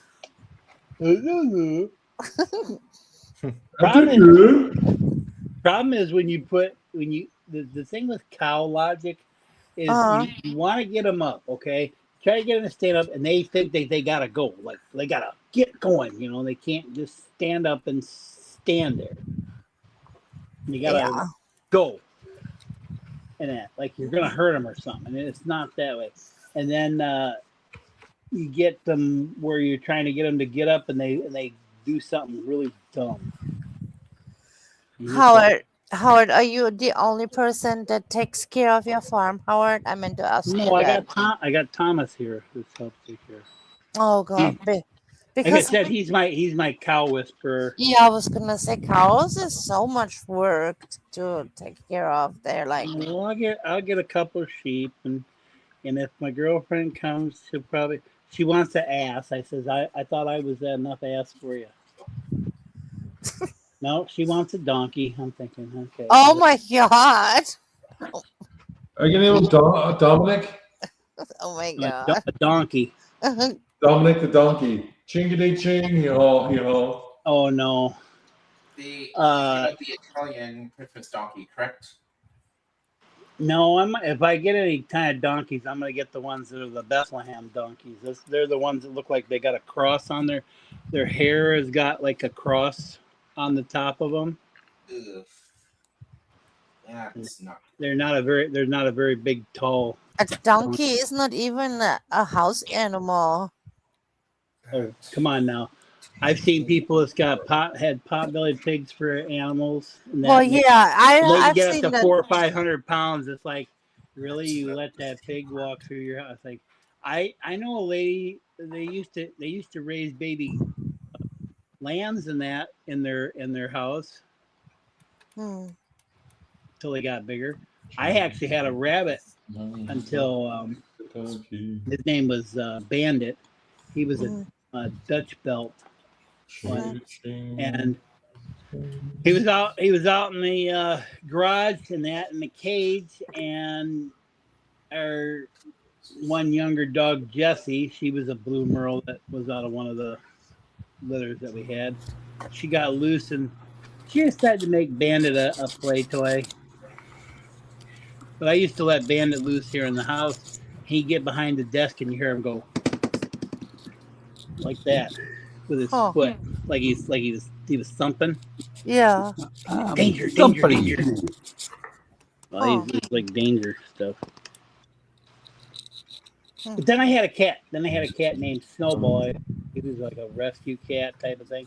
He was one of those white ones that has the two different colored eyes. Everybody names their cat Snowball. Seriously. Well, he was white. He was Snowball. Anyways, but he had those two different colored eyes. Oh, that's cool. And but Mom didn't like him because when Mom was laying down sleeping, Snowball would come up and pee on her chest. Oh, God. Well, okay. Yeah. My cat was named Smokey. She was gray. Remembers that, don't you? That Don't cat you remember does- that, Buck? What? God. About Ian's cat? The one I guess he finally died or something, or they put him down or whatever. The one that he said crapped all over the house. Wow. I don't remember that. He talked about it on stream. Well, apparently the cat used to crap on Tony Oh wow. God. in the bed. I'm like, oh, that's even worse than peeing on him. I'm like, oh God. Oh, God. Wake up and you got cat poop in your hair. Howard, That is nasty. I see no movement on Alec's screen. Alec, are you asleep? No, I'm here. Oh, Alec, Alec, come in, Alec. Oh no, Houston, we got a So problem. wait, He fell just asleep trying again to at the wheel. He's floating out confirm there the- in space. We maybe don't know. he's We don't have no tired. No, I'm the one still that's tired. I'm still up. I'm still here. Right. So, When did you Alec, wake back up last week? 4 o'clock. So, Alec, Yeah, tell Andrea about your boat. it's really the same boats that you have been I working know, on. but she Why don't you hasn't. start- Tell her like she hasn't never Yeah, seen your boat it before. looks really good already. Just We do. It's the arms long boats, the same one that Buck has, that Don has. I have it on the shelf. I haven't Working seen on. him build that yet. I haven't done Buck much really on it. only has the skeleton so far and just started the planking. Yeah. And where I'm at is I literally finished all the planking. I'm currently putting the floorboards in, the board, or I don't remember what they call it. Let me check really quick. That part. It is the. Come on, tell me what it's called. Platform. Part 72C.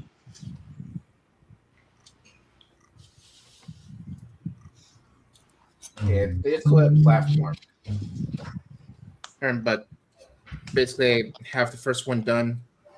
Still need to do the back one, but before I do that, I'm going to be trying to get the rest of these floorboards in. I just need to order some new of the planking boards to finish it. Okay. And if I can find it on my, not sure if you can call this a desk, but how much stuff is on it. And I have one of the cannons here. Oh, there it is. Oh, I see. Actually, oops. Yeah, I got a cannon right here already done. Gotcha. Got 2 more, I assume, in the box. Box that came in. And got a good bit of the ores done as well. Gotcha. This. Do you buy the whole kits, Alec, or do you buy like piece by piece? Yeah, this is a whole kit. It's from Model Expo, the same one that is sponsoring Buck. Yeah, I haven't seen his yet because he has so many models and Right. hasn't done so many Although I yet. can definitely say underneath all this is another major project that I'm doing, a German midget submarine. Yes, I was about to say that I saw your submarine that you made with the 3D printer. I like that. I saw it on the screen. It looks really cool. I hear the theme to Das Boot playing. Da, da, da, da. I love that movie, by the way. Oh, the U-boat movie? Yeah, Das Boot. I love Das boat. Mm-hmm. Yeah. Well, it's funny too because my family, like I said, is from Cuxhaven, and Cuxhaven had a minor U-boat base there that weren't like La Rochelle or anything. But I didn't see any evidence of anything like a U-boat base or anything when I visited. Although when I went, my main purpose in going was to find my grandfather's house, and when I went, I was the first of my family to go. And my grandfather, unfortunately, my great-grandparents died during the war. So my grandfather didn't get a chance to couldn't go to the funerals. So I put flowers on the graves because I was still able to find the graves there in Cuxhaven. So, and it was just, you ever have that feeling? I was telling Buck, you ever have that feeling, you did something really right? And that's kind of how I felt. It was a very powerful feeling. I'll never forget that. It was the most important part of my trip to Germany, and and I enjoyed that very much. I will never forget that. Yeah, that's definitely something that you will remember. Yeah, Yeah, very for long sure. time. Yeah, for sure. Yeah. And I loved the countryside. Oh man, the countryside going from Hamburg to Cuxhaven Yeah. was so beautiful. What It was were gorgeous. you ever in Austria?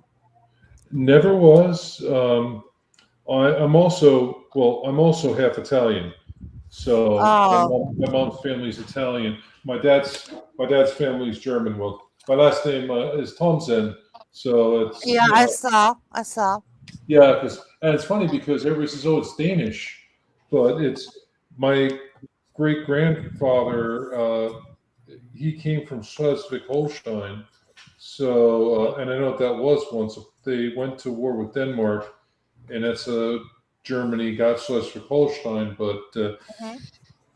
you know, I also have my great grandmother whose family came from Hamburg.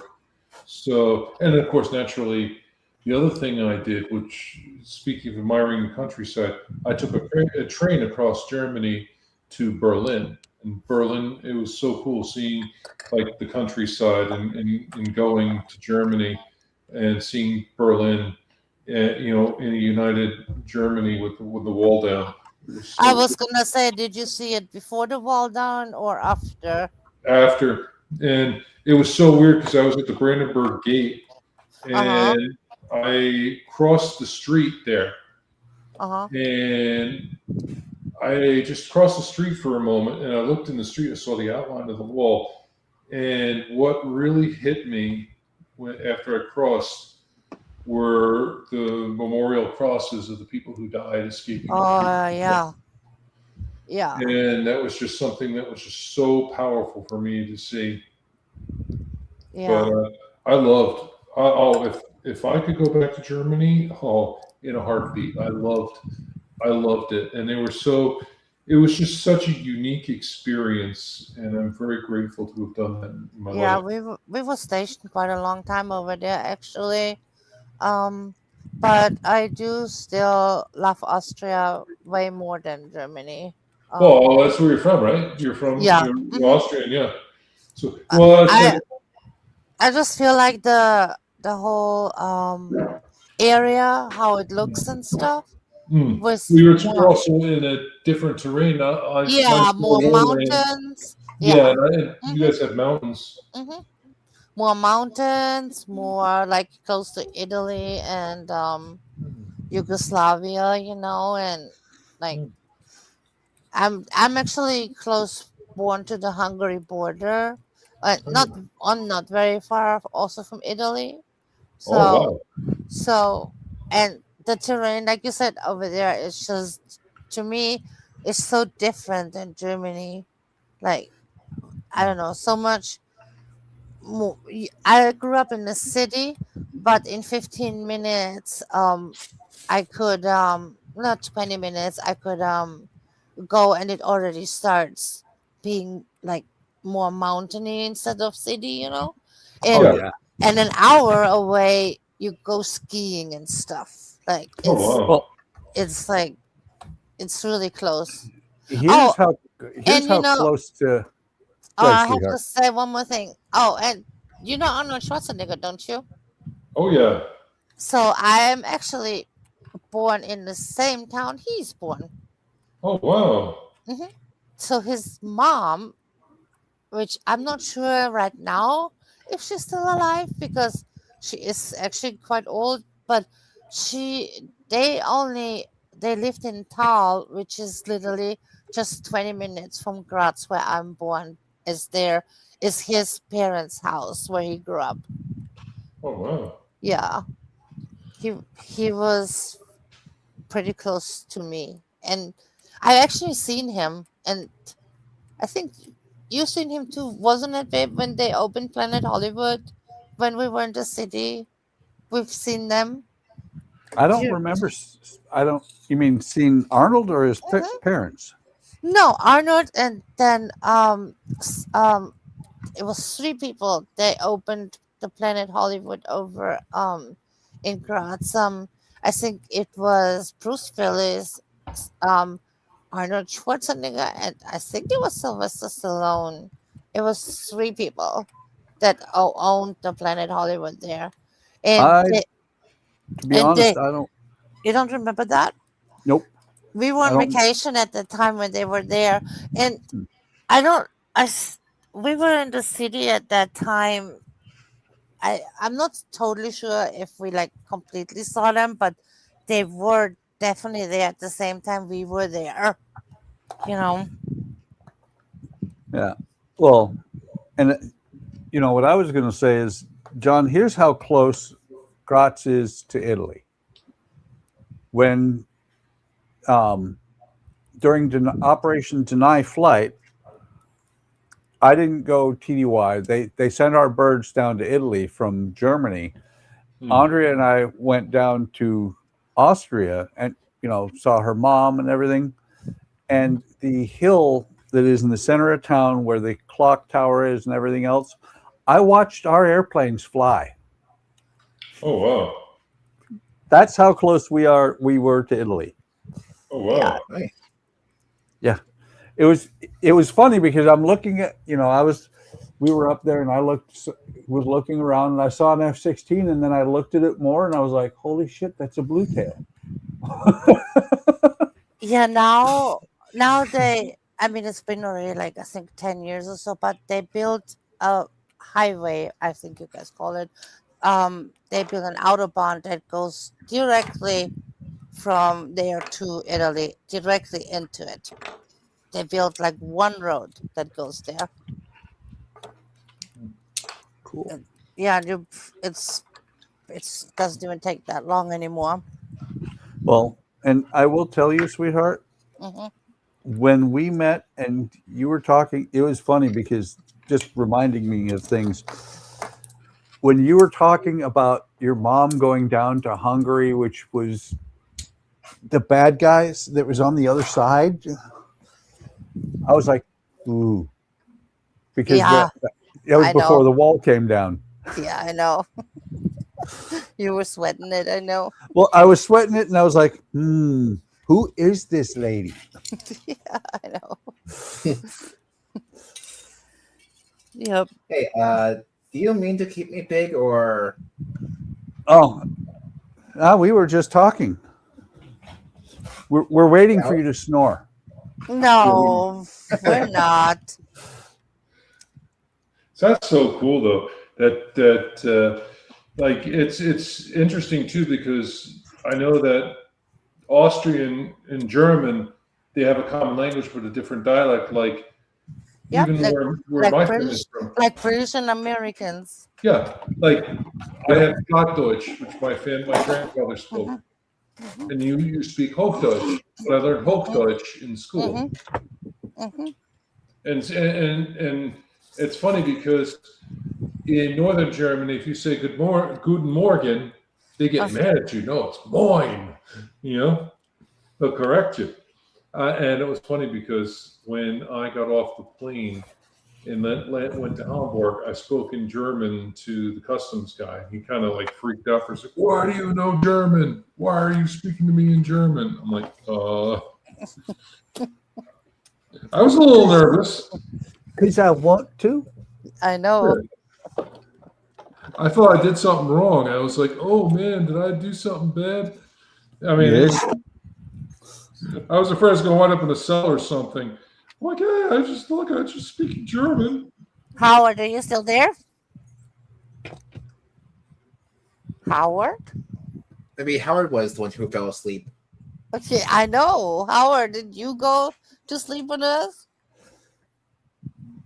Babe, Howard! I know. Where's Howard? Did we lose him? Howard! Do we need to? Did we wake There he you is. up? He No, muted I again. was making noise. I didn't think you wanted to hear me clanging shit all over the place. You can clang. Wow. Yeah, it's your turn to fall asleep. I know. We thought it was your turn. Wow. It's my week. This week is your week to fall asleep. So I just tried this out. The one that The one that I bought because of Alec. Look at the curve on this. You tried what out? The wire straightener. Oh, that one that. Oh, I remember. Yeah, it does curve a good bit, but at least it's nice and straight, so you can lay Even it down. when Alec did it, I told you it's curved. I showed it to you Yeah. Well, while he did it. Well, I will tell you what that one, because the curve is, it's a nice smooth curve. It gets rid of any kinks. And then what you do is you get this one too, and you come back and it'll leave a little bit of curve, but it also straightens it a little bit better. Right. Not quite as curved. I didn't realize how much of a curve it was going to add, though. Yeah, I noticed mine does curve a good bit, but I at least just end up doing the flattening trick that you talked about, and it gets rid of it pretty easily, and I can lay down nice. Actually, let me grab. You mean this one here, where you lay it down and roll it? Pretty much. Yeah. Basically, after I'm done straightening it, I basically just do your trick of just laying it down, rolling it, and well, gets me nice straight lines.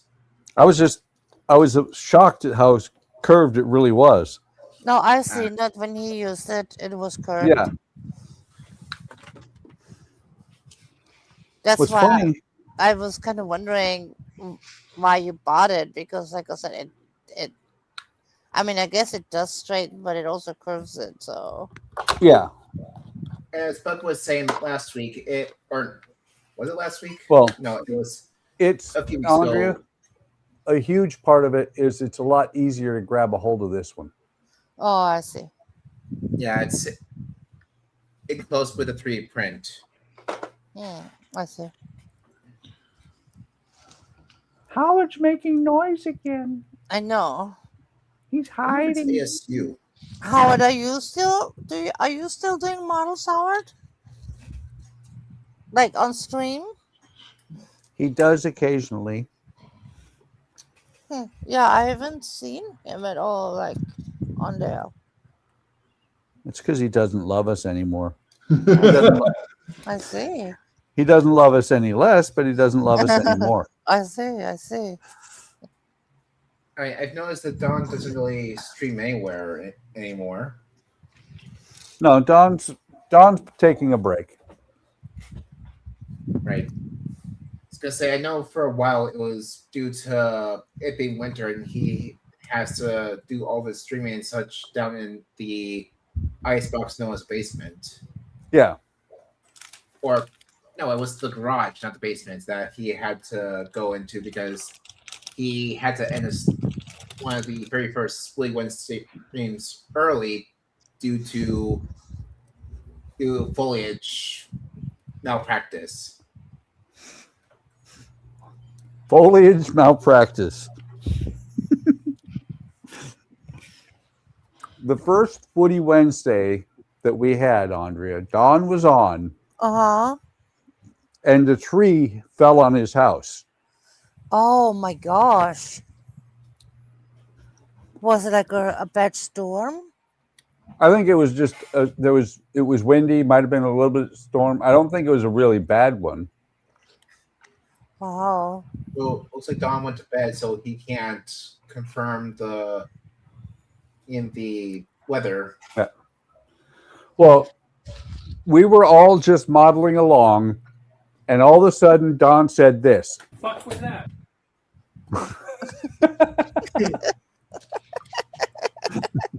And then he just cuts out. And later in chat he says a tree fell on the house. Yeah, he gets up, he comes back and he says, "Yeah, guys, I gotta go. A tree fell on my house." And we're all like, "What?" Oh my god. Oh my god. Oh my gosh. Oh, well, that's kind of like in the same thing that when our house got shot up. Yeah. Your house got shut up? Yeah, shut up. It, Bad. it looked like the back of the house looked like somebody had shot it. With a machine gun. From the tornado. Yeah. Yeah. I thought you meant somebody literally I'm like, wow, No, that sucks. that tornado, like it looked like somebody took a machine gun and put bullet holes in the side all over the place. Well, I had hail here last week in State College. No. It was. You know what the funny part was? I heard the thunder and I said, I better bring the car in, and I brought the car in and put it in my garage because I have a garage workshop. So one garage stall is my workshop, and the other one is where we put the car. So I brought it in just in the nick of time because it started hailing, and I was like, holy cow.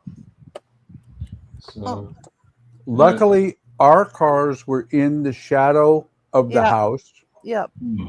Because Andrea's car, what did we own it at the time? 3 days? Yeah. Ooh. Not very long. Yeah. I know it was weird that the cars completely got missed. It was really weird. Well, it was because it was coming from the west. Yeah. It hit the back of the house, didn't touch the front of the house. Yeah. Yeah.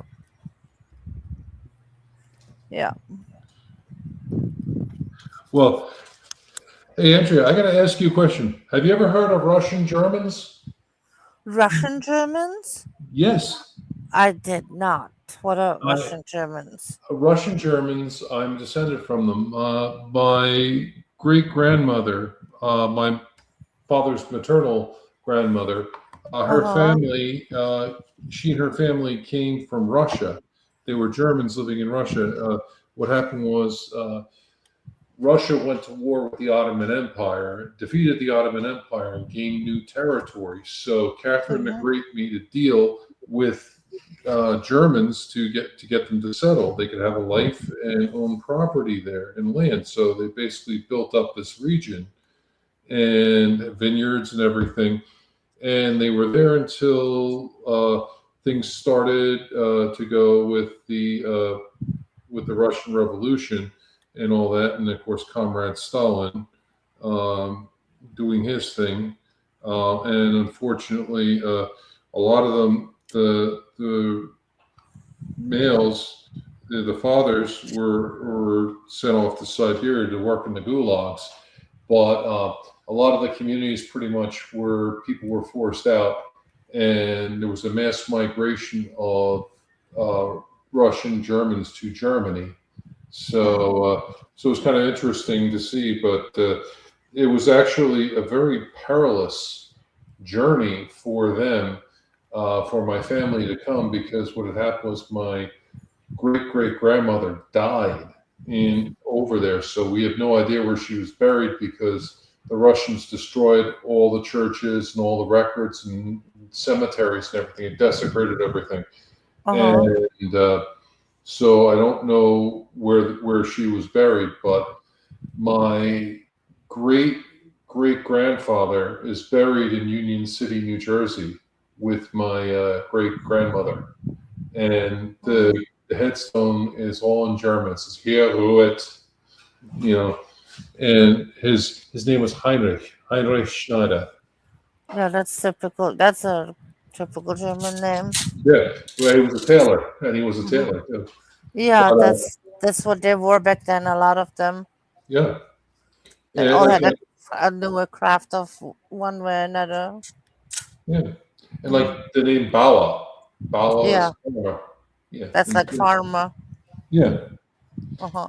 And I found the stone, and then of course my great grandmother had like 5 kids. My grandmother was the only one that survived, and so it was kind of sad actually, because in the cemetery there was a little lamb grave, and I was trying to find where the twins were buried, and unfortunately, because my dad said he used to go to the cemetery in Union City and put flowers, But it's funny because I went and visited, and my wife is from State College, Pennsylvania. That's why I'm living here near Penn State.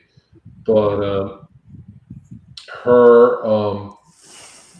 she just had this weird feeling when she was walking, and she found the grave. She said, "Oh, is this your great grandmother?" And she pointed at us. "Oh my God, how'd you find that?" She had a feeling. Knew it was right there. I'm like, "Holy cow!"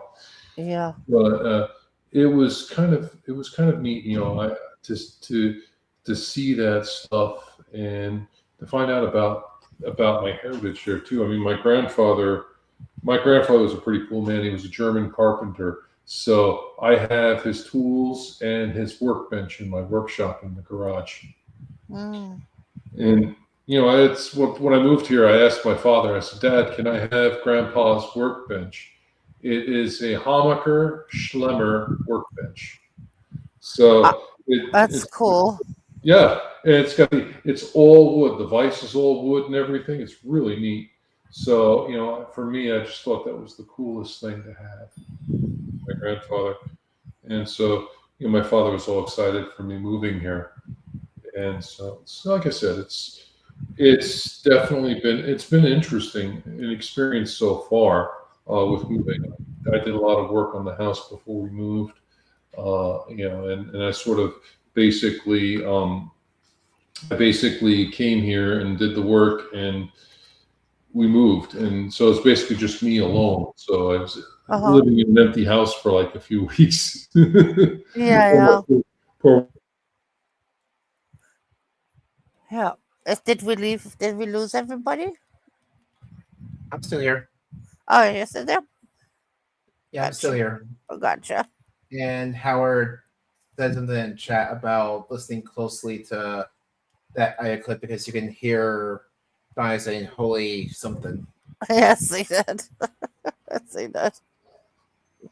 Seems like we might have lost Howard in all this since he's not talking anymore.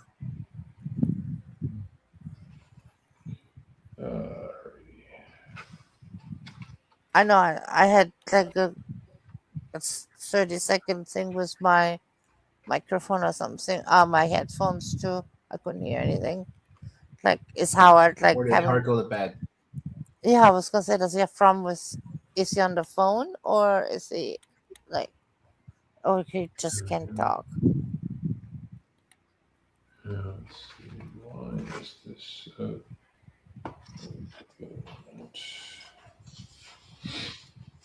Yeah.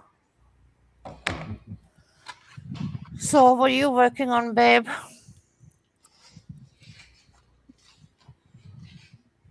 Hello, mister? Oh, me? No, my husband. What are you working on? I have been sitting here talking and I was muted. Oh, you were?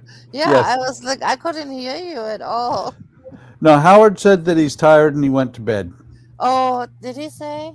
Oh, Yeah, he didn't say it on here. He said it on Discord. I messaged him, asked him if he was coming back, and he said he's tired, okay. and Good so night, he's Howard. going to bed. Oh man, so Howard's not gonna be pulling on me tonight. No. Hey, but Alec, you and I are working together. Yeah. I meant like he's not gonna fall asleep on stream tonight. No, it was He's not Howard. gonna pull on me from last week. Yeah. Was hoping that I would be not the only one who falls asleep on stream. But unfortunately, it looks like Howard went to bed, so unfortunately, I'm still the only one who's deeply falling asleep on stream. No, you're the only one that I know of that's ever fallen asleep on a stream. Sure. Sure.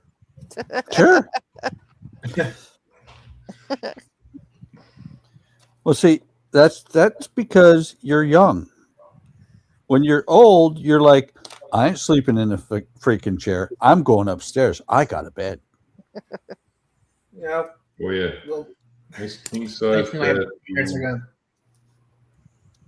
apparently said they're gonna use their Amazon to buy me a new mattress, but I'll owe them. They have to pay them back for it. So hopefully, I won't have that problem for very long. Well, speaking of buying stuff and things like that, did you ever Hopefully. start your Connie back up? Not yet. Kind of been putting most of my money towards the sub, which I'm gonna have to put even more money towards since when I got the springs and screws for it, I learned that the longest that the screws that I would need for in this box are too short. Or still. And I made a mistake when looking at the distance or length of springs I was going to need, because the springs I did get, I didn't really bother to check and see how deep these holes in these parts go, and they go way deeper than I thought. So I need longer springs.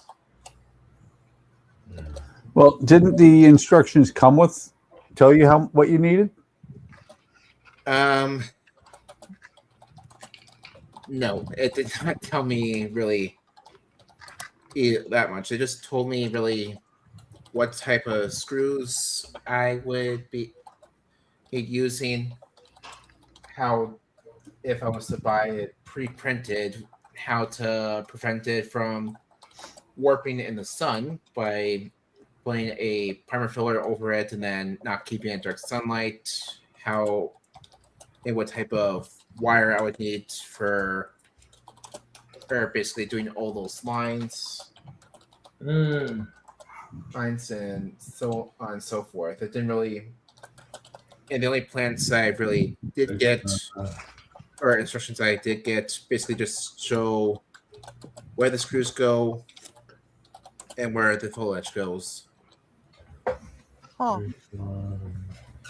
I mean, the guy who originally designed these files and everything like that, he does have a website that allows you to buy things that would also have more complex stuff, like and what he claims these are is inert torpedoes. He has a different design for the launching ones, and unfortunately, I can't get those since he's in the Czech Republic. Well, the inert ones, I think they should say there should be something of some sort of a stripe on them, because like live munitions currently have different stripes. A yellow stripe on a munition means it's a live munition. A blue stripe means it's inert, and the stripe goes around the body of the munition. I mean, what I mean by that is he doesn't. In the ones that I have right here did not design them to actually be able to be launched. They're more dummy or display torpedoes. Ones that are launchable have inserts where you can actually put like a rocker switch and such like that inside it to actually make it launchable. But can't get that here in the US since he's in the Czech Republic and can't ship it here. So I'm going to be talking with the guy I bought these files from and see if there's a way I can actually get this thing filled with the electronics to make it launchable. So you're saying that it would actually launch the torpedo? Correct. That's pretty wild. yeah, that sounds cool. But yeah, right now I'm also having a issue with my printer because the last thing I had printing on it, left holes, splits. It's and just acted like it was tearing the thing apart. Oh, that's not good. Do Yeah, I'm assuming you it's just do you the print a theft. lot on your 3D printer, Alec? I do. Do you I'm like so it? far. Was it? Do you like it? I do. Because we were thinking about at one point getting one, but haven't yet, I guess. Hmm. I mean, it also Um depends on what type of printer you want. What mhm. Donnie has currently is the Saturn 4 Ultra 16K, where I just have the normal Saturn 4 Ultra for resin. Uh-huh. But Donnie also has what's called FDM, or a solid filament printer. I have some solid filaments somewhere in my room since I had one before I shorted out the hot end. But Mm. basically, it's just a small bead, about a 1.75 mil in diameter, or piece of plastic of different material. It could be PLA, PETG, ABS, doesn't matter, but it would heat up to a malleable and soft state, press it down onto a heated build plate, and then just do small lines and build it up until you have a completed object. Actually, The 3D printing, Ellen, when you yours uses resin, you said, isn't that quite expensive to do? at the beginning, yeah, when it first was introduced, yeah, it was can be quite expensive, but nowadays you can get a decent printer for just a couple $100s. Yeah, I saw for like $300-400, yeah. Yeah, But but yeah, this like right I here said, then the is. printing, the material, is that still quite expensive or did that get cheaper now? I mean, this stuff right here costs like maybe. Actually, Oh, okay. let me check back. This is the resin. Yeah, And I paid. Let me go back to my orders really quick. probably 40 My $50 for that, huh? um, Because I bought resin for my table and it kind of was that size. It was like this $40. bottle was $43, Yeah, see, I was good. but a decent roll of, say, Pet G. Let me just use the same brand really quick. A single roll of. Actually, here's a better estimate. For about that same price, maybe a few dollars less, Uh-huh. you could get 4 or 1 kilogram rolls of G, which actually I think I know where I can grab a roll. So for your submarine, for example, how much resin did you have to use for that? Um, Here actually, I already have things sliced straight now.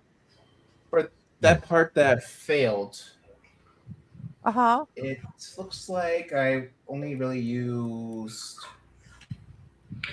If I can find it. Transition layers. Oh, it's over here. Resin. It only looks like I really use 328 grams or 298 milliliters, which that bottle is about 3 kilograms. Uh-huh. So not really much. But yeah, what I was saying is for about the price of one of those bottles, you could get 4 of these guys. Oh, okay. So Yeah. that's actually no not that bad. I Yeah, and you kind can of get quite a lot printed with one of these. yeah, I actually kind of thought it was way more expensive to be honest. I guess it Yeah, no. did get cheaper already. It's getting cheaper and cheaper by Yeah, yeah, the day. yeah, yeah. And you can print some pretty cool stuff. Like, let me grab it really quick. So let's try again.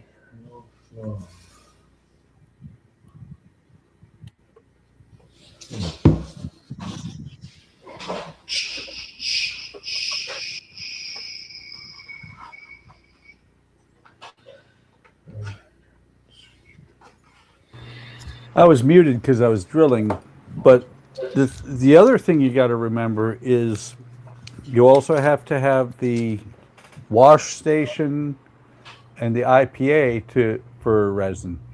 Well, yeah, that's the other. But thankfully, you can also buy those as one machine.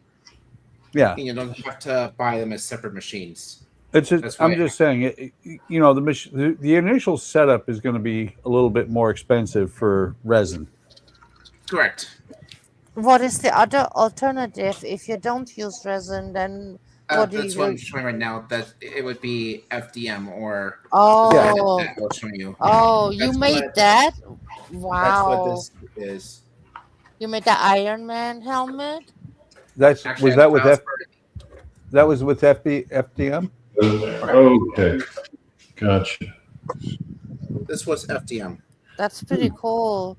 So you can actually 3D print something that big? That's interesting. Depends on the size of your build plate. I guess that's kind of what I thought. So for for the size of that, you have to probably have a pretty big plate for that. I mean, this was probably one of the larger things I printed on my very first FDM printer, and it was a 300 by 300 by 400 millimeter plate. And this is all one piece. I didn't have to break this up or anything like that. Gotcha. That's cool. Very good. Very good. Set. Plus, the other thing, sweetheart, is you have to buy the patterns.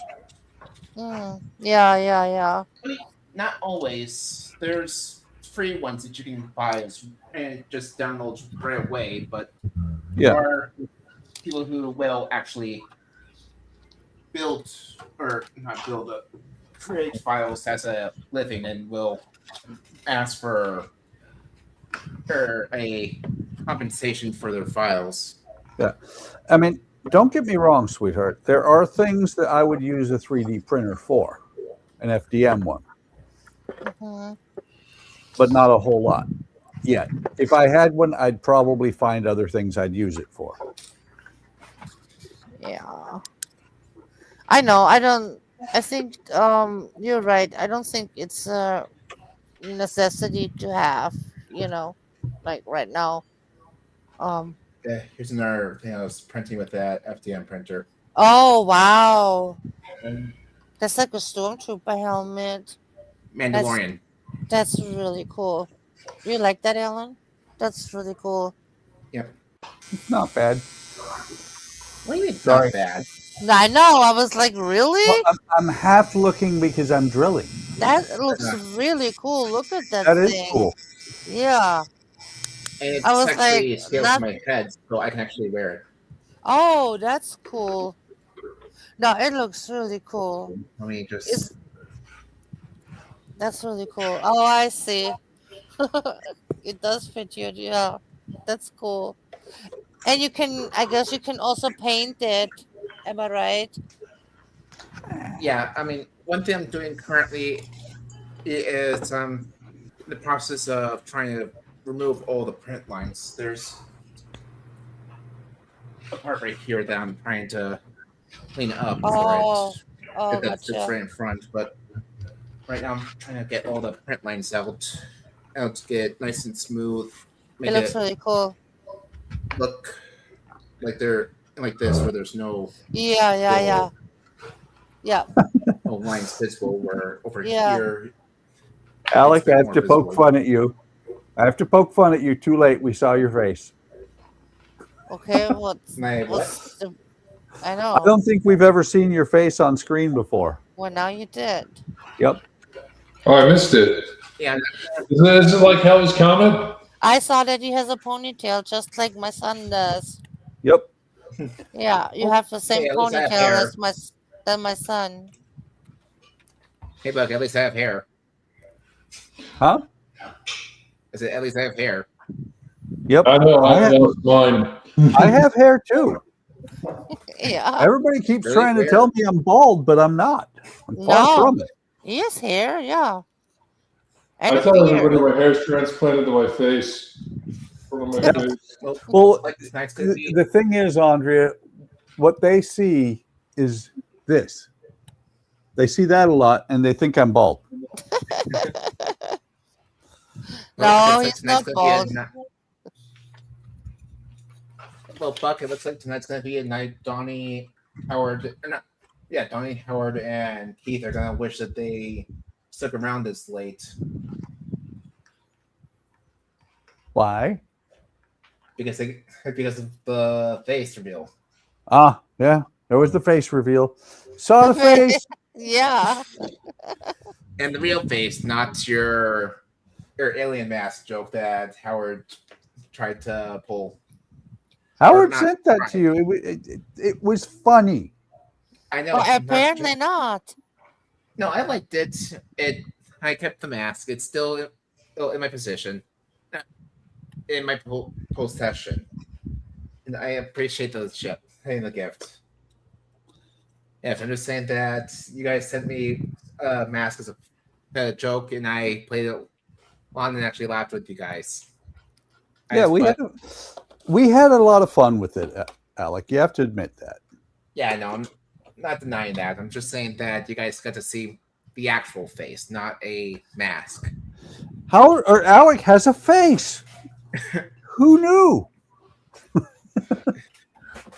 Well, knowing Donnie, Keith, and maybe Howard, they're probably going to watch the stream back to see what they miss, and probably will see that. Maybe. Oh, that's my face. Now we've seen everybody's face. Okay, babe, now show your face. So then that you have hair. Wow. All I saw was your eye. That was creepy. Wow. Well, wait. I could do this too. That was creepy, babe. You can do that.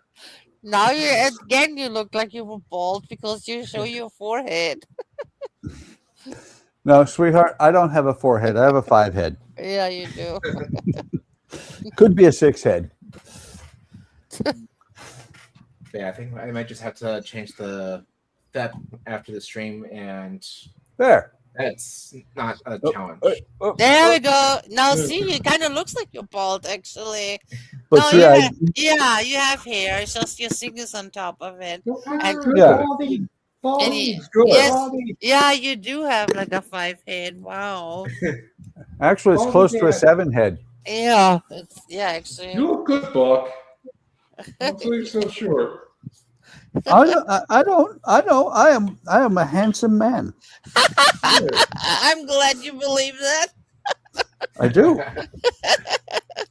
Let me think. You must think a little bit about that way a little bit. I mean, otherwise, why would we have been together like 35, 36 years?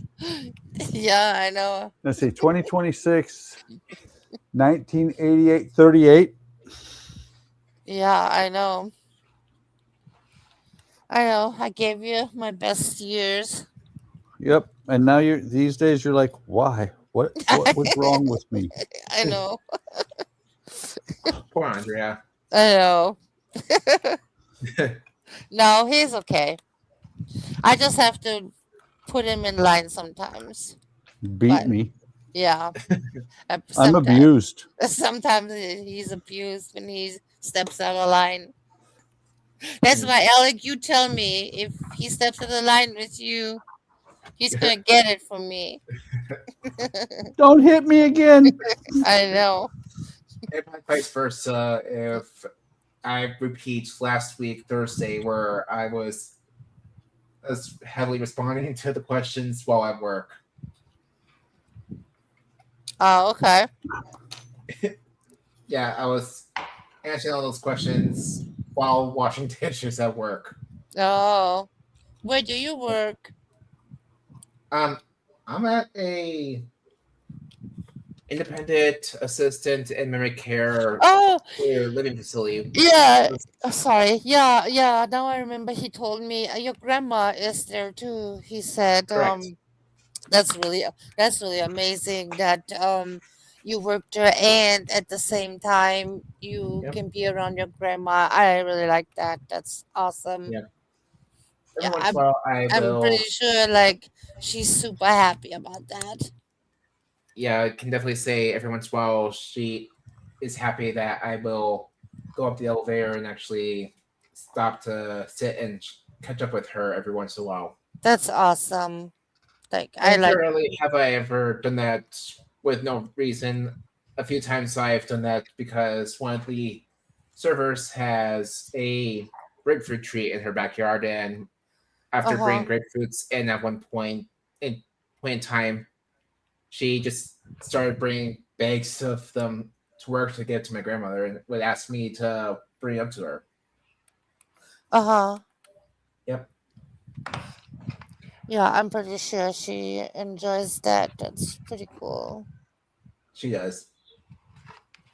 Yeah, that's cool. Yep, yep, yep.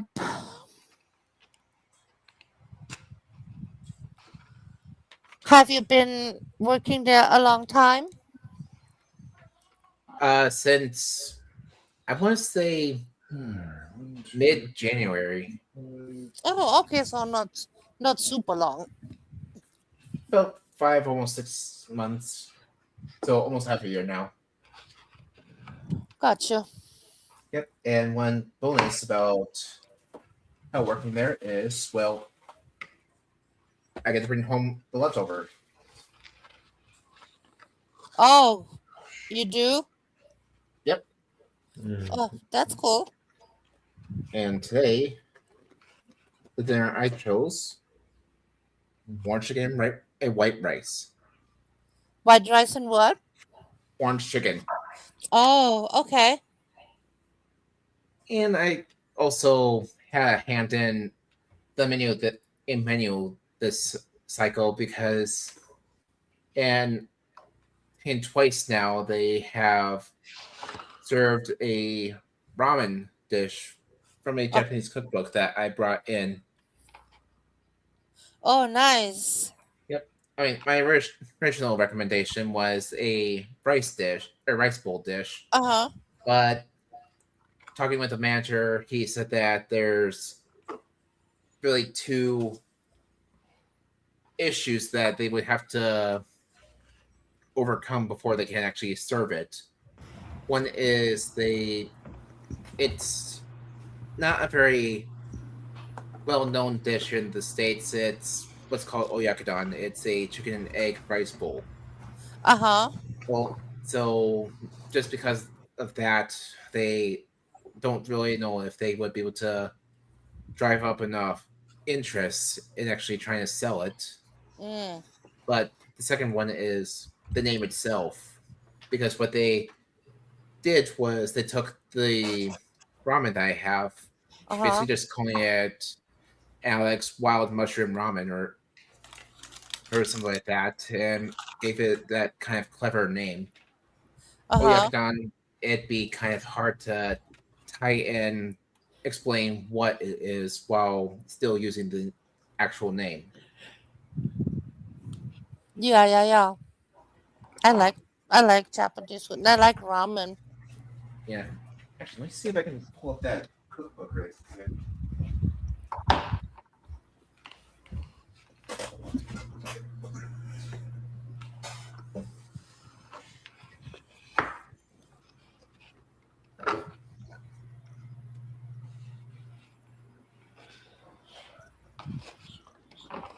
That's where's the sketch?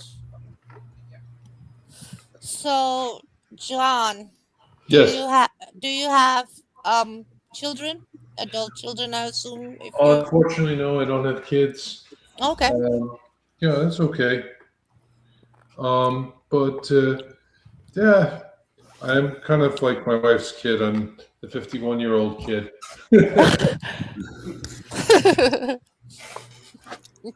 I always tell my children, my not we have four, they're grown by now, like adults do. I always tell them like if I ever known before I had them, I only would have dogs. My dogs. I like my dogs better than my children. And we do tell that to them to their faces. Yeah, we do. We do. I love your sense of humor. You have an awesome sense of humor.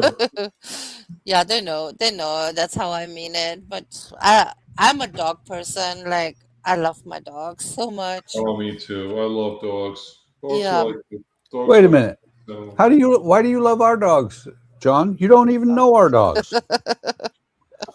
Well, I've seen them. They're cute. Yeah.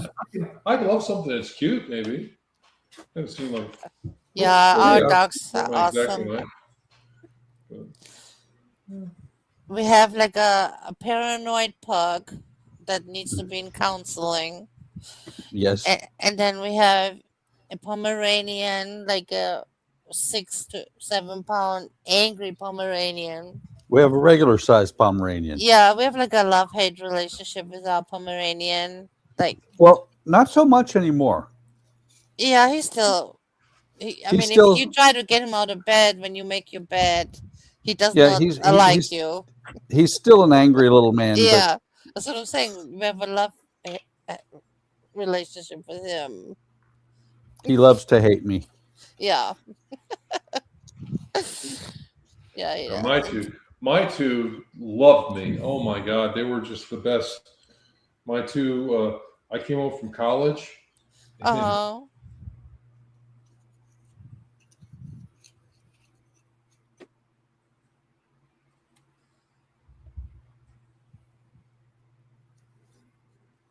I think we just lost John. I know. I was like, I don't hear anything what he said Because their names after. were JC and Penny. And Oh, he's back. there was just something that knocked me over. Next thing I know, I'm basically on the ground recovering and coming to. We completely lost you for like 30 seconds. Yep. Yeah. Oh, me? Yeah, we completely lost you for 30 Yeah, seconds. you went completely. You stopped moving completely, and we didn't hear anything. Yeah. Oh, So wow. your internet fruited out a little bit. Uh-huh. Oh, okay. Am I better now? Yes. Yeah. So everything you said after the nice. 2 dogs, we did not kind of hear. Yeah. Yeah. So I basically got tackled by my German Shepherd when I came home from college Oh. for the first time, and he was so excited to see me. All Uh-huh. I just remember is getting tackled from behind, knocked out, and then my dog was like kissing me. Oh. I know. Mine, like when I leave, mine all sit by the front door, and they having like a concert or something like that. They Yeah. whine and whine and And- whine. And Remy chews on the stairs. Yeah, and our newest one, yeah, he just started taking our stairs apart. Like, yeah. First the carpet off, and now he was chewing on the wood on the stairs. Yeah. But they whine and whine. Well, Austrians are known for wine, definitely. Well, if they're German dogs, they think of beer, you know? Yeah. Yeah, I know. I know. Yeah, he's something. Well, they also know for chocolate too, and I'm a big chocolate freak. Oh my God, I love chocolate. Oh, do you? Oh, it's like my German teachers used to go Schokolade, like ja gerne. Yeah. Chocolate is so good over there. Oh yeah, the food was just amazing when I went. Yeah. Yep. I love- The food really is. I love. Even though you can already get a lot of stuff that we had in Europe, you can now get in the States too. But the majority of the food, like the cheeses and the lunch meat and stuff, was so good over there, and the brötchens and all that stuff you kind of can't get over here. I really miss that a whole lot. I would love to have had Limburger over there. 'Cause I'm a big fan of Limburger. Oh, yeah. Yes, ask my husband. No, there's a stuff that my father used to get. It was a German deli, near my parents' house, Uh-huh. and it was called Liederkranz. It's like Um, a spreadable cheese. It's like a Limburger type cheese. say it again. Liederkranz. No, I've never heard about that. Mm-mm. Ooh, I wonder if you can get that maybe out in Illinois. Yeah, I've never heard about that. But Limburger, because I'm a cheese person, Oh Limburger yeah. is for sure like one of my favorite cheeses. Oh yeah. That Um, with some pumpernickel and yes, beer. yes, yes. It's Oh yeah, yeah. that's really good. Yeah. Do you like Bitburger beer? Do I love beer? I do like No, beer. Bitburger. Did you ever have Bitburger? Big Burger? Bitburger beer. No, actually, I It's haven't. kind of famous actually over there in Germany. Oh, Yeah, they actually they had it in this California too, didn't they, babe? Yes, They sold it like in California. they have it in the shop at and stuff like Yeah, that on yeah, base. yeah. Hmm. Oh, Andrea, Yeah. you look. Oh, oyakodon. Yep, Okay, that would be what that is. That's what I was recommending. that looks good. Yeah, I do. You know what? I actually bought also a Japanese cookbook just recently with the Final Fantasy cookbook. They also came out with a cookbook, and I bought that too. That's Two of cool. them. Hmm. They had like Final Fantasy food in there. I mean, it was actually kind of cool. If you ever on Amazon, you should. They have some pictures. You should look it up. They have some cool stuff in it, actually. So never didn't make anything out of it yet, but and I bought a Japanese one because I do like Japanese food. Like I love Mm. sushi and stuff, and yeah. Yeah, I yeah, really like Vietnamese. the. Vietnamese is good, like pho. I Oh love. yeah. I think Vietnamese is there's like bami goreng and stuff like that, and nasi goreng, isn't it? That's like Vietnamese, I think. I Um, think there's Vietnamese is another very good. Vietnamese or a Korean barbecue place near where I used to work. I mm, haven't really gone and tried them yet myself. I might. uh, I'd recommend on one of my days off when my mom comes to stay here for 10 days tomorrow. That maybe she and I could go and try it. uh-huh. Mainly because it seems like it's one of those places where you actually grill the meat yourself, and Oh yes, like yeah, oh, and I'm not Mongolian, like a Mongolian barbecue type thing. yeah, and I'm pretty sure if I go by myself, I'm not gonna know when the meat would be medium rare. Oh I yeah, might accidentally over well done it, since really yeah. I haven't really grilled anything aside for patties and maybe chicken before. Mhm, mhm. But Oh Bitburger in cans. yeah. Ew. yeah, I no, know I burgers just can come in grilled. cans. Oh. I just grilled the stuff that is easy to tell when it's done, when it Yeah, turns brown. I I understand. haven't really done anything like steaks or anything like that, so I'm probably gonna wait until I have at least my mom or something like that to go with me when she's not working or something like that. Do they live close by where you live? I mean, I'm still technically with my parents, but my mom works for Carnival, so she had to move to Florida. But because of a arrangement with her boss, she Uh-huh. gets to come back here to Arizona for 10 days and work from home here. Oh. Yeah, since it's just me and my stepdad living here in Arizona. Oh, that's cool. Yep.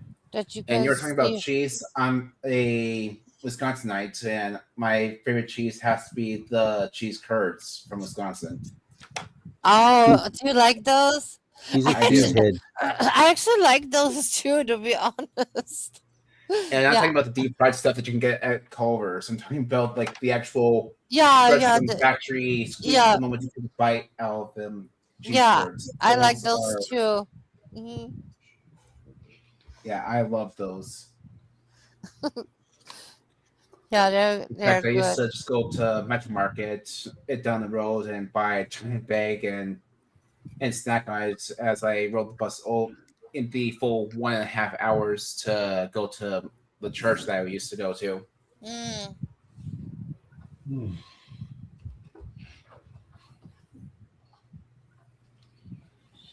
Oh, I But yeah, see. I love that type of cheese.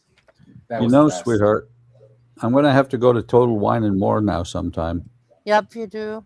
And pick up some Pittsburgher, huh? Yep. Yeah. We had Total Wine back in Jersey. Yeah, we used to. I used to remember that Total Wine. Yeah, they have Well, everything, including German wine. I don't know if you're a wine drinker. I drink more wine than I'd rather drink wine than beer. yeah. They Well, had a lot of Riesling and stuff at that place. and when I Googled Bitburger beer just to see, Uh huh.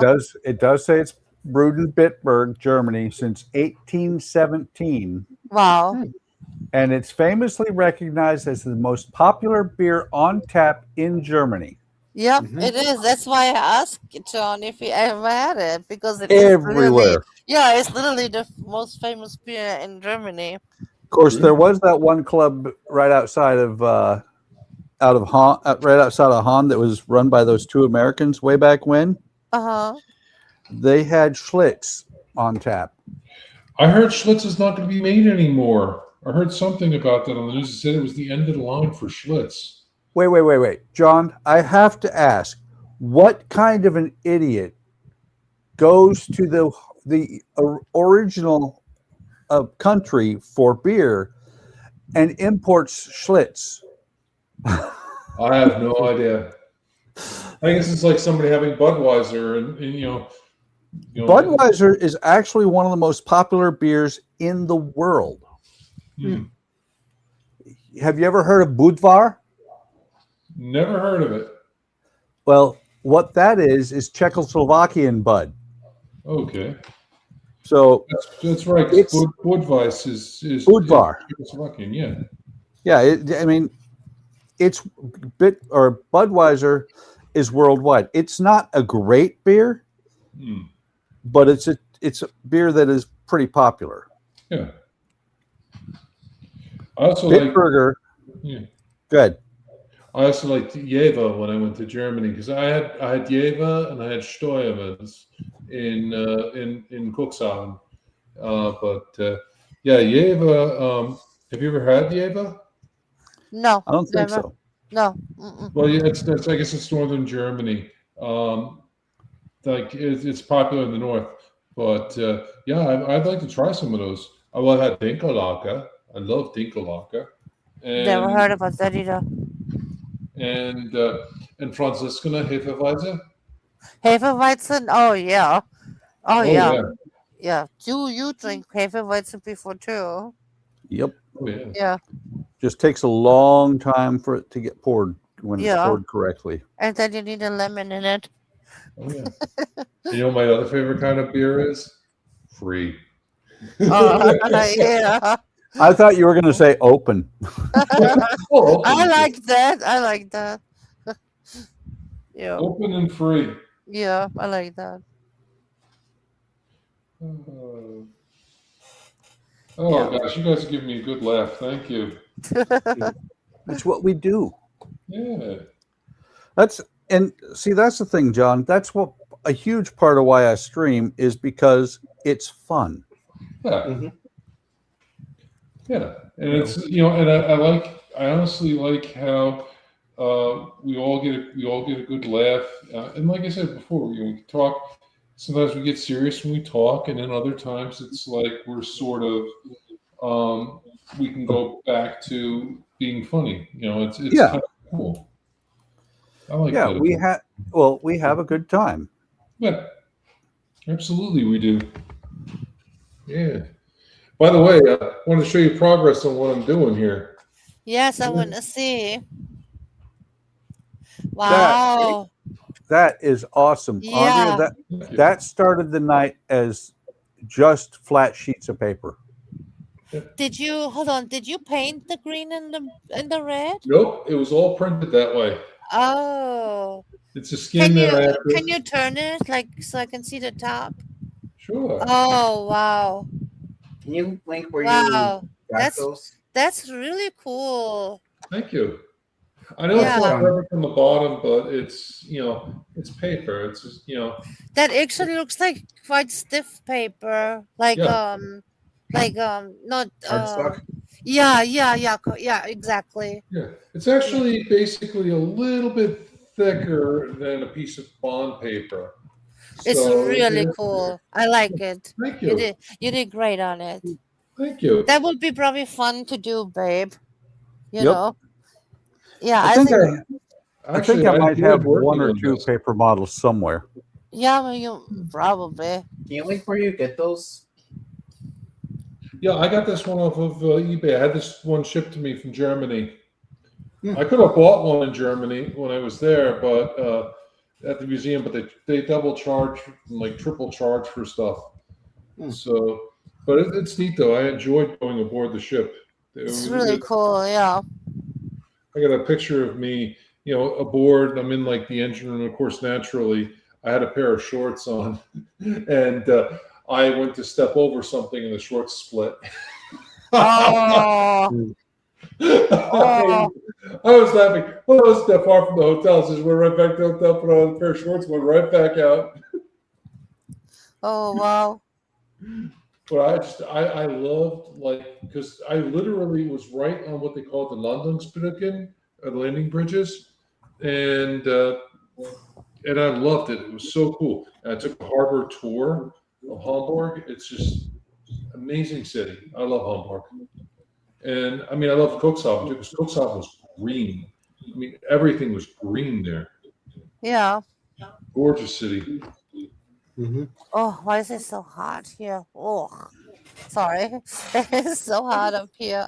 I hate it. Well, Illinois has that. I remember I went out for my brother-in-law's first wedding, and it was humid. You cut the air in the night. Oh my God, it is so humid here too. I hate it so much. Alec was accusing me of turning Arizona into a sauna today. No, I was right in front of the actual dishwasher, which kept blasting me with steam. So I was accusing you basically trying to steam me like a asparagus or boil me like a lobster, or pouring water on the heater in a sauna. Yep. And see, Alec spent all winter going, "Oh, is it cold there?" So we're all waiting. We're all waiting since he lives in Arizona, and we're gonna go, "Oh, is it hot there?" Oh my God, been there, done that in Arizona. Oh my God. Yep. I remember when we got there. Do you remember when I stepped off the airplane for the first time? Like that was actually in Fort Hood. Oh yeah. Because there were thunderstorms, and so we had to land for gas. Yeah. And we stepped off the airplane, and Andrea's like, "Man, it's really hot." And I looked, and I'm like, "Oh, okay, it's just the heat coming off the engine." And then as we got further away from the plane, the heat didn't go away at all. And I thought about it because the wind was blowing the other direction. It was just freaking hot. It was so hot. Oh my God. I thought it was the airplane engine just made me hot when we walked off the airplane. Oh my God, it was so hot over there. Oh. Well, and don't forget, Andrea, we left Germany at the worst time of the year to leave from Germany to Arizona, because we left on the 3rd of July, 60 degrees. It was beautiful. It was warm, 60, 63 degrees. We get to Arizona, and I work on the flight line. Within 3 weeks of getting there, I'm on the top of an airplane for 6 hours, and it's 120 degrees on the ramp. Yeah. They issued us gloves because I mean, you can't see, actually you can a little bit. You can't really see the scar, but I walked up and leaned on the airplane like this, and my arms touched right. 2nd-degree burns right off the bat, instant. Yeah. Yeah, it was horrible. Well, you know what they did at Luke, sweetheart, is they now have pavilions over top of the airplanes. Oh, they do? Yes, it just 4 poles and a roof, so that the planes are not in the sun. Oh, okay. Makes it a little bit easier for them to work on them. Definitely. Definitely. Of course, I remember when I landed in Germany in Hamburg. Oh boy. I'm 6'9", so you can imagine a 6'9" man jumping up and down because he was so excited in the jetway.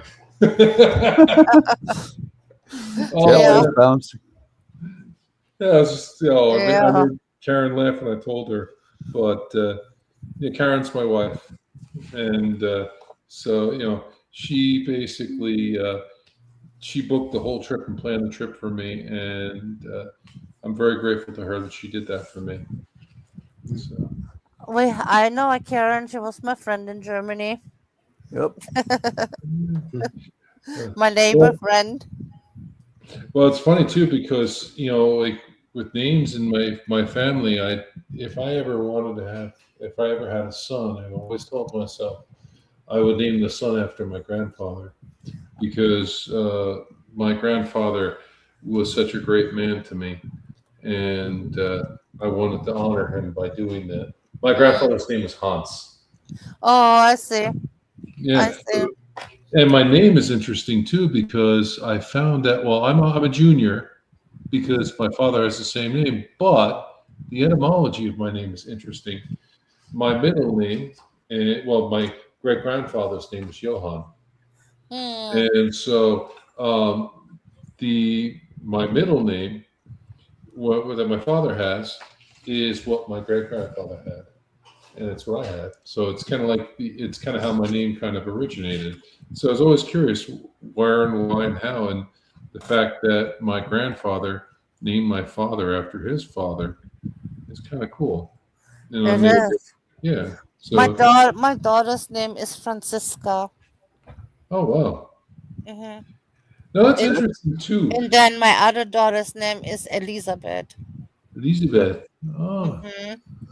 And by the way, John, that is very German what they did, because my grandfather's name was Paul Lawrence. My dad's name was Lawrence Paul. My brother's name is Paul Lawrence, and his son's name is Lawrence Paul. Oh wow. Yeah, we have a couple of Franz Thompsons too. Franz is Franz was my grandfather's brother. Unfortunately, like Hans and Franz. Hans and Franz, we're here to pump you up. yeah, basically. Oh my God, you're so dumb. That's a Saturday Night Live bit. I guess. It is.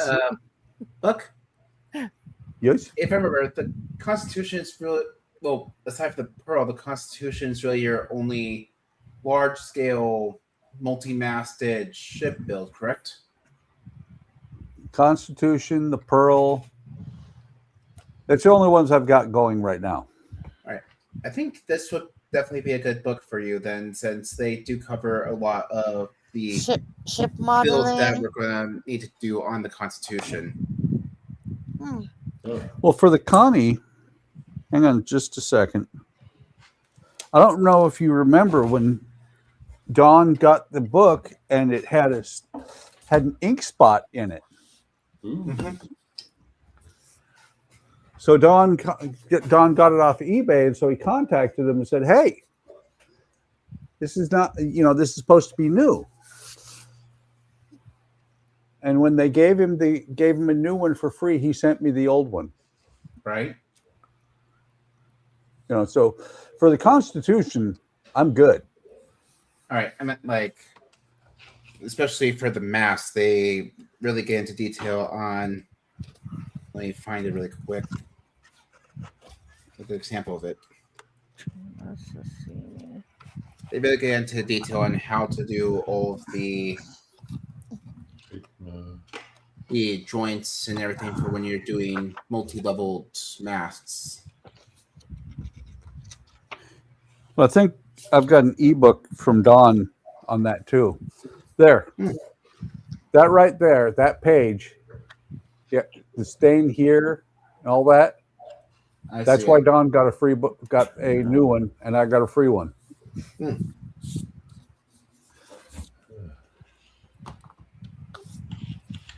I did not know that. Yeah, it's been sitting here on the table for Yeah, months. I did not know that. That's I'll cool. sorry. It is. Oh, yeah, it shows that's cool. It also shows how you can just do all the. I'll be blunt. Don's a grumpy bastard, but he's a nice grumpy bastard. He is. Yeah, also it shows how you can do all the cannon rigging, which I know you're going to ignore. Huh? What? How much? I said this book also shows and talks about how to do all the cannon rigging, which, like I said, I know you're going to ignore. On the gun deck, I will not be rigging the cannons. On the main deck, I will probably rig the cannons. And when I do the victory, the cannons will definitely be rigged. Right. Actually, since I'm going to be sending Captain Namoric to Donnie, I might as well go on Amazon and see if I can find this book again and send it to Donnie. Since I know Howard, he's probably going to want to send him a wooden ship, a build or something like that to everyone one of these days. I would wait and see, because I'm not so positive Donnie would do a full-on wooden ship, and I don't think Howard is going to send him one because Howard's not got an everlasting pot of money. Right. At most, he might just do a small little dory. Yeah. I mean, at least with this, actually, no, he's been planking pretty well, so he might not need to worry about planking in very much. Especially with the dory, where everything's already pre-shaped. You just have to basically cut it to length once you're done planking. Yep.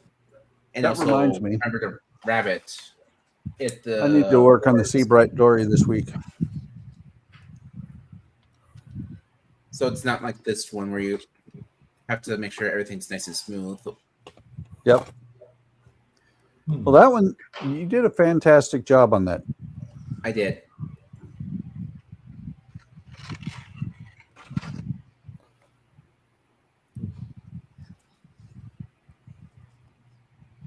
And gentlemen, I am going to give you guys the 10-minute warning call. Okay. Last call for alcohol? Yeah, pretty much. I abstain from that. I'm going to stay dry. Oh, okay. Good man. Good choice, yes. Yep.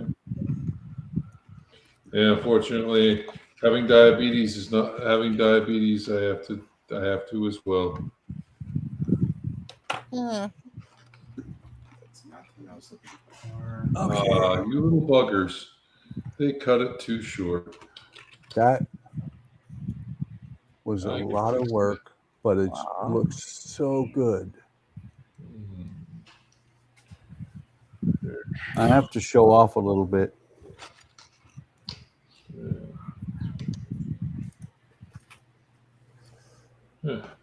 I just made all those handles.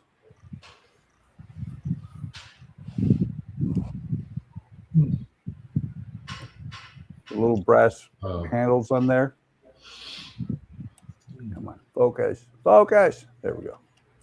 I just made those. Buck, that's amazing work. Now, that's part of the reason I bought a what is it, 7-piece set of pliers. That's specifically what they're made for, is bending brass like that.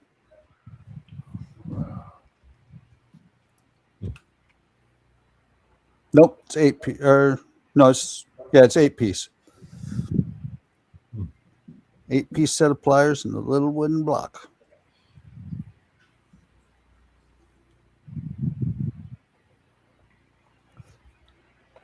So let's see, this can get put away. My little drill ran out of juice. Said, I don't want to play no more. It's time to quit. Yep.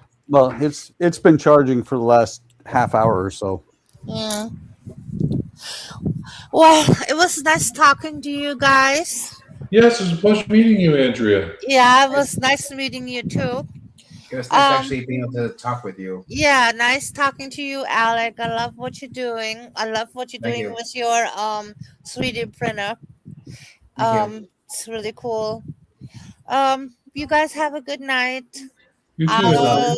I'll see you guys on the next stream. Maybe when we do a trivia or something like that. We'll see. Okay. It's gonna be Disney.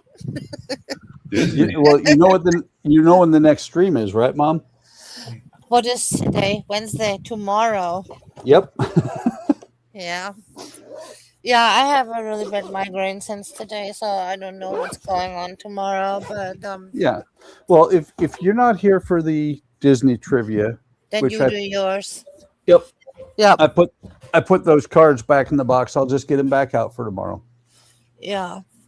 Oh yeah, are you doing the one that you bought the trivia thing? Yeah, that if I'm doing, these. Yeah. Trivial Pursuit. Yeah. These or this one, I don't think I actually showed you these. These are really cool. Let me see. What It's a name? G. Oh. This is Greatest Generation, also known as the people who were alive in World War II, Oh God. Boomers, Uh-huh. Gen X, Millennials, and Gen Z. Oh my God. I don't know nothing about that. Andrea, you would do fine on the boomer questions.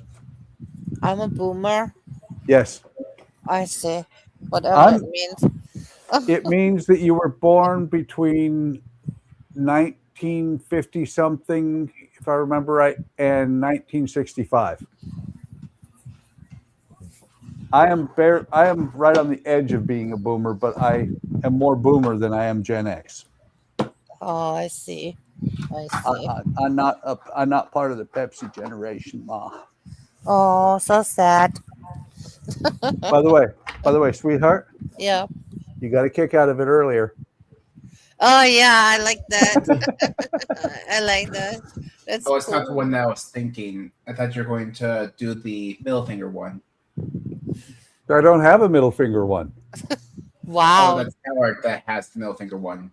Oh, does he? Of course. Why does that not surprise me? Yeah. It's that Don that has the middle finger one. No. Yeah. One of the two. Okay.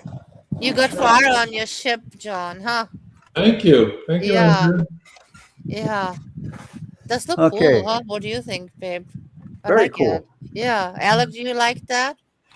I do. Yeah. He's doing an it's- amazing job. I really would like to find out where I can find some of those paper kits and build one myself. Yeah, actually. Probably and- on Amazon. Yeah.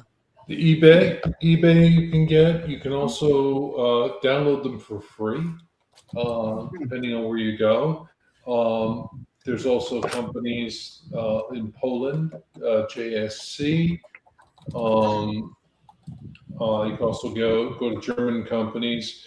Well, this one is Schreiber Bogen, but there's also HMV, and then there's also like a bunch of other companies too as well. There's Modelic, there's Melly Model Arts. So a whole bunch of places you can go and you John, get. John, can you get one of the ones that you on the shelf up there that you already finished? So Sure, I'd love I to can, show you.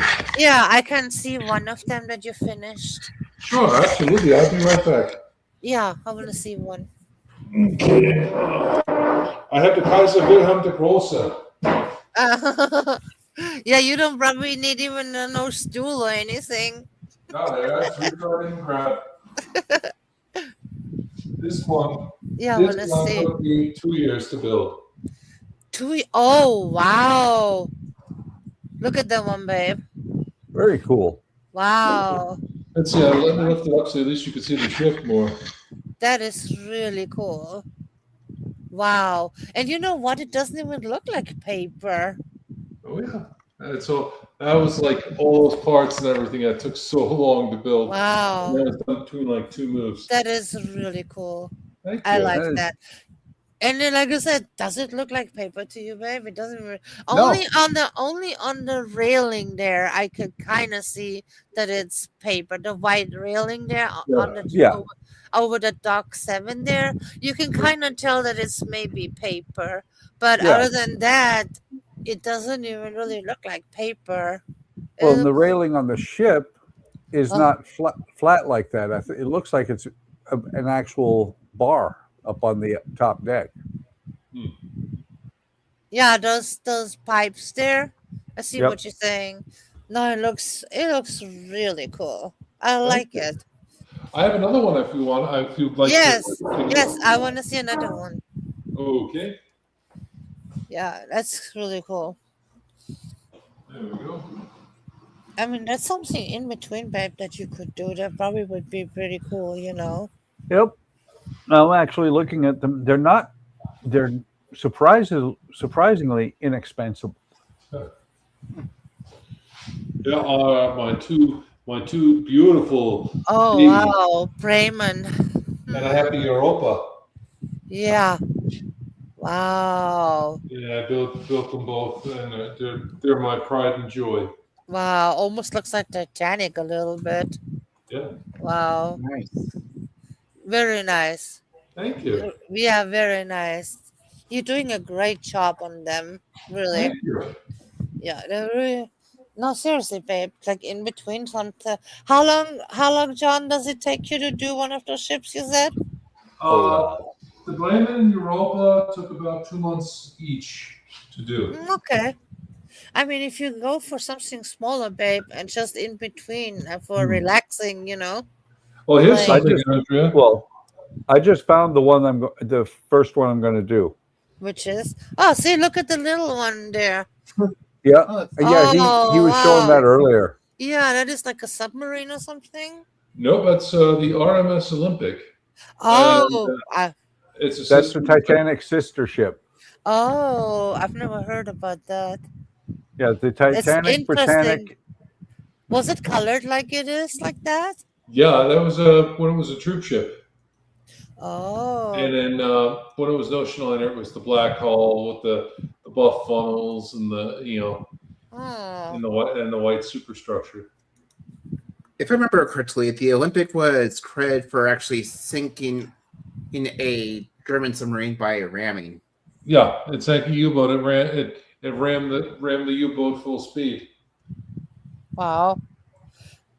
I like that. That's really cool. I haven't, since you do models, babe, I haven't seen anything like that. I only see your either wooden ones or the plastic ones or the Well- ones from the model companies. Yeah, the part works. Partworks, yeah. I can show you some other ones that I've built. I got some stuff. Oh, look at that one. Oh, did you build that one in the box in there? Yes, it did. Oh, Actually, that's a modified USS Arizona model into the USS Pennsylvania. mm. And so that's in her World War II configuration now up along this way. You like that era, huh? Or those Oh, yeah. boats? Huh? Yeah, Oh, yeah. I love the ocean liners. yeah. It's I basically see. it's the inside of my model studio, Buck. Yeah, Very cool. very cool. I agree. Oh, Wait, what thank was that big tall one? you. The big tall one? You.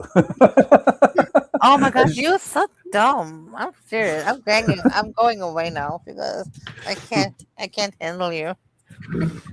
But if you go away, that means I'll just get off and come upstairs, and then you got to deal with me anyway. No. No, it's really cool. I like it a lot. So Oh, I thank look you. forward. I look forward if you're on the stream again and you work on it. I look forward how it's gonna keep on looking. The further along you get, Yeah. it's Yeah, it's cool. like this model here. This is my second build of this kit. I built a sailing ship, and I called her the Twisted Sister because that what happened was this ship had a very bad warp in it when I built Oh, it the first time. So what I did is I made a sailing ship. I'll show that to you. okay. Hey, show it to you guys get a kick out of that. Wow, your stream just hit 6 hours, babe. Yep. There we go. And make sure. I figured it was going to go 6 hours tonight. Let's see what I can do. No, I found a couple. I looked on Amazon. I found a couple that I would be interested in doing. One that I'm very interested in doing that's $12. Oh wow, that's not bad. Oh wow. Yeah, the That is, Twisted Sister. oh, Nice. nice. Yes. It's the same kit as what I did tonight, except I modified it. It doesn't look twisted. Well, I had to cut it apart and rebuild it. Oh. So the stand and everything is also paper? Yep. Yep. Wow. Everything but the piece of pine. Wow. And I even, Did you put lacquer on that one? I'm sorry? Did you put lacquer on that chip when it was done? It looks like so shiny.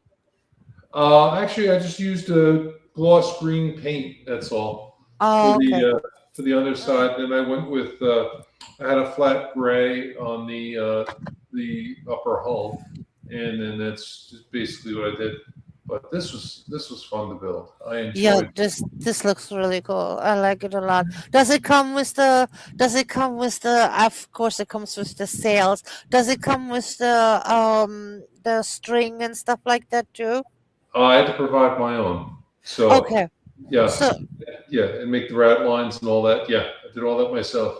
okay, so that's if it's a kit, then that's not included in the kit, like the sail stuff that you need to make. You just have to provide that on your own.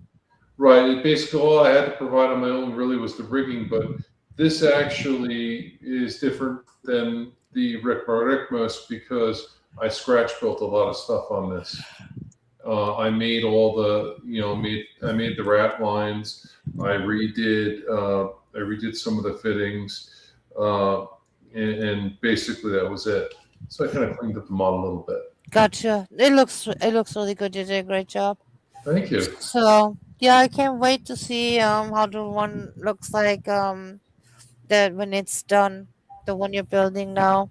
I can't wait to see it either. It's actually this go around is actually going better than it did the last time I built it. Well, yeah, they said you got a lot done tonight, so it must like work pretty good. He started it on the stream at the beginning of the stream. Oh wow. Oh, sorry. Okay, I'm getting off now. Yep. I talk to you guys later. Have a good night. Have a good Bye. night. Pleasure. Bye. Good for you, babe. Oh, my ears. Okay, Alec, what'd you do? Not too much tonight. I am just finishing adding the tree nails onto this floorboard right here. Was going to add it here, but didn't really get too much done tonight. Just now showed off a few things, especially to Andrea, especially the 3D printing stuff, and just added the base wood strips I'm going to need to finish this to my part on Model Expo. well, since I am out of the ones that actually build up the platforms that run along the inner edge of this, and also they'll make up the floor. Yeah. Well, don't forget you can order those. Yeah, no, you can order them from Model Expo through Amazon. Oh, I didn't know I could just order it through Amazon. Because right now they're only like $8 on Model Expo. Yeah, but then you got to pay for shipping. Right. You know, and that's the thing is, last time I talked to Rick, we talked a little bit about Amazon and, you know, how they order. And I told him that that is a good way to go, because especially if Amazon's covering their shipping, you know, if they get their shipping done and all that, it gets, people will tend to buy it through Amazon rather than their website because the shipping is cheaper, but it's still ordering directly from them. Right. Because I'm gonna need more of the paint as well for this, but also just that one thing of wood. Yeah. Well, if that's the case, let me look and Well, see and that's the thing is, I'm willing to get that. Guess that's like, because I haven't gotten that far in mind. That's probably 2x5 millimeter. It's the 1/16 by 1/4. Oh, so you're talking almost. Well, no. 1/4 by 1/16. Hang on. It would be the one that's used for planking, for floorboards, for platforms. Okay, so it's 6 millimeters, and you said by 1/16. Yeah, it is the 1/16 by 1/4. Okay, so it's 1.5 millimeters by 6 millimeters. So yeah, pretty standard. You can, and you know, don't order just what you need. If you're going to keep doing wooden ships, order more because you'll use it. I was already looking at the 1/16 by 1/4 by a 2 foot long ones. Yep. Yeah, and order. You know, if you need 1 or 2, order 10. Right. All right. So John's already went because he showed everything he's done this year.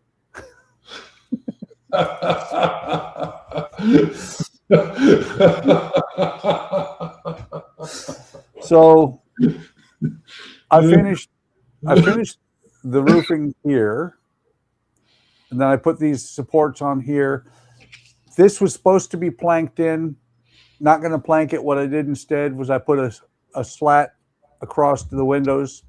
Looks okay. Maybe not perfect, but it looks okay. And then I had built the wood framework last week. I curved the steel pieces here, and then I built those little handles. Oh, after I drilled, because there were holes in the steel pieces, but they weren't big enough to fit the brass pieces through. So I built those little brass handles and put them through. They're not glued yet. I'll get them glued either between now and next week or on next week's show. All right. We still have 2 viewers. I really appreciate that. Wow. Thank you very much. Well, actually, my first like full stream. Yeah. Well, I just looked over on YouTube Studio. We had 3. Now we're down to 2 again. But we've got a total of 58 views throughout the night. Average view duration of 28 minutes. So that means some people viewed the whole thing. Some people viewed 30 seconds. Oh, wow. Not a bad stream. Actually, a really good stream. I'm very happy with the how everything came out. We had, let's see, we had Keith here. We had Donnie here. Howard was here in voice. Alec. Andrea was here in voice. And John. Did I miss anybody? I think that's everybody that was here. I remember everyone. Yeah, I think that was everybody. But it was a really good stream. I want to thank you guys for joining. You guys, you know, I mean, you guys really helped to make the stream. You know, if it was just me building, I'd have been off 4 hours ago. You know, but it's really cool. Really enjoy it. Have a lot of fun. Going to keep doing this because, you know, it's good hanging out, camaraderie, the whole 9 yards. Oh, yeah. Thank you in the audiences as well for coming by. I hope you enjoyed the stream. If you did, like, subscribe, and hit the bell icon to be notified of it when I post new content.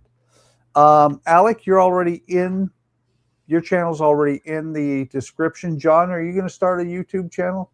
I actually started the process of making one. It's German and American. That's what I have. But I know I definitely am thinking about making a third one and calling it Master of Moyne. You know. Okay.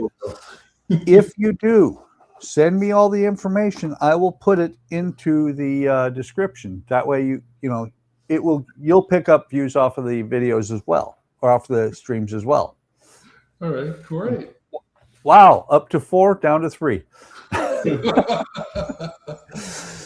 So, yeah, like I said, like, subscribe, and hit the bell icon to be notified of any time we post new content. John, first time on the stream. What do you got to say before we get out of here? I enjoyed it thoroughly. Yeah, I really did. It was a pleasure. That's very cool. Alec, in 15 words or less, what do you got to say before we get out of here? Thanks for watching. And of course, Andrea ran away before you could have her have a turn. Well, that's because she got caught with it last week. Really? I don't. Oh yeah, I was asleep in fact last week, so that's probably why. Yeah, I don't remember it. So, and I'm going to say, take care of each other, take care of yourselves. Have a great evening. Have a great day. Have wherever you are. Have a great day tomorrow, and we will see you in the next video or stream.